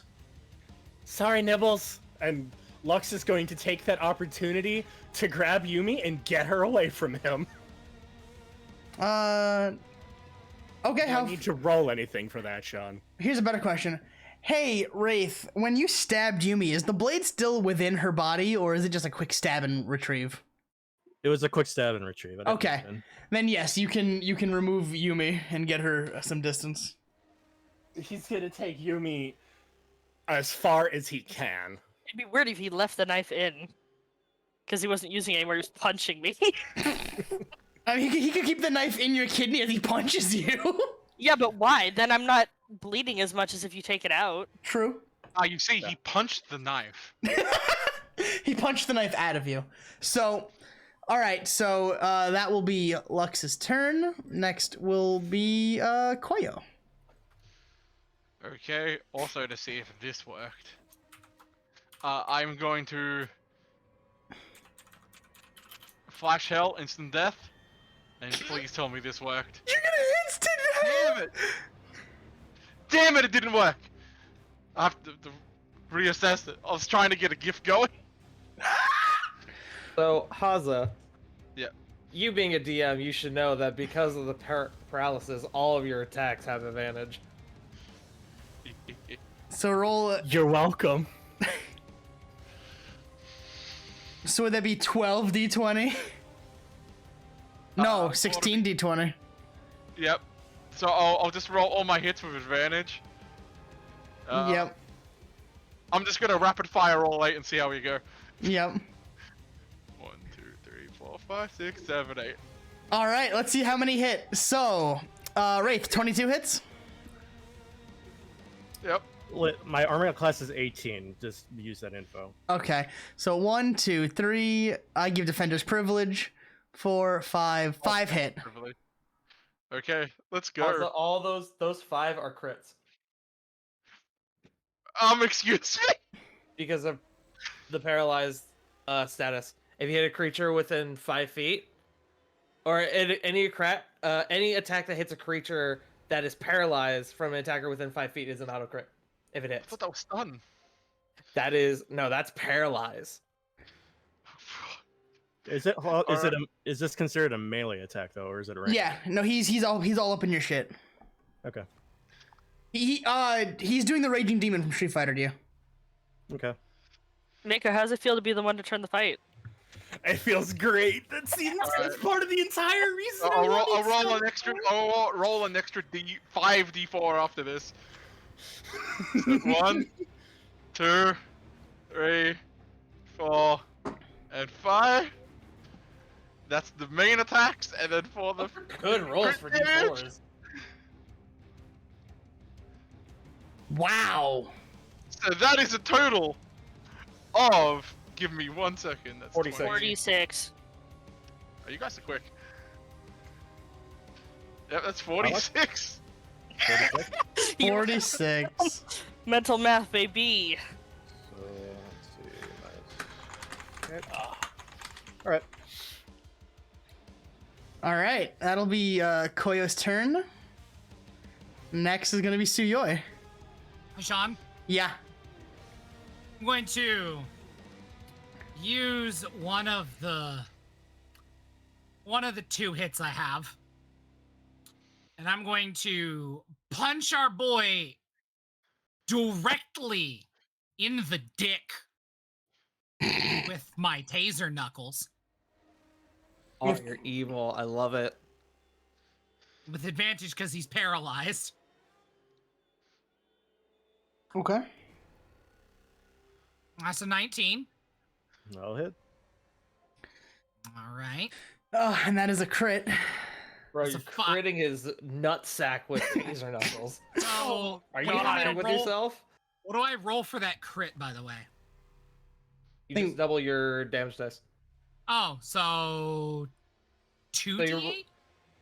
Yeah, so you rolled 1d8, so roll another. Wow. So 7. All right. So that's the first hit. And You are so lucky I'm not at least level 10, because that would have been an immunity then.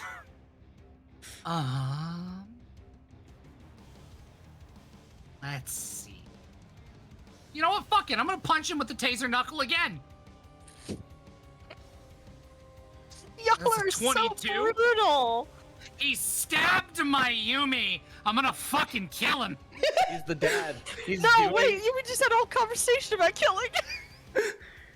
It's metaphorical death. I'll bet you're off. I'm gonna make this motherfucker bleed for it.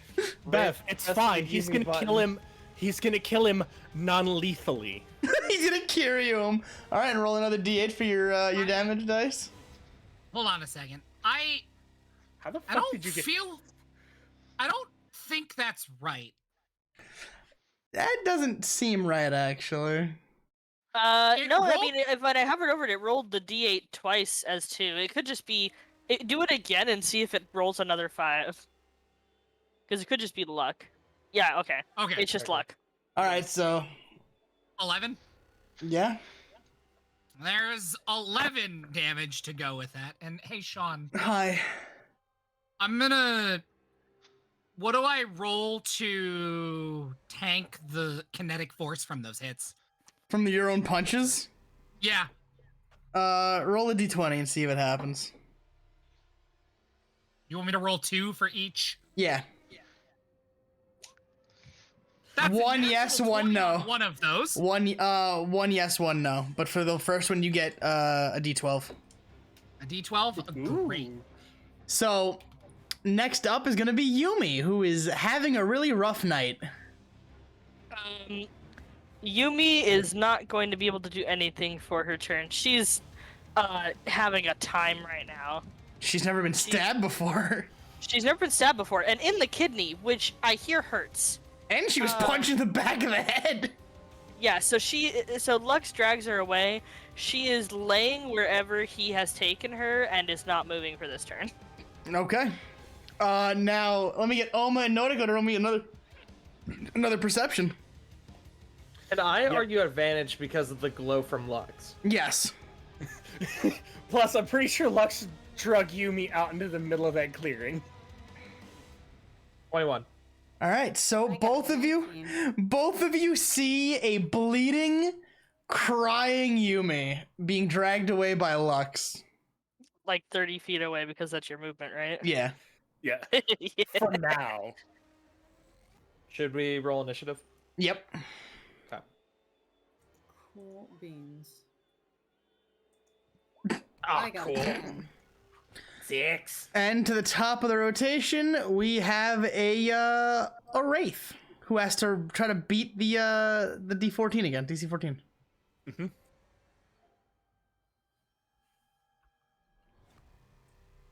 Show me a nat 20. Yes! Oh. Yes! Get fucked. Holy fuck. Payback time. We're curb stomping for once. I don't know what we're talking about. What happened? Wraith got a 5 on his con save. He's still paralyzed. QX gonna give it to you as we just fucking wail on him. Can I say I love that there's no timer on the paralysis either. Let's John, see. You didn't give a timer? Tart, I thought would have given him one. We'll say right now. I thought I did. We'll say right now it's for a minute at most. Okay. So, Nibbles is also paralyzed. It's for a minute or until he saves. So, what's the save they have to? What's the number they have to beat? 14. 14. Okay. They're just rolling really bad. I didn't make it high for a reason, but fuck. Yeah, and that's the 14 because of the proficiency in it too. So, remind me, Tart, because I obviously got a ton of paralysis mixed up. What can you do in paralyzed? Nothing but cry? paralyzed creature is incapacitated. An incapacitated creature can't take actions or reactions. You can, however, take bonus actions. But Helix is immune to incapacitate. I see. So Helix on his turn can do actions or reactions, but because of paralyzed, he is not incapacitated, but he does automatically fail strength and dex saves. Attack rolls against him have advantage, and any attack that hits the creature is a critical hit if the attacker is within 5 feet. Okay, so he can do shit, but he's fucked if they try to do shit back. Yes. Okay.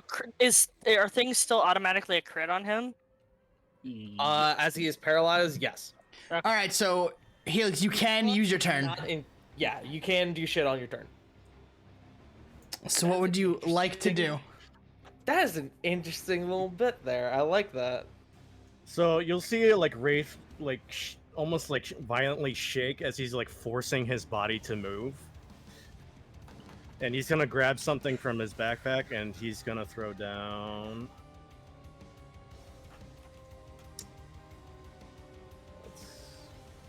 Orb of Darkness. Ah. I remember this. Advanced Darkness. Yep. So it just got a shit ton of darker, and Wraith just disappears in the shadow, along with anybody that's standing within 30 feet of where he dropped it. So Nibbles is in the abyss right now. That's Nibbles a bit. Nibbles Abyss. Nibbles, Koyo, and Suyoi.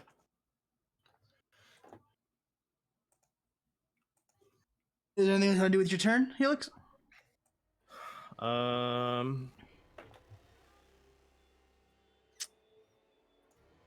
You said I'm not able to move? No, you fail Dex and Strength saves. Yeah. Yeah, you Things are crit against you. You fail the saves and you had disadvantage for something. You automatically fail strength and dex saves, and attacks are advantage against you and auto crit. But besides that, you're good to do whatever.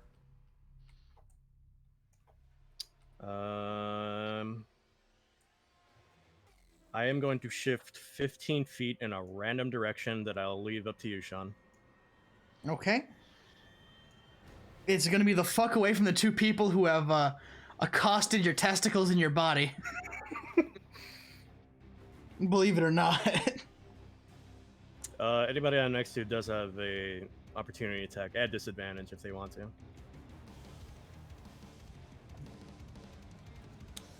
Absolutely, I'm going to take a swing at you. I would feel like the advantage and disadvantage cancel each other out, Tart, and make it a normal roll. Yeah, normal roll. Yep. I would also do an up attack if... Alright, so you both get op attacks, normal rolls. Alright, go ahead, Koyo.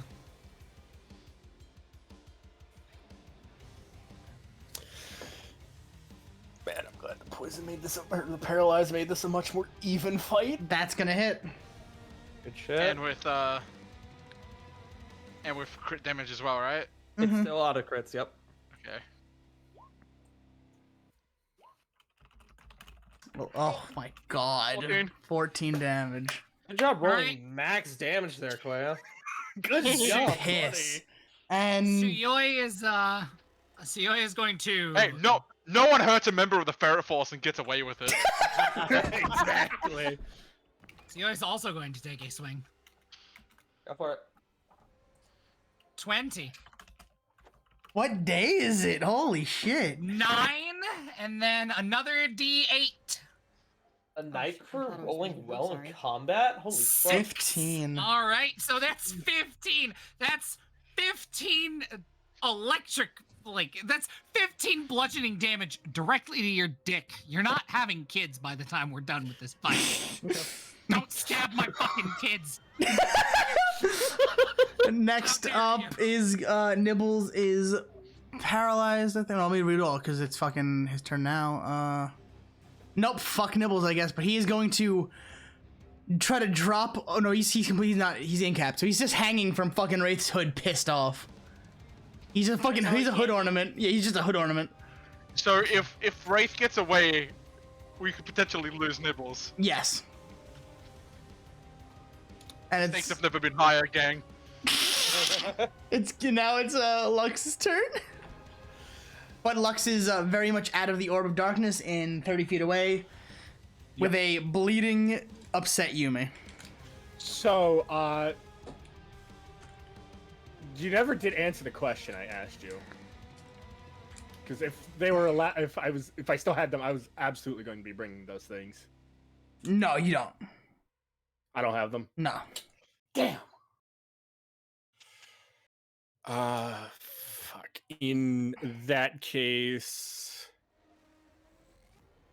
I can't wait for Helix to kidnap fucking Nibbles and he comes back as Darth Nibbles the Cruel and fucking slays all of you. Nibbles will become the BBEJ. Yumi's backpack is open at this point, right? Yeah. Yeah. Would I need to roll a perception to see if there's like a first aid kit in there? Yumi usually does carry a first aid kit on her because she's proficient in medicine. Mm-hmm. But would I need to roll the perception to Yes. see that? Okay. Good thing I'm good at that. You can find a med kit. Yumi, what does your med kit look like? Because knowing you, it's customized to Yumi's tastes. So it's like a regular med kit you can get from the store, but it is covered in stickers and glitter and stuff. Awesome. Yumi's ouchie be gone box. Okay, Yumi, hold still. I'm gonna try to fix you up. Would I get advantage on a medicine to help her out with? Why the fuck would I give you advantage on medicine? No, you get regular medicine check. I was just asking because it's using a first aid kit. You don't know how to use the fucking thing. Fair enough. Only there was somebody close by who. That's 10. You are pretty certain that a band-aid will not cover that up, but man, you're really not sure what else you can do other than put a band-aid on it. Well, knowing Oma's in the area, Oma, can you come over here and give a hand, please? And heart is sweating. Lux will stay put and essentially ready himself to help Oma should she come over. Okay, that means after Lux, I'm pretty sure is Koyo. It is Koyo. At the end of his turn, I'm going to use a legendary action to shift another 15 feet. Okay. So you're now at the edge of your orb, basically. Or would you be out of it? I chose a random direction, up to you. No, you're still in it. I'll say you're still in it. Okay. So, Koyo, you are in pitch darkness, basically. So the first thing I'm gonna do is shout out and go, is Yumi okay? Hoping to get a response from anyone. I'd say Lux, you roll with disadvantage to see if you hear that. Wait, hearing, wouldn't that be a flat one because Lux usually has advantage on hearing? Nope, because you're very focused on the bleeding stabbed Yumi. Fair enough. So that's perception with disadvantage. That is a 19. You absolutely hear Koyo call out. Working on that.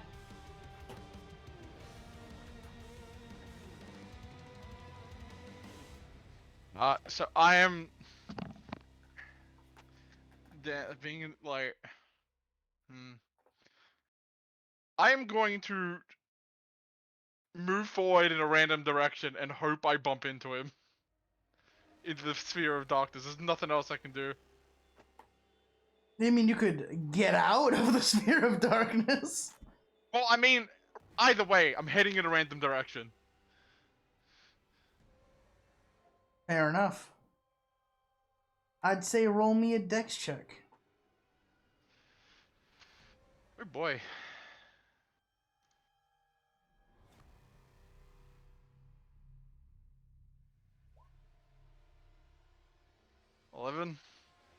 You are going to stumble around in the dark. So I'm still stuck in the darkness? Yep. No, then that's it. I guess there's nothing else I can really do. All right. Next up is going to be Wing wildly. Next up is going to be Noriko. So how far away are we from everybody else? You would be about 30 feet away from everyone else. You see a big ass orb of darkness, and you see a very distraught, bleeding, injured Yumi with Lux like standing over her. Oh, what do you know? My speed happens to be 30, so I will take my full movement speed running over to where everybody is. I'll worry about why everybody's there later. I'm assuming they got the same call that I got.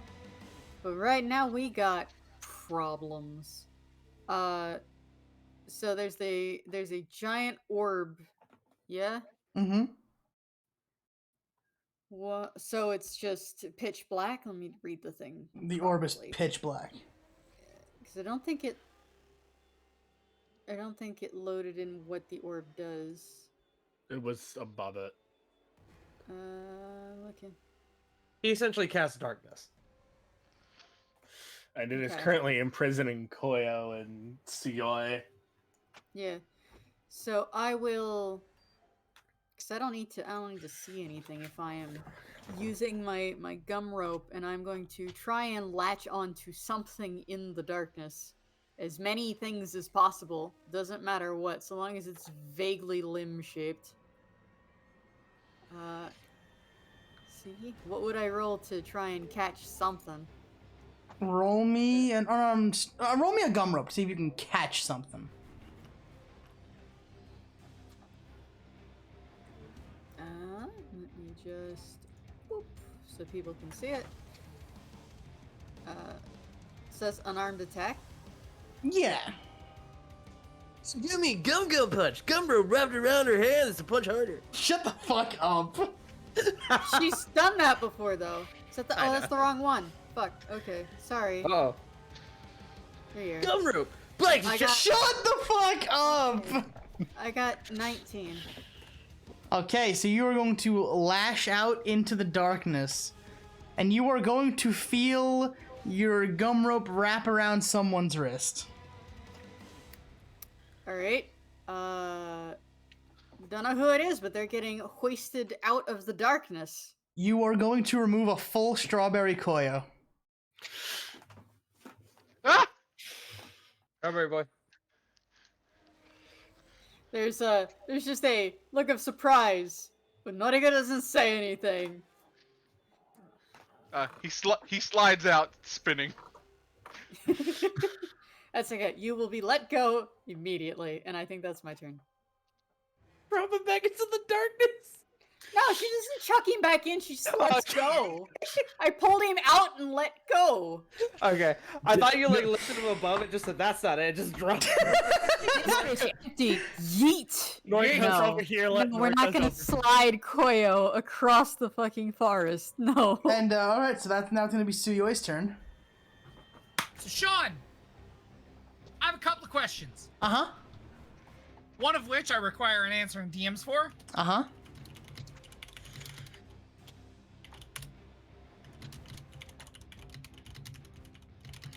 I can't believe Noriko went, oh man, I just pulled a rare Koyo.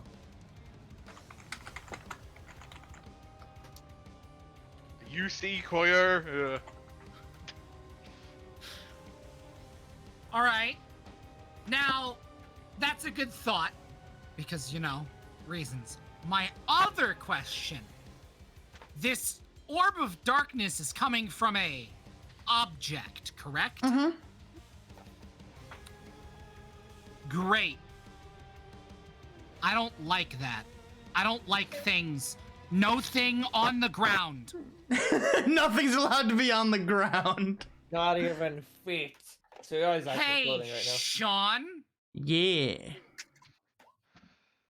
I'm going to use pocket sand to punch it up off the ground and away.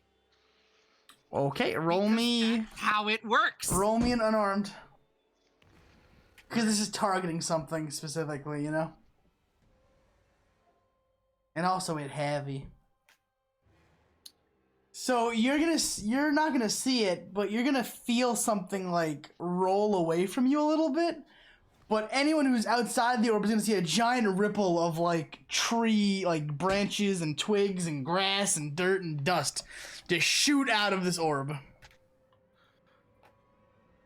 Ah, Suyoi did his thing again. Great. By the way, for Wraith's wonderful, you now have disadvantage on perception checks and insight checks. Well, that's if you hit an opponent. Yeah. Well, no, that's just it's obscuring. I launch things off the ground. Oh, okay, it's yeah. A smoke screen inside a smoke screen. You're a bastard. Neither of us can see. Now no one can see. It's advanced turbo darkness. I hate Not you. advanced turbo darkness. All right, and that's gonna be your turn. So next up is gonna be Yumi, who is still stabbed and very upset.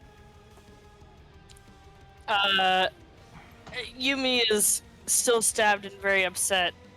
Has Lux healed her at all yet? No, he called over Oma. He's trying, but he's not familiar with helping in this manner.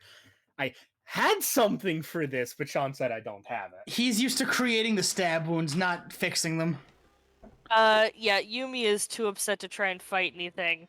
This is very new for her. She's also very worried about Nibbles, and she's stressed. All right, and that's gonna be Oma's turn. All right.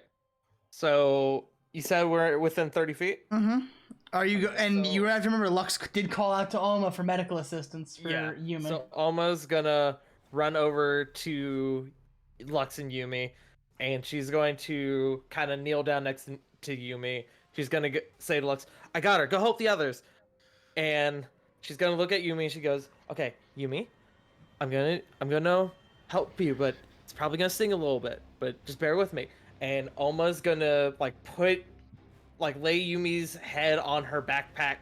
She's going to grab a stick, wrap some bandages on it for Yumi to bite down on, and Oma is going to try and start cauterizing Yumi's stab wounds. Yumi, do me a favor and roll a fucking a wisdom save, a will save. What's con save? You roll me a con save.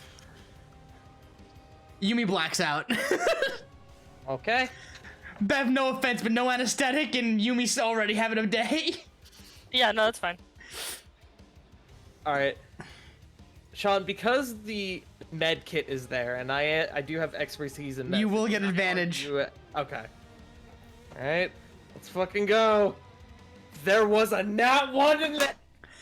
There was a nat 1 in there. The tradition continues. 21. Fuck you, roll 20.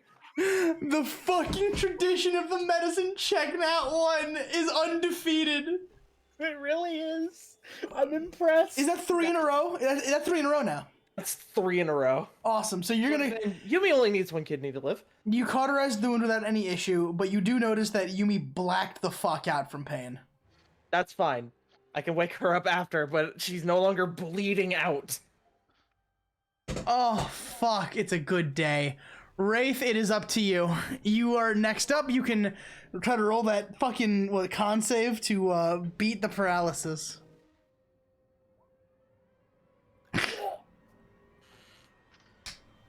It's a good day. All right, Wraith, you are still a little sluggish, but they don't know where you are, and well, there's still plenty of people you can apply stab wounds to.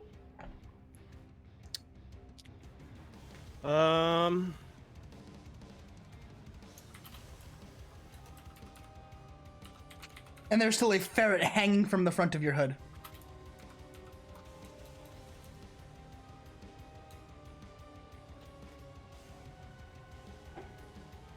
I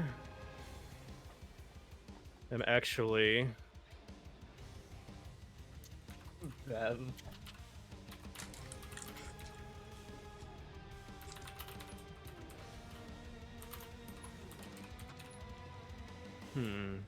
how do I want to do this? Because this paralysis is still a problem.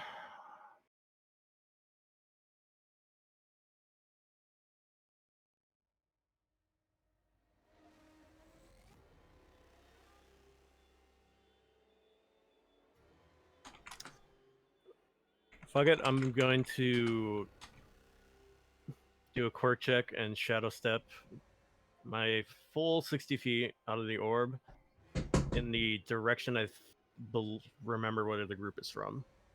Okay.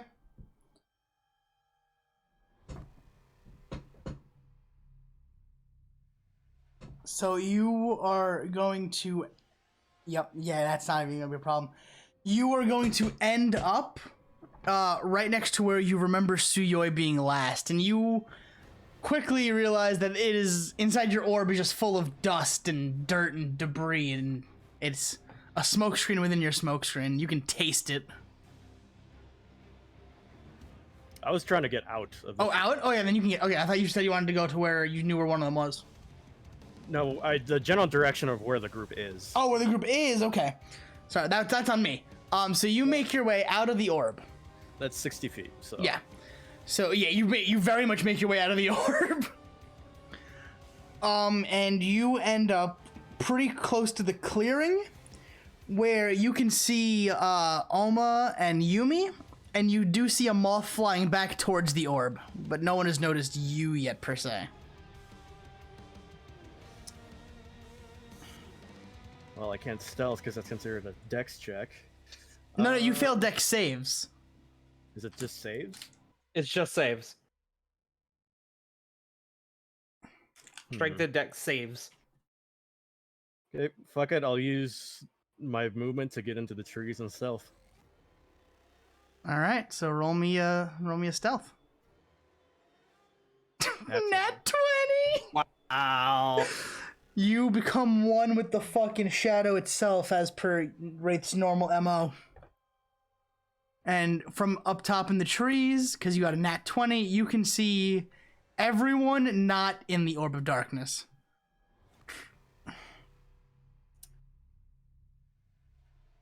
So I'll use my quirk.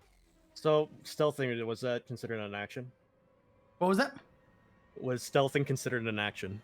I'd say that'd be considered your movement. Just part of my movement? Okay.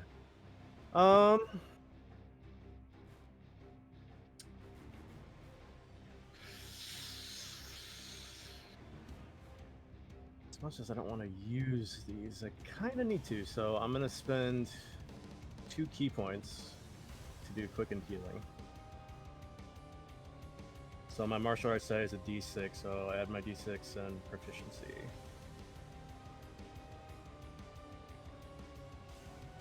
All right, how much do you heal? You heal 6?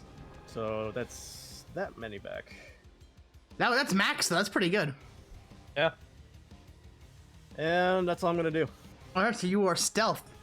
Next up is going to be Nibbles, who is you're not hiding from because he's on your fucking hood still. Wow! You have a really nice furry hood ornament, apparently.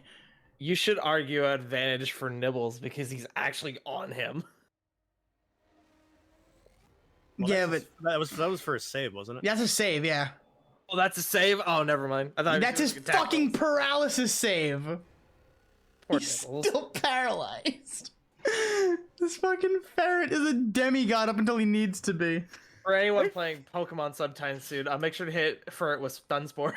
You monster. Apparently. All right, fucking Lux, you're up. Lux is going to stay near the group and just have his blades at the ready, but not aiming to do anything particularly. He's gonna hold attacking as soon as, Wraith is anywhere near him. If you see him, that is. Yeah, if I see him. And there's another question I have, Sean, because I ask this just about every time it's fucking dark and we're fighting. What phase is the moon in? It is crescent. Damn it! One day, I will find out what happens to Lux under a full moon. One day. But will that be all you do? You're just gonna ready an action in case he walks up in your face? Ready and like Lux's back is essentially going to be to the group, so that if he goes to step on his shadow, he's standing on someone else. Okay. Next up is Koyo, who is outside of the orb and next to Norika. Hey Sean, actually, I'm gonna use Wraith is gonna use a legendary action. Yes. And he's going to chuck a throwing knife at Lux, and giving my Skulker feat, my position will not be revealed when I use the range attack. And you're still in fucking what's it called? Yeah.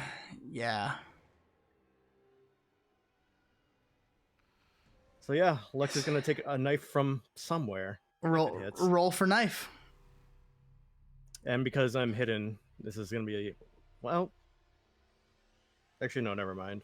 It's gonna be a straight roll. Is it Swift Strike though? Because you're still in what, Killer Instinct? Yes. Ah, lovely.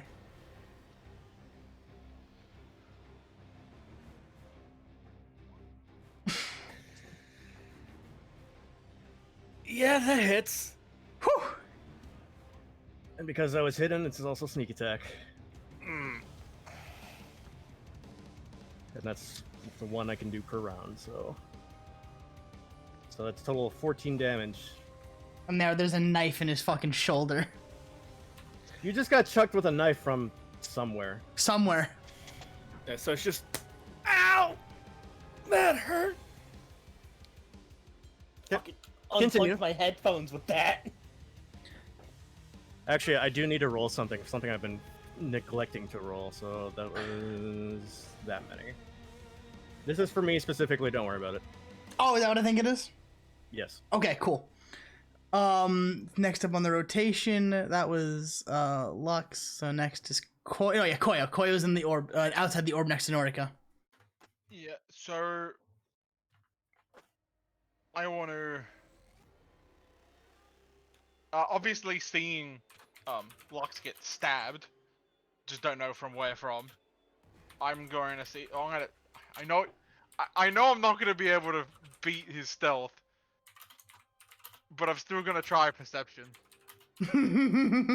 Go for it. I feel like only one thing will save this.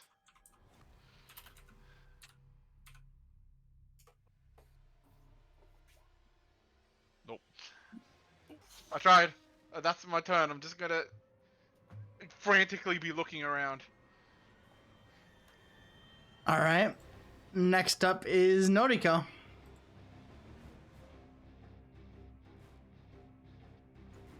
All right. Okay. So that the darkness is still like a thing, right? Mm-hmm. It's a swirling orb of darkness. Hmm. Did Koyo go back inside it? No, because I know I know Lux got stabbed while now, so I'm assuming he's out of it. Okay. Alright. I know Seoi is inside of it. At least I can assume Seoi is inside of it because he's not out here. And you saw the giant explosion of dust and debris. Yeah. How far away was the explosion? Within the orb, so like 20 feet from you. Okay, cool. Then yeah. Can I try and like spot Wraith? That'd be perception.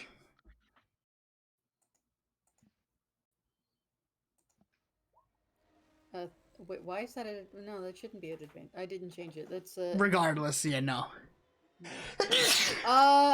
Well, in that case, because I don't see him, I got a mag light, right? I'd assume. Yeah, I'm turn that sucker on and try and spot him with it.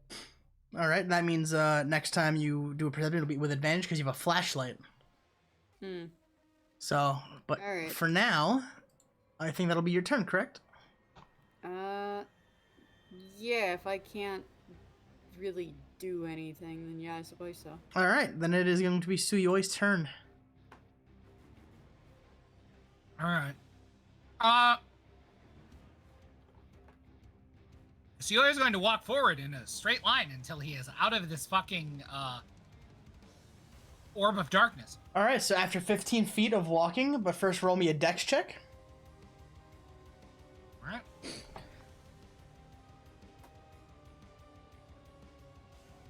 Just straight dex? Straight dex. You stumble a bit. So, your movement will get cut in half, but you will make it out of the orb just on the edge of it, on the other side of everyone else. I see. So you are completely alone on that side of the fucking orb. Great. I'm going to roll a perception to see where the fuck I am. And I'm going to DM you something.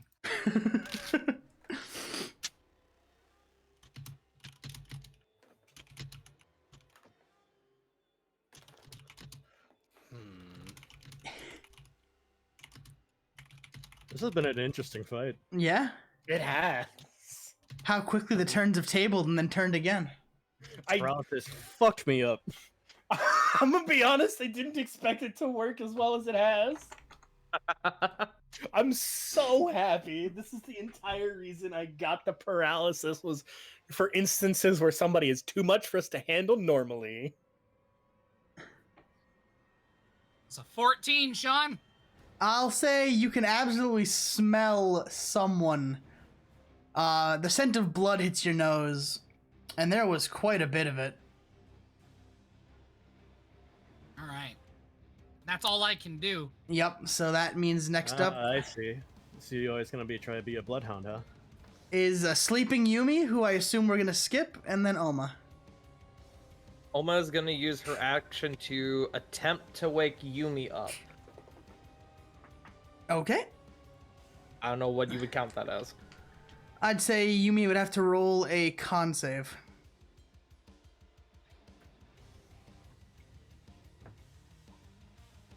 She fucking wakes up, but she is upset because, God, her fucking side hurts. Does it ever? She has never felt such a pain in her life. But at least the bleeding stopped. Thank you very much for stopping my bleeding.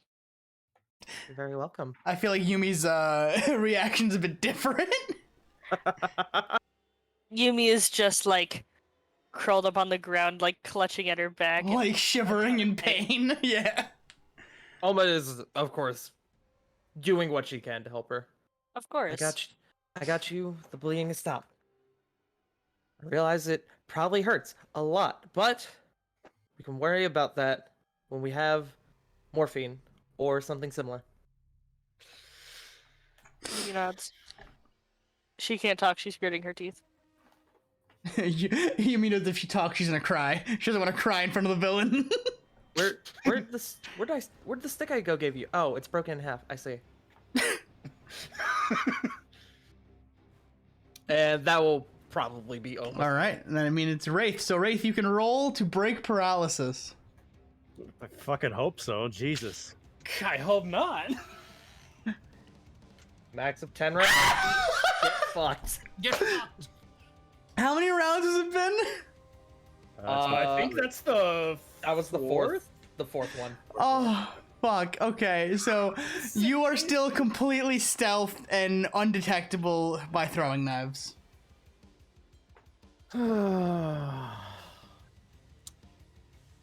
I'd be more likely to be melee friendly if I wasn't fucking paralyzed. Well, this is what we're doing. I'm chucking another knife at Lux. You can add him to his collection. If he lives. If he lives. Again, from the darkness, out of nowhere. Shink. Alright, roll for it.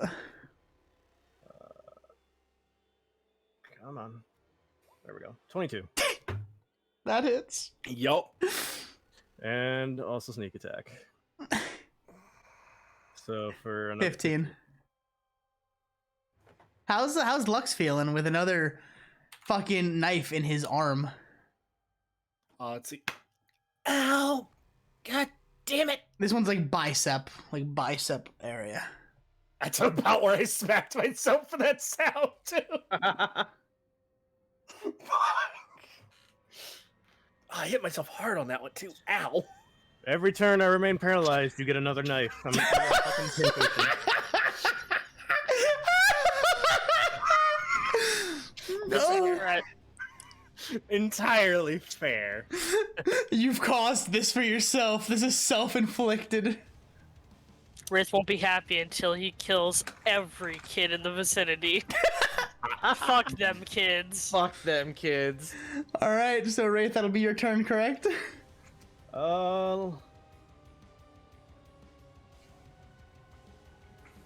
Yeah, I really can't do much else. All right. I get rid of this fucking paralysis. Nibbles, break the paralysis.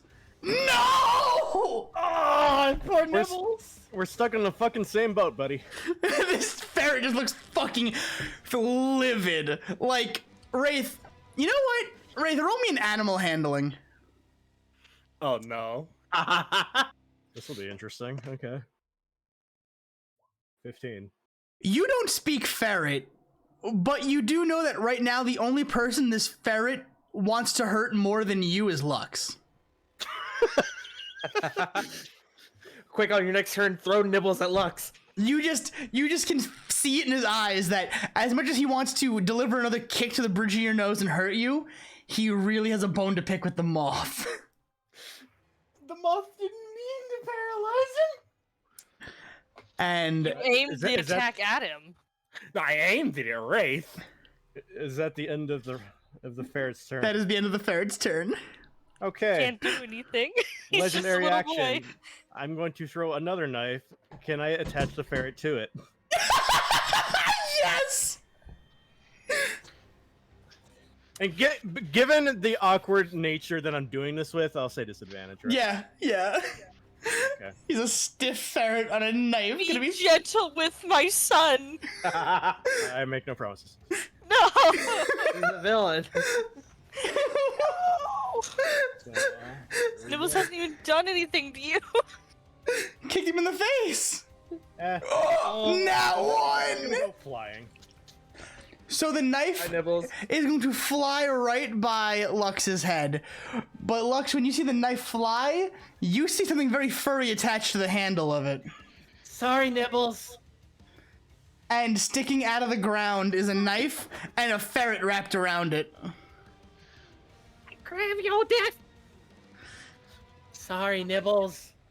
And I gotta roll something. Hold on. Yep. Thirst for your blood. There. Oh, fuck me. Okay. Next up is gonna be, I think what, Lux? Yep.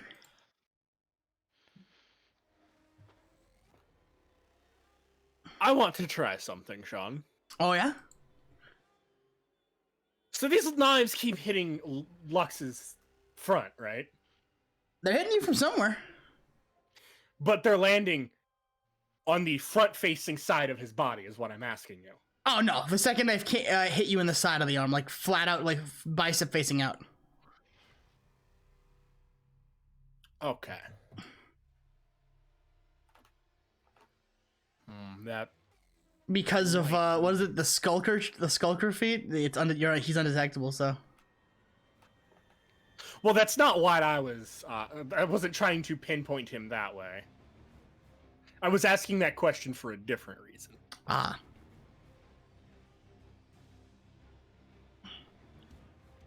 But since Lux keeps being a target,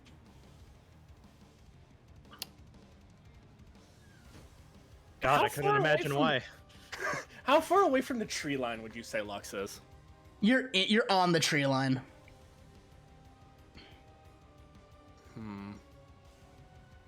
Well, then Lux is going to keep his back to his friends. And, I think it's time for a silver win, Sean. Going out of the tree line? In a direction away from the group behind him.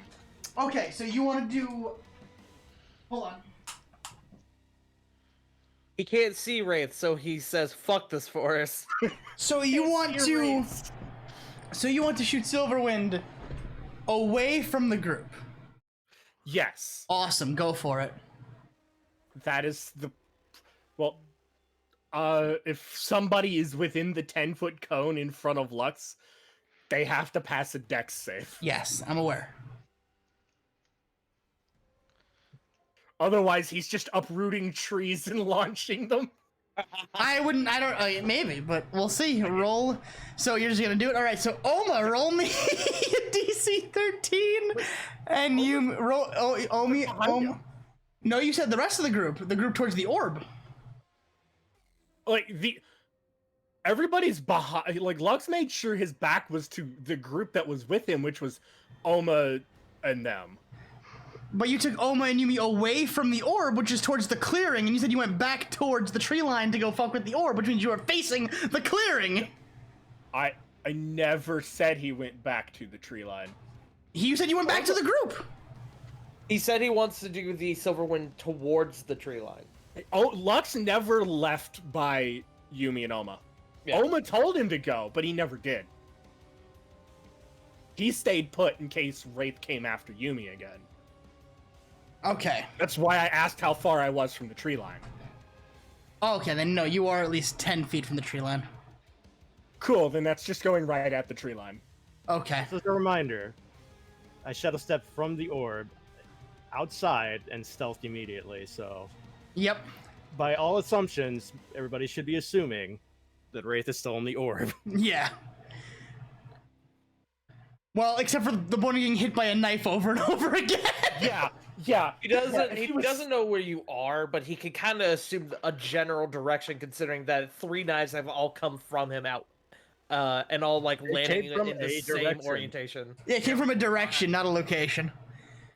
Yeah, like Lux can just throw his wind in a direction. The fact that he's been hit outside of that orb means at least to him, okay, he's not in there, which means he's our problem out here. I should do what I can to either try to prevent more throwing knives from hitting me, which was part of the reason of using Silverwind, because I imagine a category for hurricane force wind would give a knife a hard time hitting him from the front, or anything in front of his wings.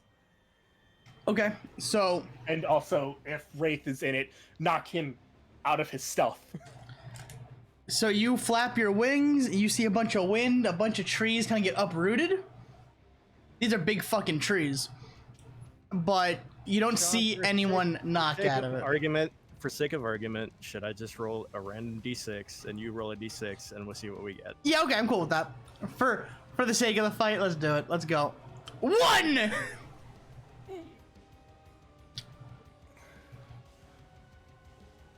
I was gonna say, if I was within the lower half, then yes. That would be my suggestion. But you beat it. You are not in wind range. Okay. And now it's going to be Koyo's turn.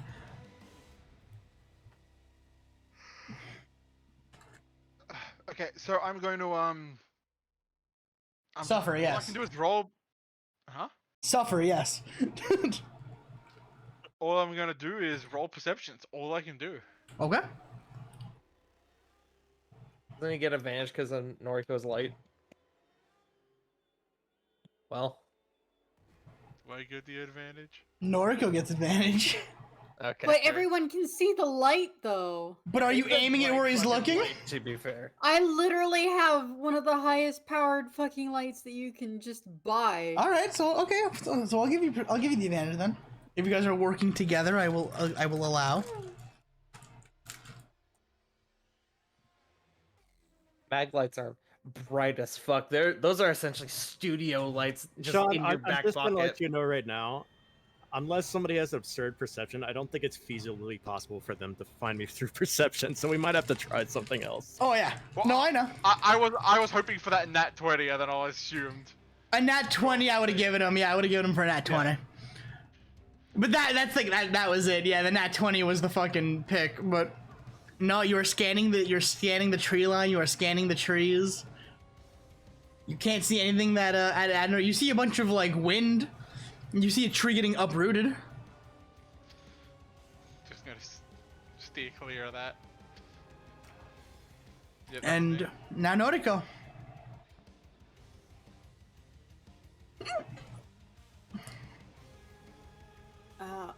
Well, now that I know it's not really feasible that we're gonna be able to see Wraith, even with like a light, I don't know what to do. Well, Sean did say if you roll a nat 20 on the perception check, you will get it. That's yeah, but that's a 1 in I don't. I'm not banking on. The dice don't like us enough to give us a nat 20. They've been pretty friendly to you today, actually. Okay, but like, that's. Is there anything else that we could do feasibly? Because I don't see a way that we can deal with Wraith. I mean, you can group back with Yumi and Oma. I'm gonna run out of knives eventually. He's gonna have to ascend or descend at some point. Yeah, he's gonna have to come down and collect his knives from Lux's body, and Lux is gonna be ready with knives of his own. Because if I remember the numbers that Wraith has, he's not looking too hot. He's a little beat the fuck up, actually. Lux is gonna end up looking like Killer Bee when Sasuke strolled up by the time Wraith comes down. So, we can tell that Lux has been attacked, right? If you perceive him, yeah. Can I perceive Lux? Roll perception. You have a maglite, you get advantage. Oh no. I assume that. I just need to know if he's. I'm not gonna. I know enough about Lux. I'm not gonna shine a light in his face. Yeah, but Sean's saying you have a not- maglite immediately. You know that there's wind being blown, and you know that there are trees being uprooted in a direction. That was gonna be my question. Would the group notice the giant trees that just got uprooted? Yeah, absolutely. Okay. Would I notice the trees? Actually, a good point. Am I in the direction of the trees that got uprooted? No. You hear them, you just don't see them. Okay. Christ. I don't feel confident in. Stop that! Don't do that! Don't. No! Stop that! Don't scratch my chair! Don't do that! I don't feel confident, but I will head over to where Lux is and use perception, I guess. I don't. Sure, why not? I don't know. You can hold an action in case, like, I do come into view. I mean, but you say come into view, unless I'm gonna wait 20 for 20, I don't think that's gonna happen. I only got 16 on perception. You absolutely see Lux, and you can see Oma and Yumi in the clearing, where Oma is tending to Yumi, and you see Lux flapping his big fuck-off wings. Alright. In that case, I will hold an action for when Wraith attacks again to try and grapple him with gum rope.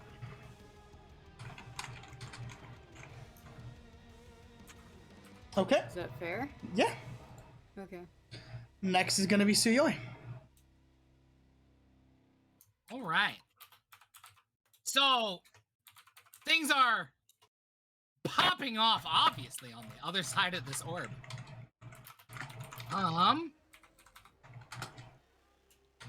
You said,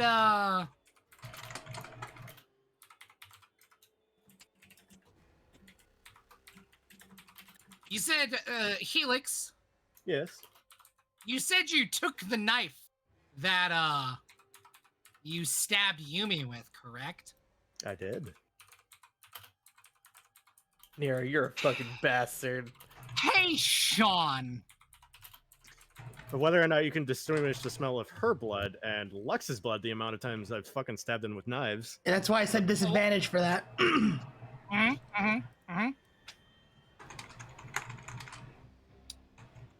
going to roll a perception disadvantage to smell specifically for a smaller amount of Yumi's blood. Come on, dice. Because I'm not looking to find Wraith. I'm looking to find his weapon. I don't need to find him. How do you feel about that 16 to find the knife that Yumi was stabbed with? You can smell it coming from a direction. Okay. Alright. Alright. I'm going to move in that direction. Okay. But I'm going to move in that direction stealthily, you say. Let's see here. Now, can I argue advantage because I am a distance away? And coming from the other side of that orb. For movement? Yes. Yeah. All right. Let's see here. Because, yeah, nobody can see me right now. I'm on the other side of the orb. Yeah. 20! A soft 20. You are stealth with an F. Wonderful. So I'm going to quietly move in the direction that I smell that blood in. And we'll see where it takes me. Yes, Stealth, a decent movie from the early 2000s. Had one of my favorite songs in it.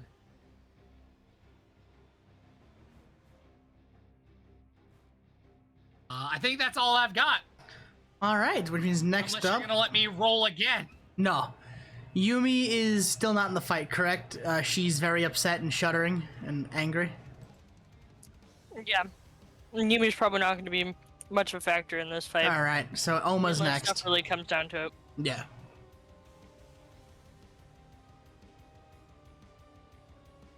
So, Madam Tetsuhika. Oma will look at Yumi and say, "What else do you need for me to help with?" I don't know if there's much you can do. I just gotta work through this. Okay. I'm not leaving your side. You should go fight with everyone else. I'll be okay. I'm not leaving you.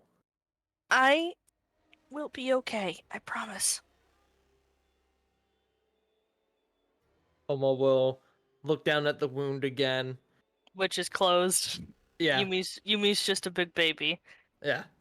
And then Oma will look around and make a perception check for Wraith with Lay Gun.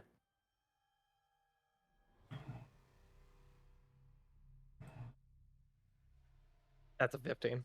You are not gonna see anything of note. Okay. I'm still going to be there by Yumi, but Oma is in combat mode. Mm-hmm. But that's gonna... I don't think there's much else I can do. Yeah, no, there's not much I can do right now. So, that's gonna be my turn. All right, to the top of the rotation, Wraith, beat your paralysis.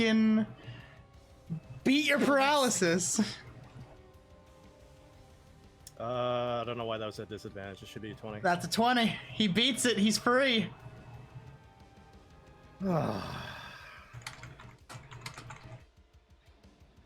Feeling that his body is restored. I think it's time to return the favor. And I'm going to quirk check. What do we get? Ooh, yikes. Only a 10. A nat one. I guess I'm not doing that then. Never mind. With that nat 1, I will say that you go to Shadow Step, I'm assuming, correct? Yeah. You miss your step, and you do break your stealth because the tree branch you are on will snap under your weight.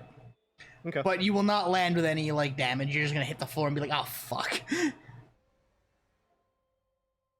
Would that trigger Noriko's op attack? Yes. Or her held action? And is he prone? He landed on his feet, but it will trigger your op attack. Asking a monk if he's prone. Oh. I mean, I don't. Careful, I can don't know your paralyze character you build. again. But yeah, I want to try and wrap him up in gum rope to catch him. All right, so go for gum rope. Is this It's considered a normal grapple. advantage? What is this? Because he fell down. I'd say advantage because he fell, so he's regaining his footing. Alright. But he's also not. He also didn't expect you to be ready, so yeah, I'll say that's advantage. It's considered a grapple, yeah. Yeah. 22. Okay. Gonna try to use acrobatics to evade it. 23. By one! God. By one! Ah! Ah! I will say, Wraith, you do drop your tungsten knife trying to evade the grapple. Uh-huh. Because just the one that just one. Okay. Look, Lux, a new knife. Because you were not expecting it to get grabbed at, and you absolutely just barely escaped with your fucking body intact on that one. So you drop the knife, you nimbly evade. Alright, I'm literally just gonna use all my run speed to run up to Lux.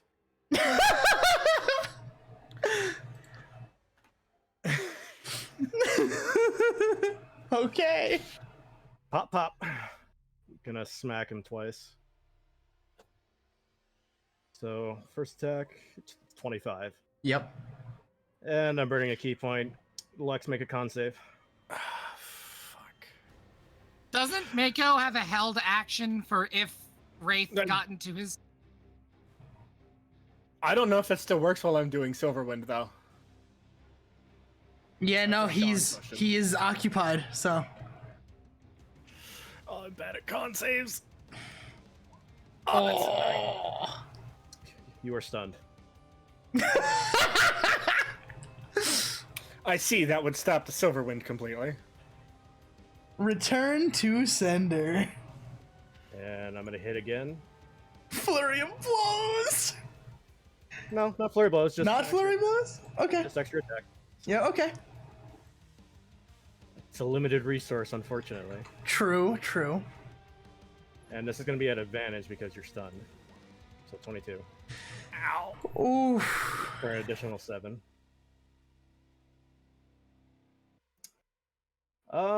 Yeah, that's my turn. And Lux is looking fucked up right now. All right. Next up is going to be Nibbles. Please, you ferret fuck, break your fucking paralysis. Please. Ah! Lux, go. You're stunned. I'm so upset. Alright, so I've got a con save again. Uh-huh. I'm guessing. God, I'm fucking bad at those. That is a 13. DC is 15. Son of a bitch. By 2. Monk stun is until my next turn, so once it's my turn again, it fades. The fuck up. Mako, did you make Lux's dump stat his con? Yes. Lux's dump as a stat is GM, his I'm con. mad. Well, the idea is he's more support background. Yeah. No, sorry, just my brain went to overdrive like, oh my fucking god. All right, Koyo. That's the entire reason he has things like Silverwind and Signal Beam and now Stun Spore. Alright. At the end of his turn, I'm going to use Legendary Action. I'm going to use all 3, and I'm going to do Shadow Dance. Oh. Let me. Let's make a con save. Yes, I'm bad at those. That's Oh, a natural 20. Good So shit. it's 3d6 halved. So you take 4 damage. Oh thank God. I'm just barely over half now. Holy shit. Why do I keep taking all the damage in these fights? Because you pissed off the boss. I took all the damage the first go around, and now I'm taking all the damage again. Stop pissing off the boss. All right, so now it would be Koyo's turn. Yeah, it's Koyo's turn. And I gotta roll this. That's for me. God, I hope you're not healing. Make an insight check. If anybody wants to. Yeah, if you can see Wraith, roll an insight check. Yay. Can I see him with my God, I'd fucking hope so. I don't know if anybody can actually see him. No, yeah, he's broke stealth. He's up in front of him. Yeah. I am currently wrecking Lux right in his face. Yeah. Though if you were right in his face, that would have. Well, no, side of the head, but you know what I mean. You ran up on him. I ran up on you and then I stunned you. Would you say a 14 gets it? Because the fight's been going for a while. That's your call. Like I don't know. I'll say it's pretty obvious. I'll say. Yeah, so I'll say a 14 gets it. I would say a 10 would make it too. All right, so 10 and up gets it. So, you notice that Wraith is, and his posture and his body, it looks like he's straining severely while fighting. Hmm. And you're you're not sure why. Interesting. All right, Miles. So, Koyo. Alright, pop smash it is. Oh shit. Hit the pop smash. Hit the pop smash. I mean, we know the crawler did. Be gone. All right, roll that fucking fancy attack. Do you not go to fucking space? That's an interesting description. I don't know who could have wrote that. Short and I were talking a lot of shit while we were writing this. Ah, fair. Yes, just make an attack. Yep, roll. attack roll. Damage, yep. 22 hit? That'll hit. Wait, is he still paralyzed? No. No. Okay. All right, so roll a dex save that you will no longer automatically fail. 22. All right, so you take damage, but you don't go to fucking space. How much damage do I take? 2d10. So let's roll those Hazels. 15. Okay. Those are good rolls. Slides in. Bam. Heavy 3/4 uppercut. That's that. All right. And next is gonna be Noriko on the rotation.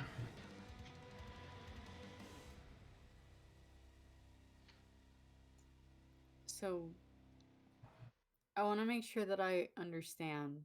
So we can see him, right? Mm-hmm. Yes. When he rolled the nat 1 on his quirk check, he broke stealth. Okay. All right. And he's in front of Lux.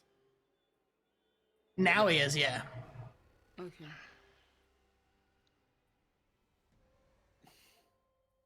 All right. Well, I've been doing very poorly, so I think what I'm going to do is put him in the Iron Maiden. Ooh. So done playing games. You're not getting away. You're going into the blender.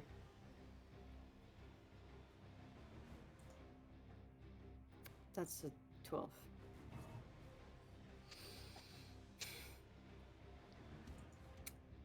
Well, Never mind. So, Wraith, you see this fucking... What Krista basically called the blender. You can feel the killer intent coming off this move. Like, you... Even as an assassin, you're just like, oh, that's a bad day. Okay. You... All of the gum rope extend like a net, and they get thorns, and they all come rushing at you at one time. That's a big yikes. Yeah, so basically, you dodging that, you can tell with your history of, you know, fighting for your life and taking others, that you just escaped with your life against that move. All right. He looks just like, threat assessed. Noted. And next will be Suyoi, who is excited for something.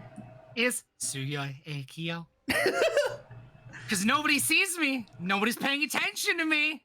He is stealthed with a 20. Pay attention to me!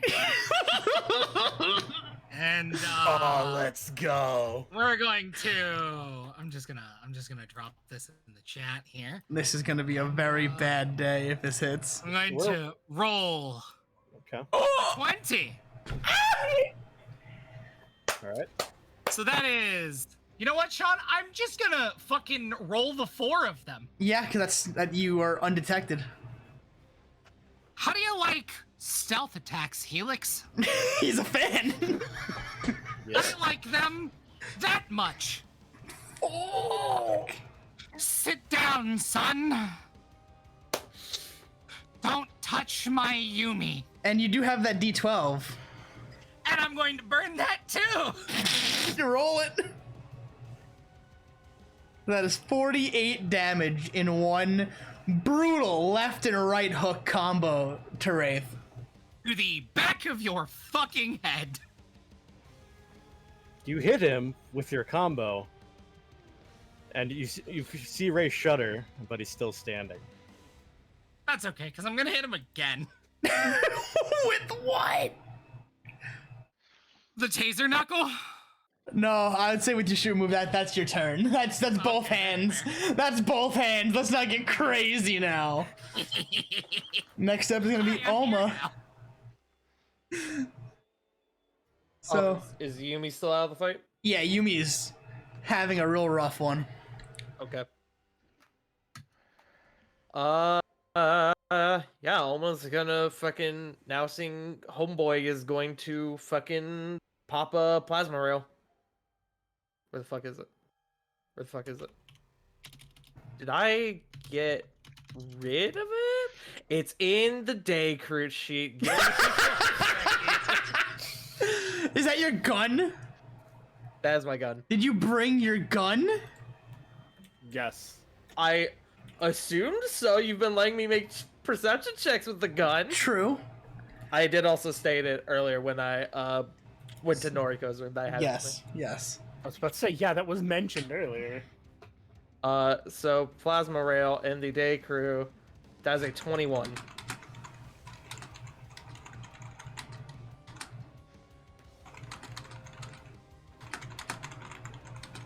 That is 33 force damage as it just whoosh, right to the chest. You rolled? Like small. Yeah, I rolled it in the day crew. All right, hold on. Let me. How much did he? Wait, is it a hit? It is a hit. It was a 21 to hit. Okay. For how much damage? 33. There's as the chamber opens back up. There's a small like plume of smoke as Oma takes out this like silver, now empty looking cartridge that originally had like a vial, was essentially a vial of blood, or a vial looking cartridge. And then she puts it away, takes out another one, puts it in there, and as it loads in, it begins to fill up with her blood. Wow, Oma has the syringer from Fallout 4. Pretty much. And that is going to be my turn. This weapon impacts Wraith again, and he almost stumbles to a knee. but he slowly gets back up. Oh my god.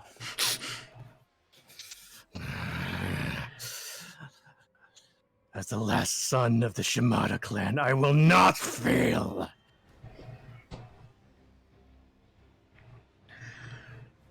And it is actually Wraith's turn.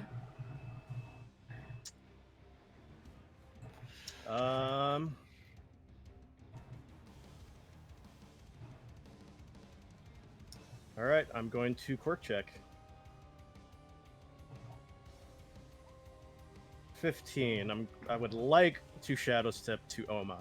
Okay. Does it work? Yes. Okay, Oma, make a charisma saving throw, please. Charisma save, huh? That is a 9. That is a fail. You are paralyzed. That's fine. And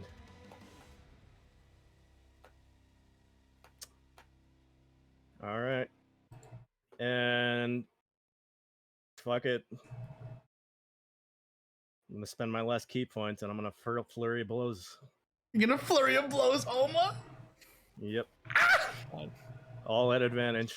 Enduring pride of all times. I know. Oh, here we go. Hates the gays. He hates being shot, more like it.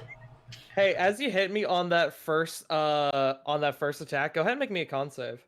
As Oma's suit defenses go off.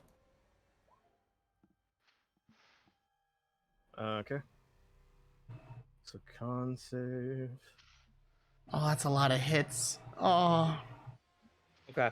You take 4 damage as when you do that first hit, there is a retaliatory zap from the suit. And you see that Wraith gives 0 shits. He's just gonna keep punching the piss out of you. That's fine. So, keep in mind, you are paralyzed. These are all crits. And that's fine. Oh.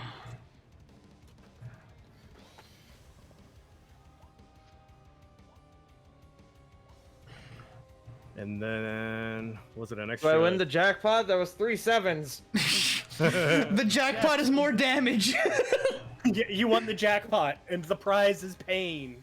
Yep. 15, 35, 42. For sake of brevity, should I just double that, or do you want me to roll 46? Roll 46. I'm currently doing math in my head. Down to 68. Ah, one away from the dream. Tart, you're a treasure. It's still above half. I'm good. I'm significantly worse, but I'm good. I have taken a fuck ton of damage, but I'm good. Good. Oh, are Oma and Lux in the same club health-wise? Down near 50? Yeah. Yeah. Okay. All right. And that will be Wraith's turn. Mm-hmm. Which means Nibbles be the god! Please, Nibbles. Oh, that matches. That matches. Nibbles is back. Nibbles is back, and Nibbles is going to rush to Yumi's side. Oh, my boy. And he is going to snuggle up to Yumi, but he's going to be holding that knife that fucking Wraith attached him to. Nibbles, what do you have? A knife! No! So now it is wait, Lux's turn. Wait, I forgot my first attack is supposed to have sneak attack because it was at advantage. Oh, yeah, okay. So, and that's a crit also, so there's... You're a fuck. You can only sneak attack once in a turn. I didn't sneak attack at all of my turn. I'm throwing it on now. Yeah, he just flurry of blows you. Then what's that 4d6? The crit. The crit from the paralysis, remember? Oh, okay. Got it. Never mind. So, 2d6, so that's going to be 46 sneak attack damage on top of that. Yep. That's an additional 11. Sorry about that. That's alright. I'm still good. He's like, yeah, fuck you! I'm still I good. look better than you do. I'm good. Lux. Almost not even talking about the damage either. Lux, go. You have you're no longer stunned, if I remember what he looks like correctly. Yes. Yeah. Cool. I'm going to do a fun thing that exists that I haven't done yet. Can't wait for that to be a fucking lie. I haven't done this yet. It's a combination, Sean. Oh. He's gonna use Yes! knives. Yes, Sean, I'm doing that. Yes, the thing Yumi hates. Lux is going to begin his glow as he activates Swords Dance. And then, to make it more obnoxious, he's going to use Lamp of the Gods. So now wow. there's this big moon in the sky. You madman. I told you I was using a combo, Sean, that I hadn't done yet. So burst and mix and okay. Lux is now essentially supercharged. What would you say that advantage works on first, Sean? Unarmed or the blades? Or do I get to pick? I'd say it works on unarmed first because you don't have a. No, you have a knife in hand right now. Yeah, he had a knife in hand from the initial ready action. Then knife you get because you are already holding weapon. All right. So he is going to charge in essentially a glowing blur at Wraith. That is a 21 to hit. Hell yep. That is a 6. Your blade will bite into his shoulder and carve through. You're gonna see a gout of blood just kind of ooze out. Just enjoy those sounds. I don't like it, thanks. All right, for attack number 2, does it switch over to unarmed, Sean? Yes. Cool. So he zips past with the blade, and now he's coming back for the face with a punch. And let me make sure I hit Right, breaker style. That is a crit. Nice. Natural 20. All right. And it's 5 damage. Good crit, hun. This is not spec'd for unarmed strikes. Then why do you? Good, scrub. All right, I think that'll be your turn though. So You just see Wraith is almost trembling at this point, but he's still keeping himself up. Koyo, And you're unless yep. I've used my last legendary action because I'm assuming that's going to be what it is. So I am going to use all 3 and use Shadow Dance on Lux. Aha! I have advantage on the con save this time. Make a con save. That's a 10. Though. And you fail. And you fail. You talk so much shit. So that's going to be 3d6. And And also your movement is going to be halved. For 13 damage. Would you say that breaks my concentration, John? Yeah, I'd assume failing the con save, yeah. And I'm going to roll and see what happens here. Okay. If I remember Lux's health bar, it should be looking real rough right now. Yeah, he's below half at this point. Oh yeah, I you just see checked. Wraith bloodied and breathing heavily and look like he's just fucking teetering right now. And next up, it is going to be Koyo. How far am I away? About 10 feet. Okay, then I'm not gonna do that. I'm gonna pop smash him. Just do it.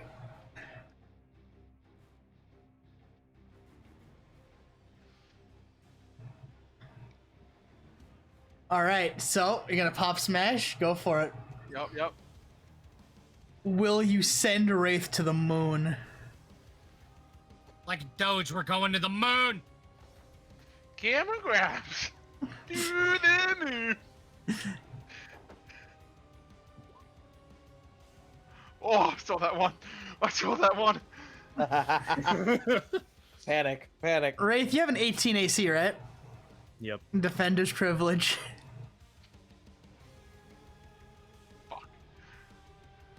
He will dodge that. Wait, hold on. I have a question, Sean. Uh-huh. Because I want to help. Haza. So Alma is behind Wraith, correct? No, Alma's in front of. Well, Alma's in front of Wraith. Oh, Wraith attacked me and then turned. So the way it is, I shadow step behind Oma to paralyze him, and I laid into him. Yep. Okay. Her, but yes. All right. Continue. So you will block the pop smash. On shaky legs, your knees are trembling. You can barely keep your stance. And it is going to be Noriko's turn. It's literally that one gif, and you know the one, Sean. Noriko's getting pissed, so yeah, considering she missed with the Iron Maiden, I'm going to do something that I've been playing around with in my mind for the last couple days. Something that I would like to call the Jellyfish Lariat. Ooh, I like lariats. Basically, I love all that of name. all of the gum rope are going to hit him like a lariat, aiming for like the cross chop area at the clavicle, just going down. Ooh. How many gum ropes would you say? I think the last time she had 20. The last time she used a big all of her goop, it was 20. But Against we that can poor do less. Nibbles guard. Yeah. Tart, what would you say? Give me the 60 hit combo happen. Tart, give me a number. I'd say at least 10. If it's all of them. I'll say 15 because she's pissed. She took the time to make more. I mean, it just has to split in half, yeah. Yeah, so roll me that many attack rolls, Krista. Oh my god. Wow, okay. It's a lot of chances, isn't it? Yeah. Oh, no, roll me one attack roll and we'll do that for damage, actually. Roll me the main attack roll. With advantage, I'd say, because, well, oops. The attention is split. Well, it's gonna do 2 normal ones here. An 18 doesn't do anything, does it? Defender's privilege is the 18, but you said to do. Well, if the attack went through. No, yeah. Well, that missed as well, I'm assuming. The attack. He blocks it, but he is stumbled. I would say his movement is like nothing at this point. That's just 2. You said roll for. No, I said just do the 1 because then it'd be the damage roll would be all the hits. Alright, you gave me. Yeah, no, I made the mistake. That's on me. Alright. So. I am not able to do anything again. Tsuyoi. Yes. Hi, it is I, Suyoi Aikyo. I am here. Yes. Yes. I am here.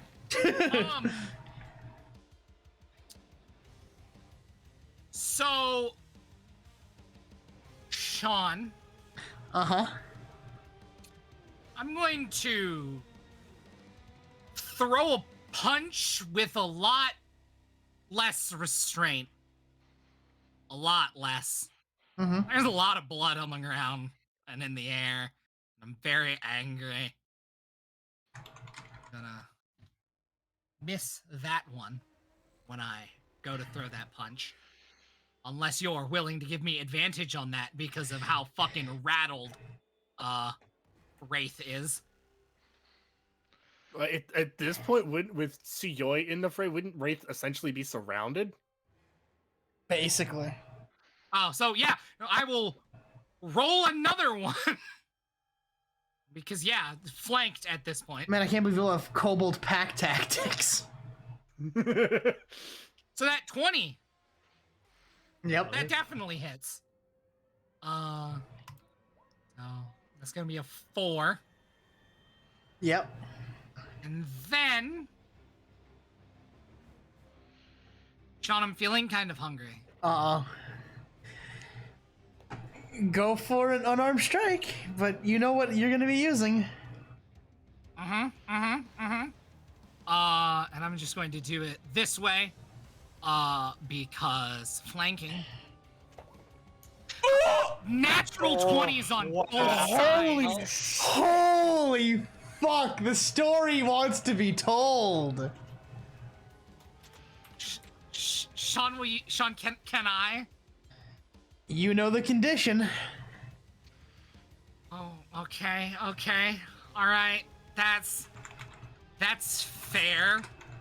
That's wonderful.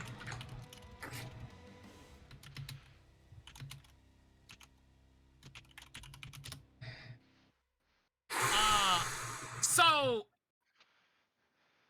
you see Suyoi land that first hit, and then there's kind of a growl. It's a hungry animal sound. I'll say immediately, Noriko recognizes the sound. Oh yeah, Noriko knows that sound. What? Of that growl. Oh no. And Suyoi grabs Wraith's shoulder and bites a chunk out of his shoulder. Okay. There is roll the damage. You don't Alright, even what do you have, want you me to- don't you don't even have to roll. He Oh yeah. Understandable. Have a nice day.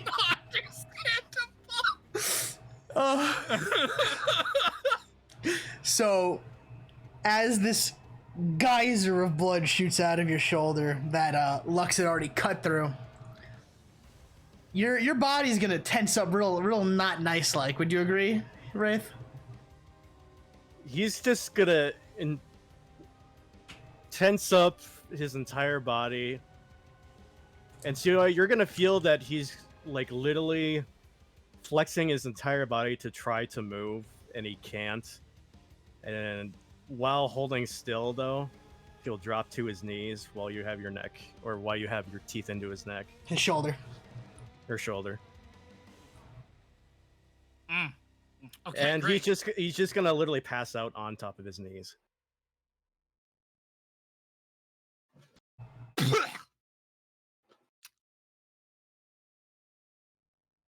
Don't stab my friends. Don't stab my daughter. Hey, Alma, can you fix that, please? Oma doesn't even look at Suyoi. The moment Wraith hit the ground, Oma would turn to whoever would be closest, which is probably Lux, and say either to Lux or just whoever's around, somebody please help Yumi onto her feet. And then go over and with the med kit for advantage, because fuck. I need you guys to all roll me a perception real quick. Okay. Oh boy, I'm proficient in that. Thank God. Not that it mattered. That is an 8. Though, I do have a question because it's in the description of Lamp of the Gods, but we never firmly established it, Sean. Mm-hmm. Would Lamp boost Lux's perception? I'd say yeah. Okay. Nice. I would say if it doesn't boost it, it would at least give you advantage. Yeah, like the description says increased perception and insight, but it never specifies. Yeah, we could advantage. say perception. So, advantage on perception. Alma and Noriko and man, Mako's wishing he had that the entire day. The three of you. Your DMs real quick, Oh yes, the three of you because I haven't rolled yet. all look at Yumi, who is beginning to sink into the floor.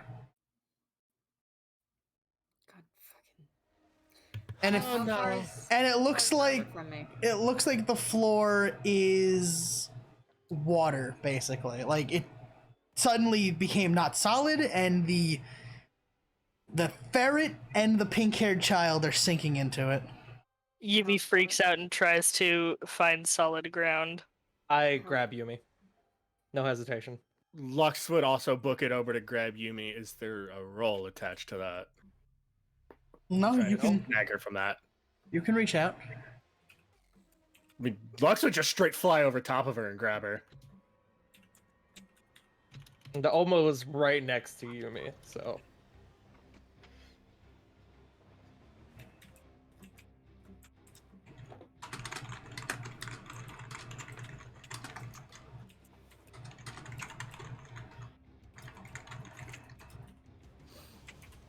Yumi's sinking into the floor, Haza. You know, normal day. Yeah. So what happened, Sean? So I need you guys to roll me strength checks. Oh, great. Just straight strength? Actually, some wisdom saves, actually. Oh, okay. Fantastic. Completely different stat, but okay. Yeah, no, I was corrected. That's a 15. 8.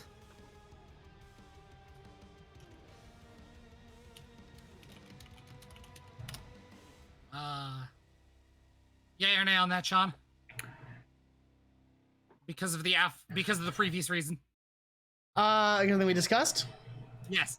You realize that Yumi's in trouble, and that takes All right. So yes. So that wisdom roll with the advantage on that.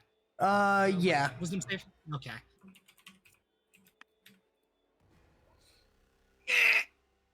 So all of you who are doing your best to hold on,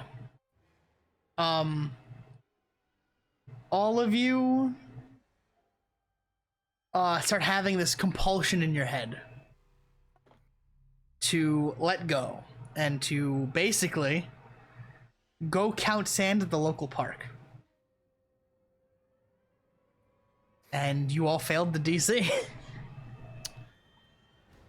But Yumi can't get out to go count sand at the local park. Yumi, you get enveloped by the ground. And she's like, no, where's the sand? I was trying to ask before, how far away was Yumi from Noriko? You were there with everyone. Okay. Well, when I see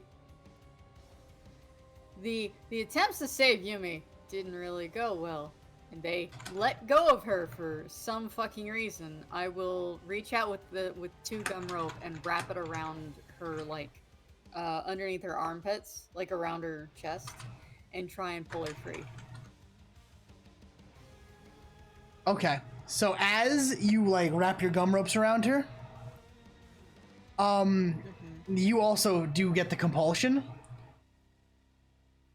But what happens is the ground turns solid again once Yumi is gone, and your gum ropes are snapped.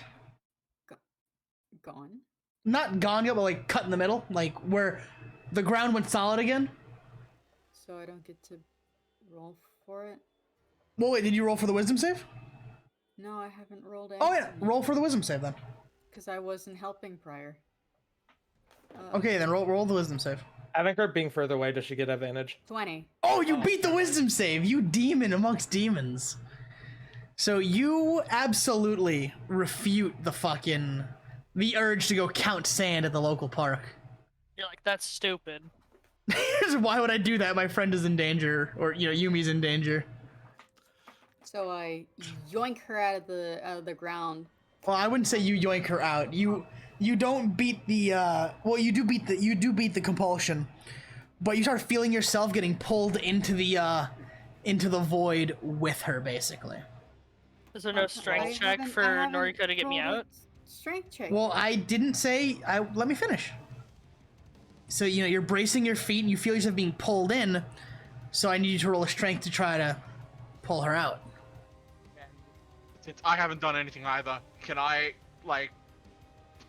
help Grab the pull hair. on the gum ropes? Yeah. Yeah, but did you do the wisdom save first, Koyo? Alright, yep. Koyo, I don't think is near it. No, he went for a pop smash, remember? He was next to Rith, so he would be right there. Oh, okay. And plus I'm a speedy boy, I reckon I could make it. Yeah, I'm waiting to see what Haza gets to see if I get advantage or not. Nope. Count sand. Koyo really likes the idea of going to count sand. It seems really interesting, huh? tried. I only got an 8. You both get pulled into the liquid earth. Oh, we both get pulled in. Yes. And that's where the session's gonna end. Man, I can't believe we had a whole arc to get back Yumi just to have her get kidnapped again. That's what I fucking told Sean. And Noriko, too! That was not expected. It's time for the Noriko verse, everyone! Absolutely insane. Sean, you're a madman. I love you. But, before I have everyone outro, I need to borrow some people for a moment. So would you mind if I borrow some people? Sure.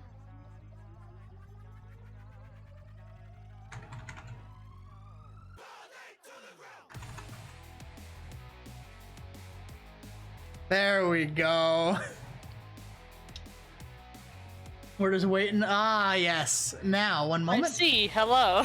One moment.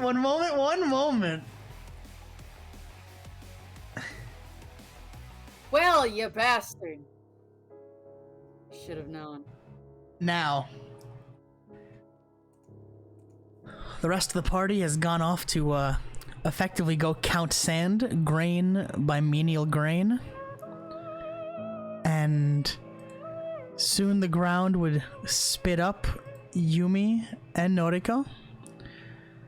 But they weren't where they were last seen.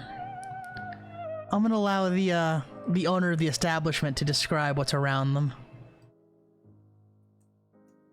What you see in front of you is a very large, very meticulously well-crafted office. There's a large, dark oak desk in the center of the room. There is, behind the desk is a number of windows depicting the outward sky of a Tokyo skyscraper, the view from a Tokyo skyscraper. But the most important thing is sitting on the desk is a man that some of you have seen before. The suit, the red shirt, the silver tie, the red mask. And he's sitting there. Next to him is this woman with long flowing silver hair. Oh, silver mask. Long flowing silver hair with a beautiful kimono. Oh? She looks over. She looks over, and as she snaps her fingers, the portal disappears. This was meant to be the warper, but she can be there too if you'd like. I saw kimono, so I was like, oh, okay, I know this person. Yeah, this was supposed to be the warper. Okay, well, knowing that they're besties, I think that's a good addition. Oh yeah, she's more than likely around. Oh yeah, so. Great. And not too far away, you'd see this pale-skinned woman, once also dressed in this beautiful kimono, long hair, but this one looks almost skeletal. There are bits of ice and frost just all over her body. But the man looks down. Oh, it looked like I called you at an opportune time. He presses a button on his desk. Can I get a medic up here, please? And he's going to call for a medic for dear sweet Yumi. So did we fall from the ceiling and hit the floor kind of thing, or Oh no, like you were just up from the ground. spat out of the ground? Spat out of the ground. Yeah. I'm still holding on. Is Yumi trying to like go count sand still? No, she was not affected by the go count sand command. Oh, okay. Yumi was not a target. It was everybody but Yumi. Yeah, Noriko is still holding on to her with the gum rope, and she will grab hold of Yumi's hoodie and like pull her in close and hug her tight. Looking at the people in the room and like, she's not going to give up Yumi, even if they're not getting along. Y'all are villains. He makes a motion towards some nearby chairs. Have a seat, please. Of course, a man of my honor, I give you my word. No quirks will be used in this office except in the use of self-defense. Yumi, I told you this once before. You asked to talk. We're here to talk, nothing more. After this conversation is done, after you are treated, you will both be deposited outside the gates of UA. No harm, no foul, unless you choose not to go back. Yumi, what is he talking about? He wanted me to join the League of Villains, but that's not why I asked to talk. I knew that it'll be okay, Noriko. He's not gonna hurt us. She gives Yumi such a look. I know, I really didn't want Noriko to know about this one. I was really hoping Noriko would be around for this one. Yes. The "are you fucking kidding me?" The audacity. How dare. The absolute look of betrayal on her face. But she says nothing. Because she doesn't want to lecture Yumi again.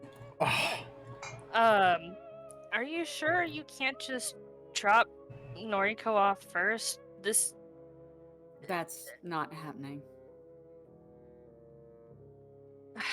Alright. If you want to stay and talk, If she wishes to leave, I will be happy to allow her on her way, knowing that you are safe and you will not be harmed in any way, shape, or form. We're leaving If she now. wishes to stay, she can stay. But what happened to you? That's a lot of blood on your back. Yumi. I mean, I did ask him to talk, but so I would like to still talk. He's not gonna hurt us, so I think it'll be okay. Yumi. What? We need to leave. Noriko, I understand, and I know this is dangerous, but I have some questions I need to ask. What are you doing? Getting information. Yumi, we were only kidnapped again. Is this really something you want to do? I wasn't expecting to get picked up. I thought I would just go meet and talk somewhere in a neutral location, but I guess this works. Look, Noriko, I already know that you hate me, so it's not like this is gonna make you hate me more. Who said I hated you? I tried to save you. She thinks for a moment. I guess, yeah, but Can we talk about this later? And not in front of the League of Villains? You seem to be fine with talking to villains. I mean, these guys at least, they've been really nice to me. And I'm not, like I said, I'm not gonna just join. I'm here to just ask some questions. Noriko bites her lip. You and use you're that term pretty like it's sure. a bad thing. Sorry? You use that term like it's a bad thing. A villain. Noriko will bite her lip so hard you're pretty sure that if she had blood, she'd be bleeding. Yumi looks at the Silver Devil.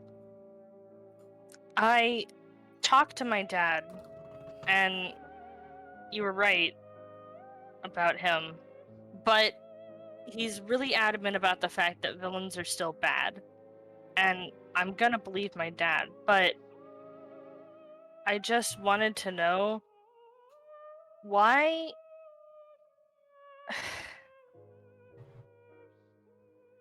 Why are you guys doing all this?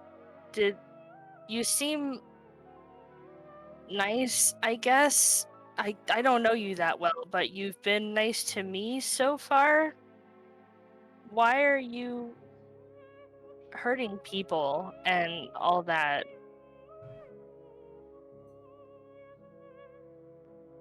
Ah, so you want to know the story. Sute, my dear, why don't you tell them what those horrible people have done to you?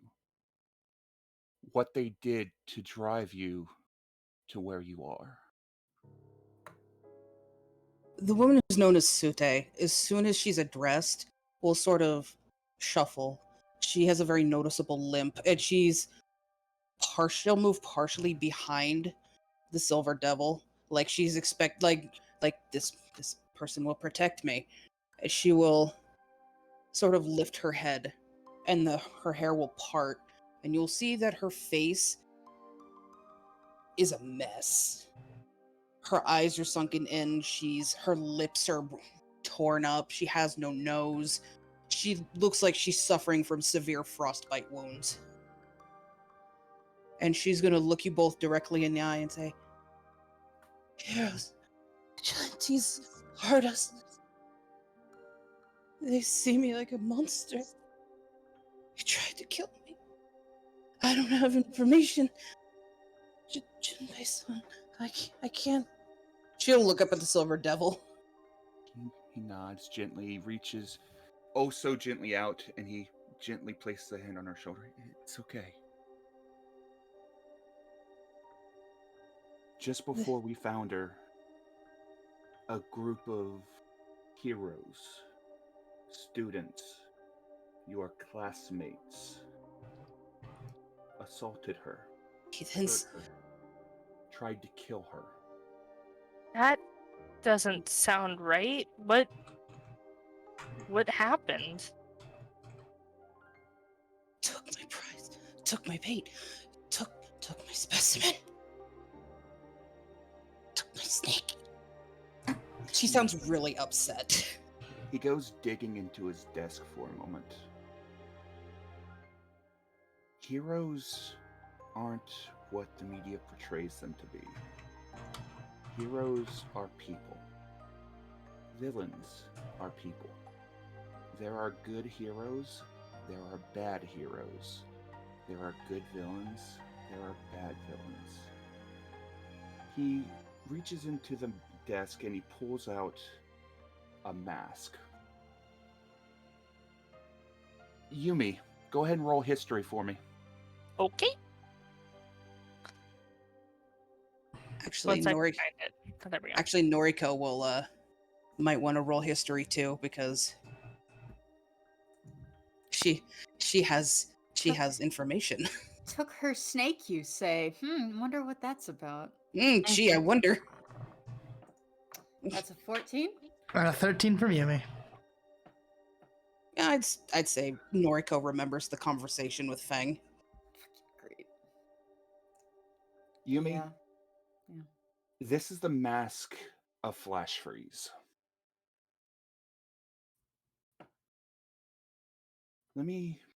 I've told you this story before, but there was once a young hero by the name of Flash Freeze.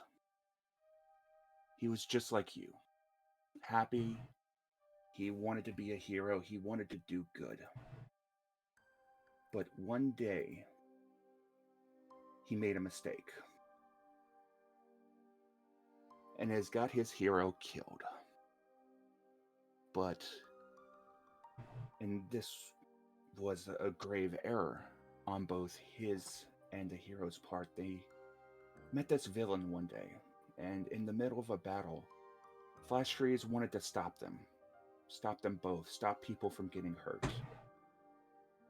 But this battle cost the life of both the hero and the villain. Young Flash Freeze found himself berated, dejected, and attacked by those that he called allies, by other heroes.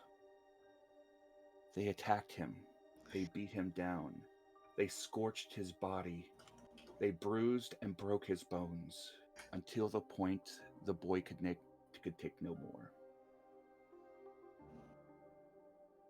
They found his suicide note 2 weeks later in his home after he went missing.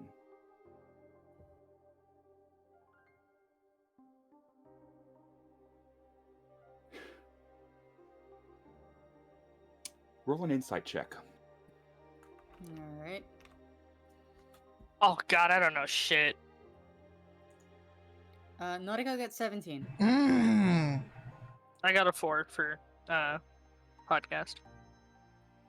He's not trying to persuade, he's not trying to deceive, but there's more to what he's telling you.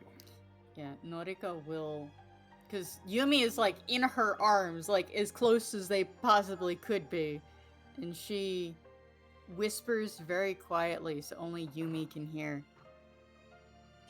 That woman over there, she nearly killed Fang. Be very careful. She has an ice quirk. And she's just looking at the Silver Devil and just nods like she's, you know, she listened to his story. She acknowledges that that's not the whole story. So tell me, how do you protect those that can't protect themselves when those that are supposed to be doing the protecting are the ones that are killing? How do you protect the weak when there's blood on the hero's hands? Who protects the defenseless from the protectors? I think there'll always be bad heroes. Not all of them are bad. And I'm sorry that these things happen to you guys. But you've hurt people too. How do you justify that? And you're dealing a really dangerous drug that's getting kids addicted to it, and it's hurting a lot of people. How can you say what you're doing is right?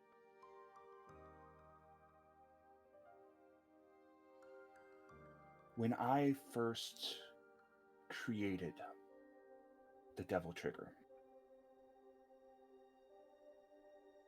it was meant to be a way in order to try to lift those that can't. It's meant to be a quirk amplifier. It's a quirk amplifier for those whose quirks aren't good enough to be able to help people. I've seen people whose quirk is barely enough to, say, make an ice cube, or barely enough to light a light bulb. But with Devil Trigger, they can do so much more. Absolutely. I'm gonna insight too. Oh, like, this I don't know anything. Please roll. Please. One day it'll go through. One day my dice will come back from war. That's Oh, 10. we both rolled 10. He's being legit. He legit created Devil Trigger to try to help people who had a less than normal quirk, for folks that had a weak quirk. Noriko will she just shakes her head.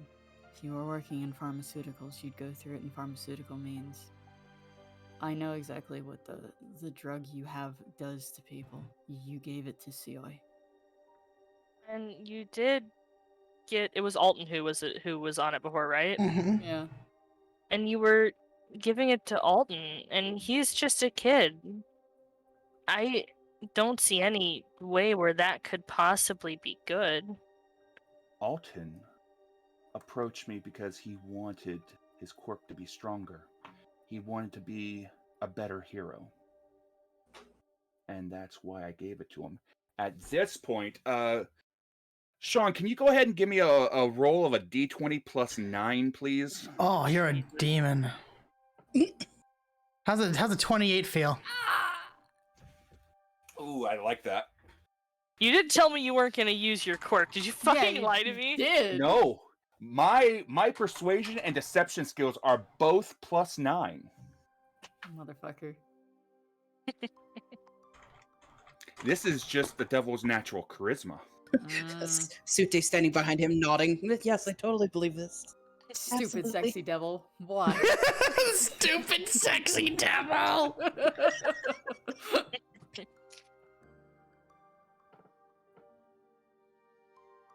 Everything that I have done since I have joined the League, it has been to attempt to help people, to make lives easier. I've joined the Yakuza to try to help people, to protect people that can't protect themselves from the parts of towns that heroes refuse to go into. To stop crime before it can happen in places where if the heroes start a war and destroy a building, there will be nobody to help them. Heroes can't protect everybody. I know this because I used to be a hero! Oh!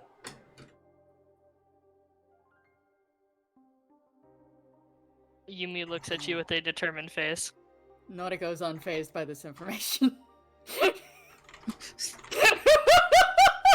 Heroes let people die. Heroes kill people without remorse, without feeling. There's very few heroes in this world that are actually meant to be proper heroes.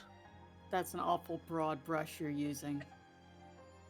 I don't know if I can agree with that. At least the people around me, I know a lot of good heroes.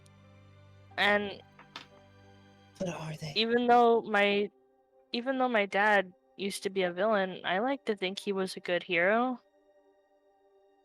Noriko cuts a glance at Yumi at this and then looks back at the Silver Devil. Who do you She'll refer put to? that away for the later. 9 to 5 heroes that come in, do their pay, get their paycheck and leave? Even classmates around you have told me straight to my face, "Hey, I'm off the clock. That means that I'm not going to stop you if you start any kind of trouble." That's not a hero.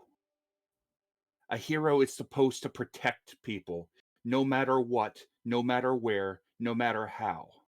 You're pushing your ideals on a job. It's a job.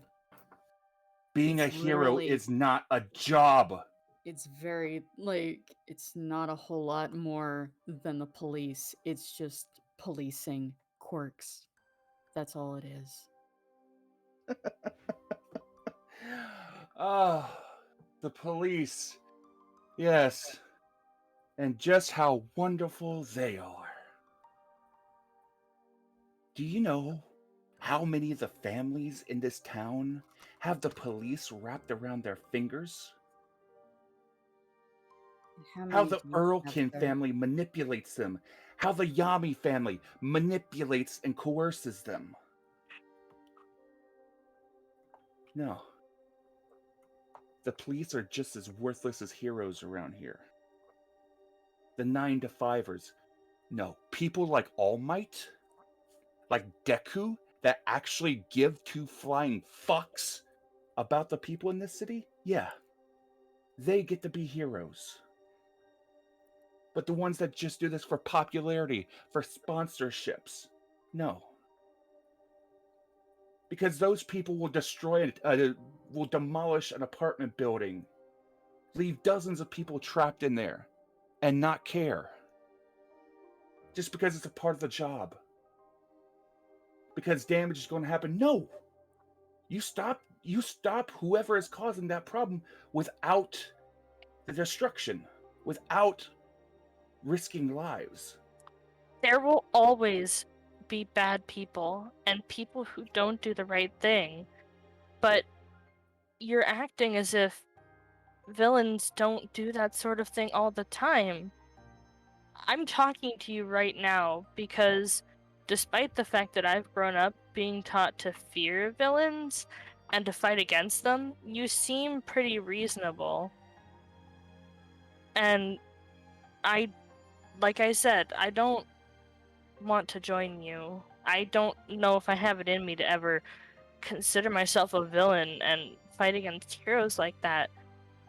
But I just want to understand why you're so willing to judge one group of people with such a broad definition, but you're not willing to take a look at your own label. Oh, I'm aware of what villains can do. I'm aware of the kind of monsters that villains can become. But there has to be priorities, and one group has to be taken care of before the others can be taken care of. I'm going to do my best to grow up and be the best hero that I can be. I really want to help people, even though my quirk can be kind of unpredictable.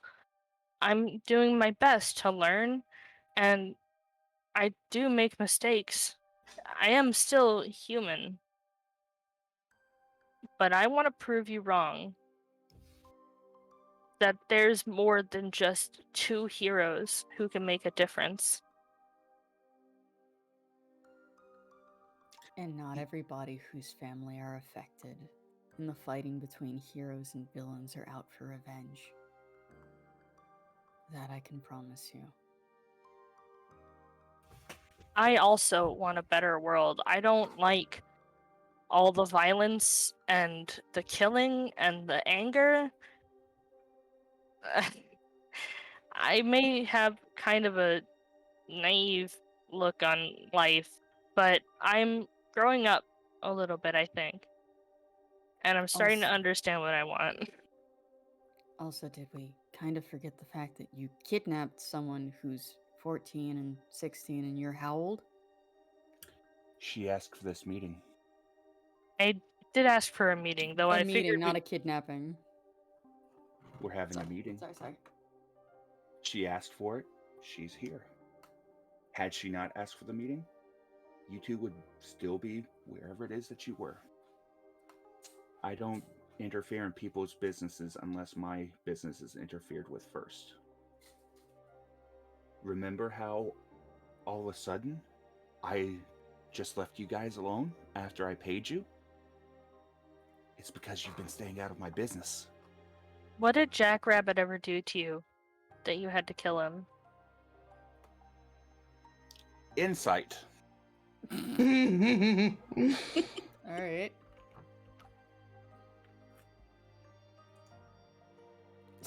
$11 and a 16. Yumi, you can definitely see a look of regret in his eyes. He wasn't supposed to be in there. When I gave the order, when I gave the command to torch that warehouse, he was outside making sure you lot were okay. The fire was supposed to be fast enough to destroy the warehouse, but not to hurt any of you. Jackrabbit went in on his own, and before I could stop it, it was up in How are flames. you different from any hero who's bad at their job or who makes a mistake? Because I acknowledged my mistake. Sean, go ahead and roll another d20 plus 9. Yep.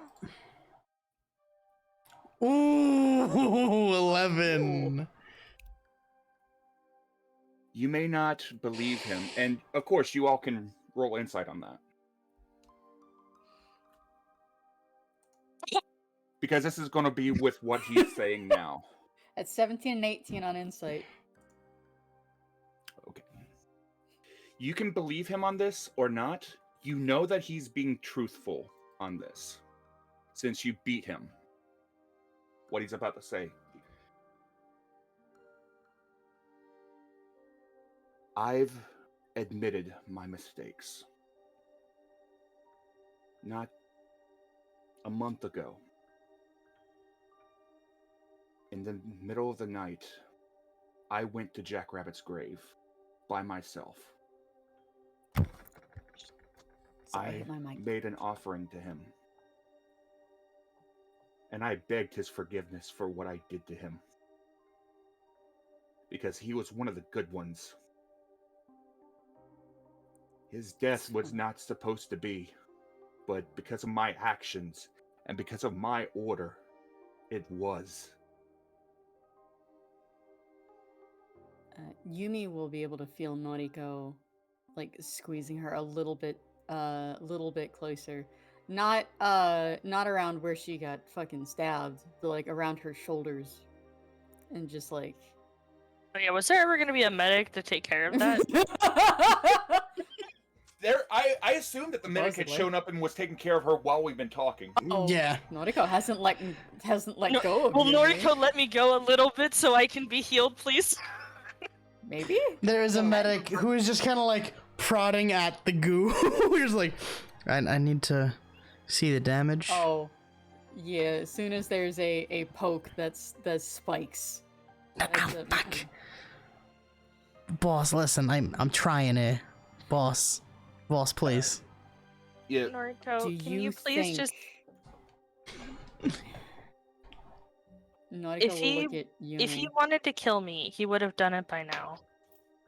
Clearly, he doesn't want me dead. She asked for a talk. That's all that's being done.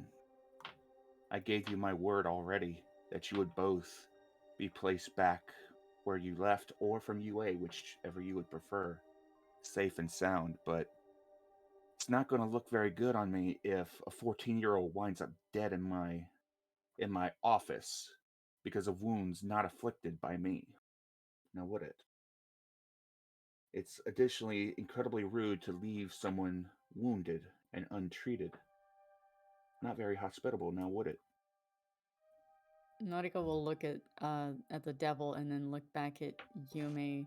You know what? Go ahead and roll another D20 plus 9 for persuasion. Yumi definitely looks like she is still in pain, and she says, "I'm really glad that Alma helped me with my wound, but yeah, no, this really hurt." I was gonna let her go because she was adamant about it. Noriko was gonna let her go. Well, hey, you can let her go or not. You know that he's being genuine. Yeah. He may be shit because of the fact that he's a little bit teary-eyed talking about Jackrabbit, but oh god, he's real. Yeah, he's being legit and genuine. Yeah, as soon as Noriko gets spiky, Sute immediately makes a small and moves directly behind him again. Yeah, Noriko will let go of Yumi very slowly. You guys are guessing that whatever it is that you've been talking about, it's knocked him off his typical game. Mm. And he's almost being transparent or vulnerable at the moment. Yeah. So, sorry, just because you've given Yumi a chance to receive medical attention. Okay. Mm-hmm. So, Yumi, what you're gonna feel is basically a quick poke of a needle, and the pain is gonna slowly go away. Do I get healed? Are my health points back? Yeah, you get your HP back. Yay! Magic juice. I love magic juice. It's the healing goo that Ethan Winters puts on his hand. Well, I mean, let me put it to you like this: Togo isn't the only one that makes supplies or has supplies at his disposal. Healing goo. Okay. Yumi's got the mold. Well, we ran the whole ass gambit today from crying to laughing. But yeah. Okay, so anyway, sorry. what were you gonna say? Who? You. Oh, I'm fine, kitten. Like, it's okay. Nautica will let Yumi go so she can be taken care of by the medic and turn to look at the Silver Devil. That's all well and good that you asked someone who's already gone to forgive you when they can't speak for themselves. Have you asked the families, the community, the people who were counting on Jackrabbit?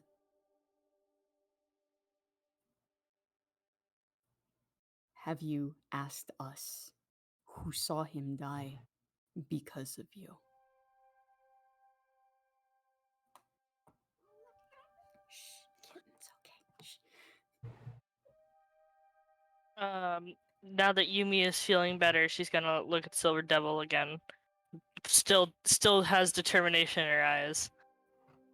I understand that you probably didn't mean to kill Jackrabbit, but I mean, while protecting people is a very good thing. I mean, that's why I started becoming a vigilante in the first place, was to help people, and I didn't have my hero license yet, which is not a good thing. It's not technically following the law, but I had good intentions, so I understand that.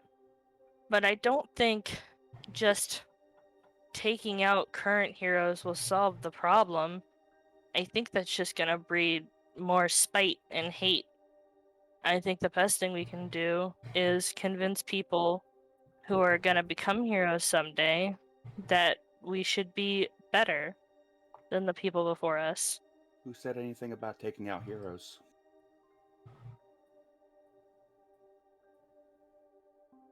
Well, I mean, you do hurt people and deal drugs and are trying to Mint? grow a bunch of people who have super quirks that you can just control. So, My only goal is to protect this generation and to grow the next generation of heroes. I care nothing about the Nomu. I care nothing about the League. The League is just ends to a goal. When I spoke to Suyoi, I warned him about the current heroes, and that if any hero hurt him or hurt any of you, to tell me. I've seen the last generation of heroes, and they're shit.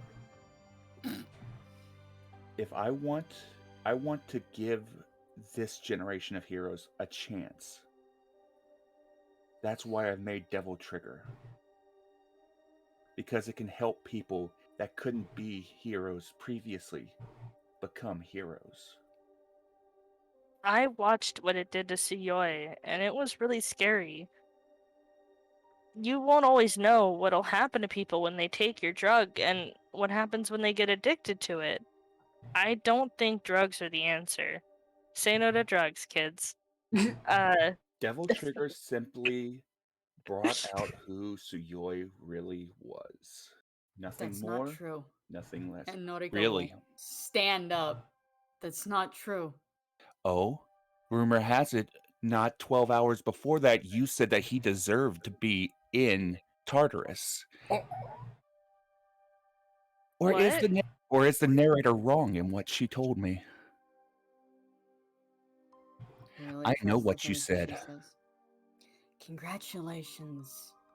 I've already apologized. Okay, yes, I said that. That's why, just so you know, at that moment, that's who he really was. At that point, people change, yes. That isn't But who he ever was. I was stupid. I was wrong. if He you were is wrong, a hero. if he was wrong, then why did he put a shotgun to a man's chest and pulled the trigger? Why did his girlfriend eat a man? Why is his Can't girlfriend blame- on the run right now? You can't blame him for the things that she did. That's not fair. No, but I can blame him for what he did. Just like you blame me for what I've done.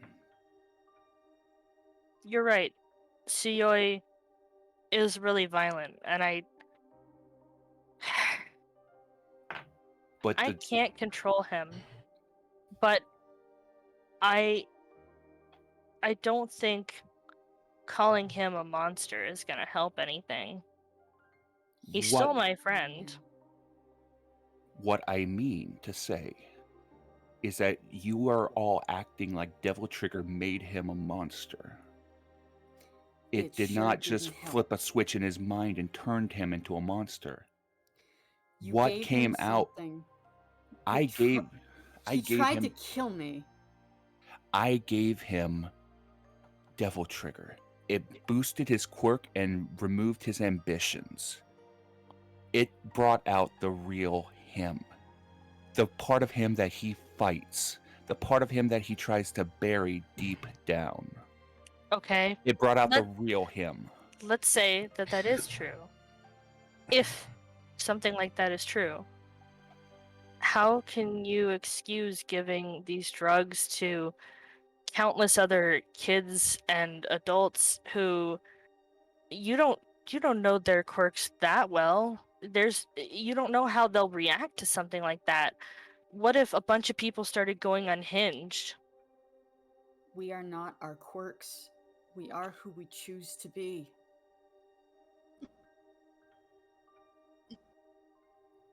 Well, and I suppose in that case, that's what heroes are for now, isn't it?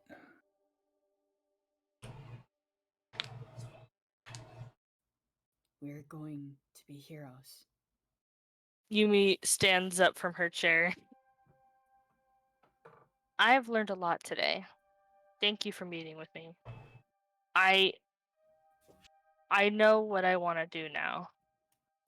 And what I want to do is become a great hero and help other people become great heroes so that we can make things better and try to heal this broken society where there's just so much pain. But I think at some point we're gonna have to fight.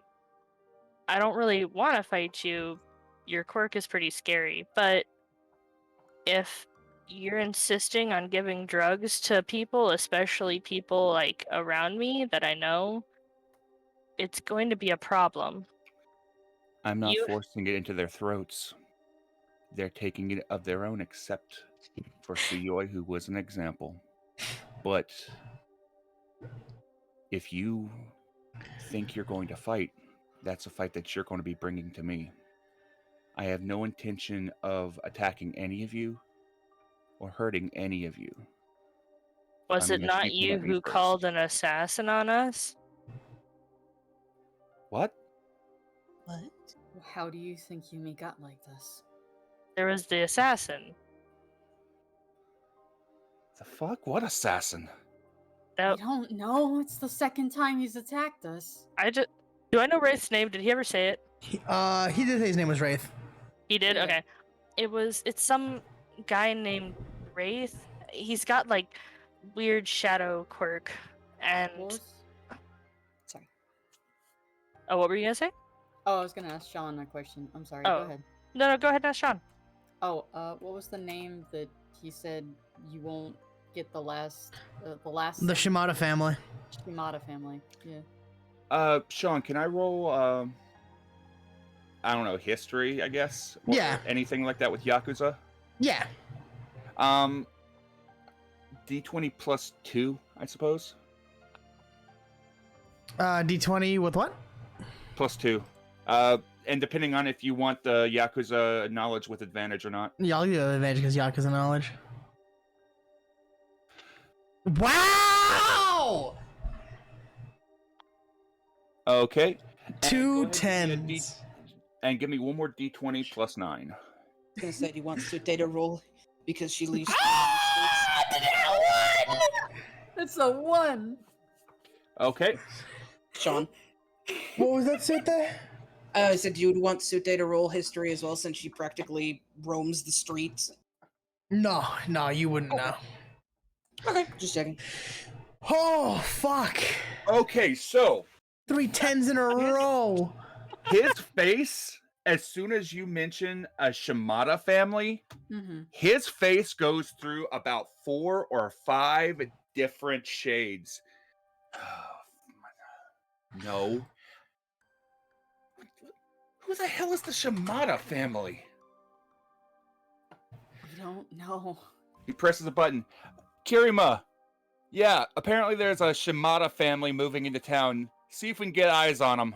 Apparently there's an assassin running around. Be careful. Last thing we need is them joining up with the Yakuza or with the Oni. I'm sorry, did you say the Yakuza? And then Oni? Yeah. The Yakuza are the folks that are running around with silver cat masks. They're the ones that's dealing the drugs that turn people into Nomu. Great. Heathens. Heathens. Yeah, they've been right pains in my asses as of late. Who's the other one? The Oni? I'm gonna insight both of these, by the way. Yeah. He's being 100%. He's telling you what he knows. Or what he doesn't know in that case. What he knows, what he doesn't know. An 18. There we go. 8. Yeah. No, I haven't sent an assassin after you lot. I've been too busy focusing on trying to stop a Yakuza war from happening.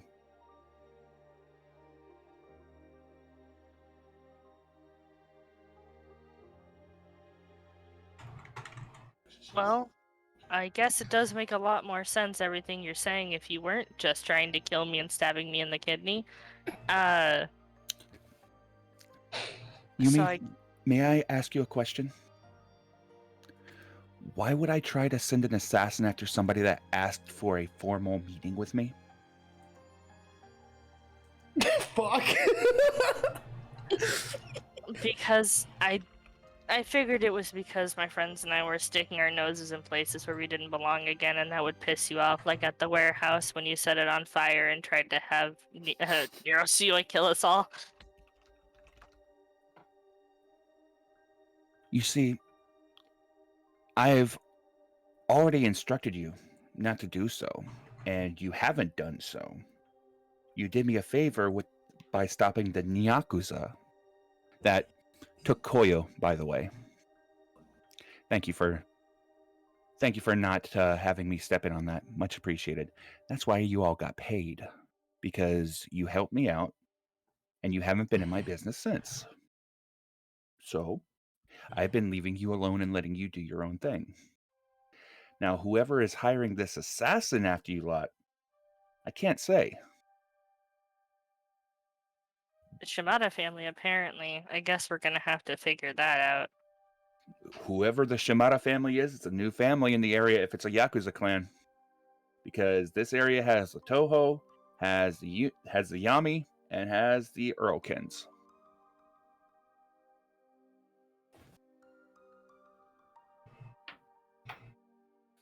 And as far as I know, none of them are trying to kill any of you. Hey, did Yumi know that Togo was Yakuza? No. No, she didn't. What a way to find out. Surprise! Wait, Earlkin? That name sounds familiar. Hey, real quick. Did you say Earlkin? That's what I've always heard of the name as. Like Togo Earlkin? Sean, go ahead and roll me another d20 plus 9. The panic! Please roll a dice for me, please! Fourth nat 1! Come on! No, I want. Oh, it's a 27. Who's Togo? I'm gonna roll insight, but I'm legally forced to believe you. 27. No, you fucking the 20 though. If it was a nat 20, Bob, you were losing that. But man, yeah, it's a 20, but it's not a nat 20. No, you good. Yeah, I'm legally forced to believe you. Almost. Oh fuck. Noriko, monkey. Okay. I mean, you don't know about the Shimada family, so if he is involved, it's entirely possible you just don't know him. She squints at you. But for now, thank you for talking to me. I have learned a lot, and I'm going to do my best. He gives a bit of a nod. Prove me wrong, Yumi. I pray that you prove me wrong. He makes a motion, and true to his word, the portal opens. Do you want to go back to where you were, or would you prefer at the gates of UA? Yumi will look at Noriko. Do you think everyone's still in the clearing? Noriko will hold a hand out to Yumi. She's not going to let Yumi go through it, like, without a tether. I think... Are you okay to move around? Yeah, I'm feeling a lot better. I don't know what they gave me, but it's not like I'm dizzy or anything. Like, cause I've had, strong medications before. That it just feels like everything's better. What did you guys give me? It's a special blend that I come up with for actions in the field. Kills the pain without killing the senses. I think showing up where our friends are is probably a good idea if you're not still hurt, Yumi. Yeah, I think that we should go let them know that we're okay, so they don't spend all night looking for us. Does Yumi take the hand? Yes. All right. As he promised, he allows them to leave without harm, and actually for the better. Now, thank you, Bob and Amanda. Take a bow, my children. Hey. All right, now should we go back and find the goons counting sand? Oh yes, they. Oh, that's right. You're all gonna find them nowhere because they went to the nearest children's park and started counting sand in the sandbox. So, Bob, Amanda, thank you. I will see the other two in the call. Okay. Very well. I'll see Been you good working there. with you guys. Thanks. Bye. Welcome back. Is Yumi and Now, Marco dead? as The silver not dead. Gun to our head and killed us. So as the ground opens back up, you guys will be spat out of the floor once again, and you will see all of your friends huddled around a sandbox, grain by grain of sand, counting monotonously out loud. And you'll also see Wraith still sitting on his knees, bleeding out.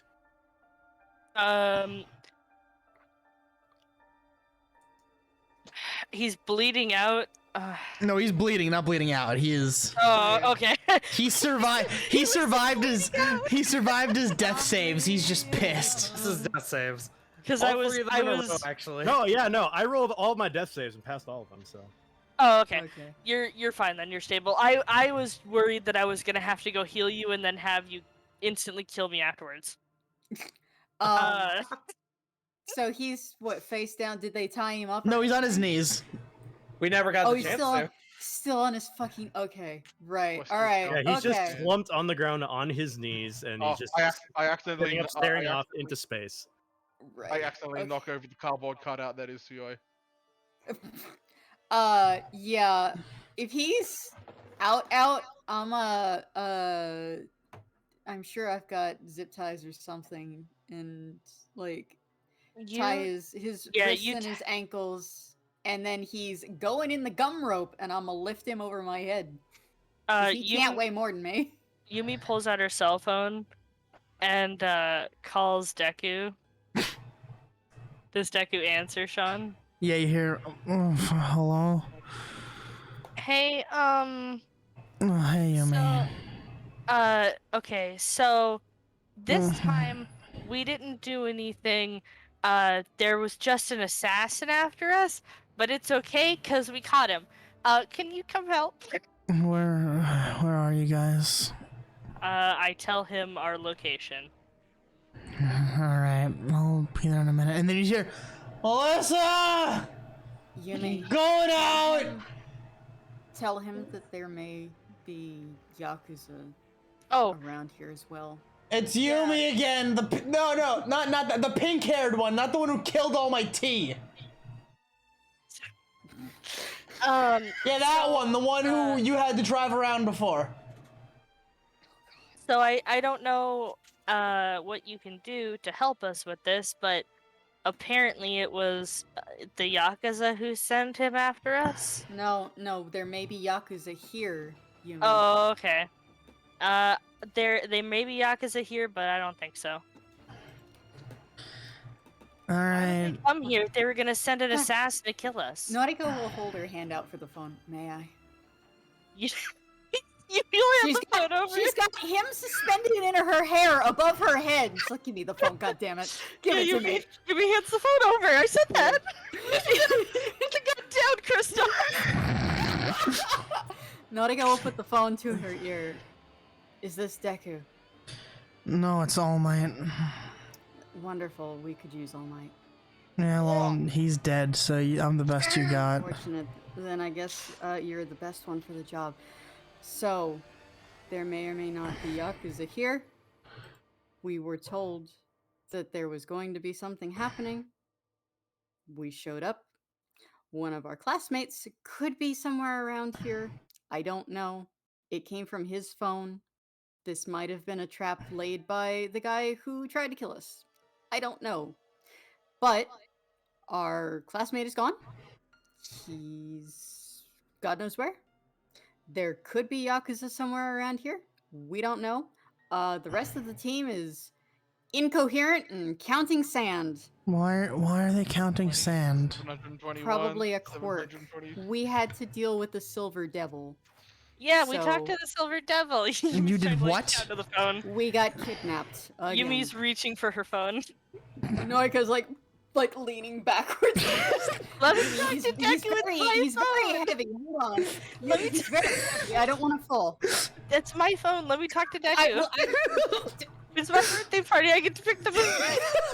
Imagine that Naruto just ends up dropping Wraith on his fucking Absolutely not. No. And with that, the camera would pan up to these two playfully arguing over a phone as the scene ends, and that will be the session for tonight. Thank you, guys.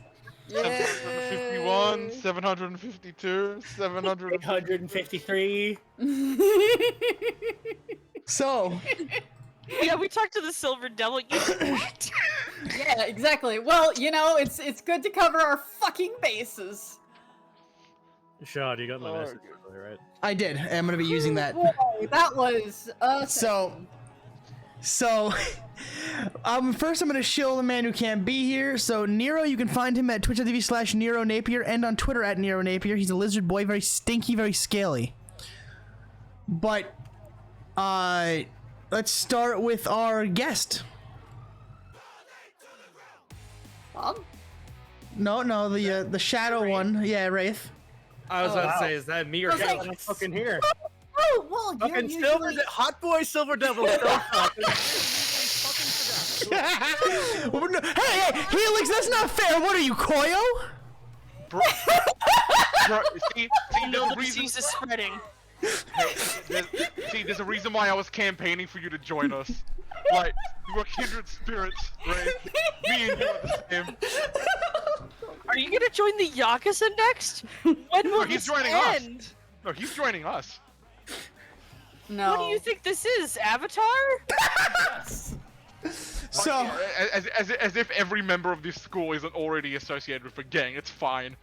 God. So, anyway, guys, let Helix shill himself.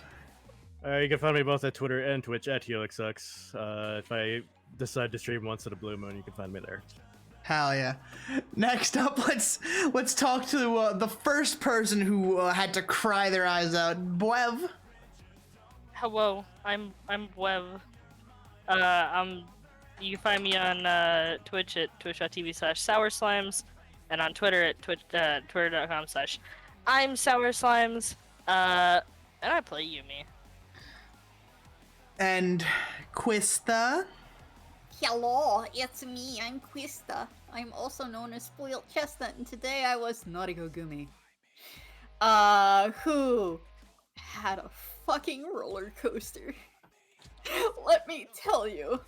But yeah, I haven't been streaming lately because I've been working on some NBA VTuber stuff. But yeah, tomorrow is my Patreon request stream. Oh yeah, I can't wait until the one that I'm working on right now goes live. It's so Very good. exciting. Hell yeah. So I'm trying to make this one on par with like V Shoujo and Hollow Live. I'm trying real fucking hard, man. So here's hoping. Next up will be the most forgotten gremlin. Alright, my name is Felix.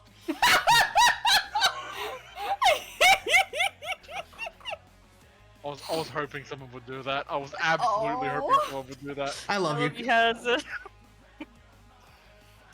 Hey, I'm over here now joining the Forgotten Boys Club. Me and Wraith, let's go. Good day, cunts! It's me, Haza is my name! Siggy Bob Bryan over here! Haza is his name. Yes, it's me, Haza. I'm tired. You can find me over at Twitch whenever my microphone decides to fucking get here. But yeah, that's it for me. Crave death.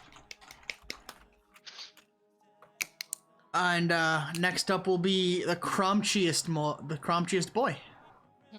Crunchy. That would be me. I'm Mako. I play everybody's favorite paralyzing moth. No, you play Sonic the Hedgehog, but for today only. No, I played that yesterday. You mean Sound the Porcupine? Yeah, sure that. Yeah, no. I play Lux, and you can find me on Twitter at MakerReactor8 and on Twitch at twitch.tv/MakerReactor. Nero, go away. You've already been shilled. No, I have to shield him for Nero. It's very important.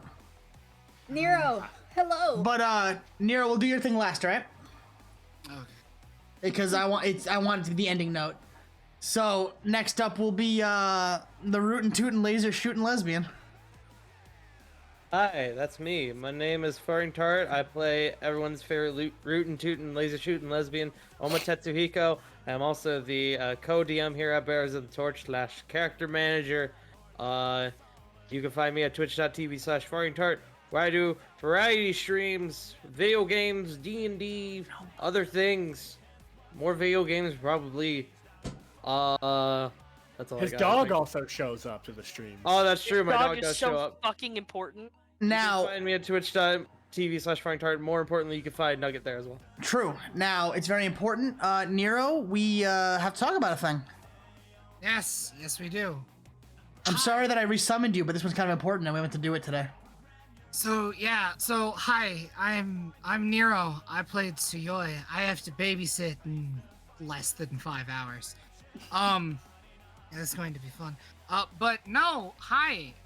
You can find me at twitch.tv/Nero Napier, but none of that is important. So I was informed a few days ago, because nobody in my fucking family ever tells me anything, that my cousin had a kid. Which was news to me, because I didn't even know he and his fiance were pregnant. They're not married. Mazel tov. Well, But about that, actually, you see, the problem is the baby wasn't supposed to be born for a while. So on Monday, I'm going to be doing a charity stream. I'm going to be streaming with myself, Bromad the Nomad, Hey Mr. Rabbit, and Sir Malarvik. We're going to be doing a fundraising stream for my cousin because this baby was born prematurely and with spina bifida, which, if you don't know what that is, I would Google it. It's a birth defect that involves the spinal column. It's really expensive to deal with. So I'm going to be doing a charity stream on Monday to help fundraise for some of the hospital bills and the multitude of trips that my cousin, his fiance, and their child have to make to and from the hospital, because they go very frequently and gas is very expensive, as are medical bills. So we are going to be playing Payday and robbing banks for my cousin to help take care of his child. Robbing banks to beat the healthcare system. We're robbing banks to beat the American healthcare system. Bro, just come But to yeah, Australia for myself. best wishes to you, man. I hope they hope it as well. Yeah. Now, it's Chad, you better 2:30 show in the up. This is morning. a threat. I'm going to go die now because at 6:30 I have to get up and be Yes. hotel. Well, I wanted you to shill that thing, so I'm sorry I called you back, but it was important. Yes. Have a good night, Nero. Good night, everybody. And certainly the least and last is me, Trash King Arisen. You can find me here on twitch.tv/Trash King Arisen, where I stream every day but Tuesday. My lovely woman, my woman friend, my partner in crime, Winter Baby Doll, will be moving in this week around Monday. So I don't know if I'll be streaming that day. Probably not. Go figure. That's next week. Yes. You said Yes. this week. Sean, Monday is next week. Nah. Monday was Monday before, and this is the next What Monday, day which is means it? it's the Monday coming up. No. It's the So day of the week. you can also find me on Twitter at Trash King Sean.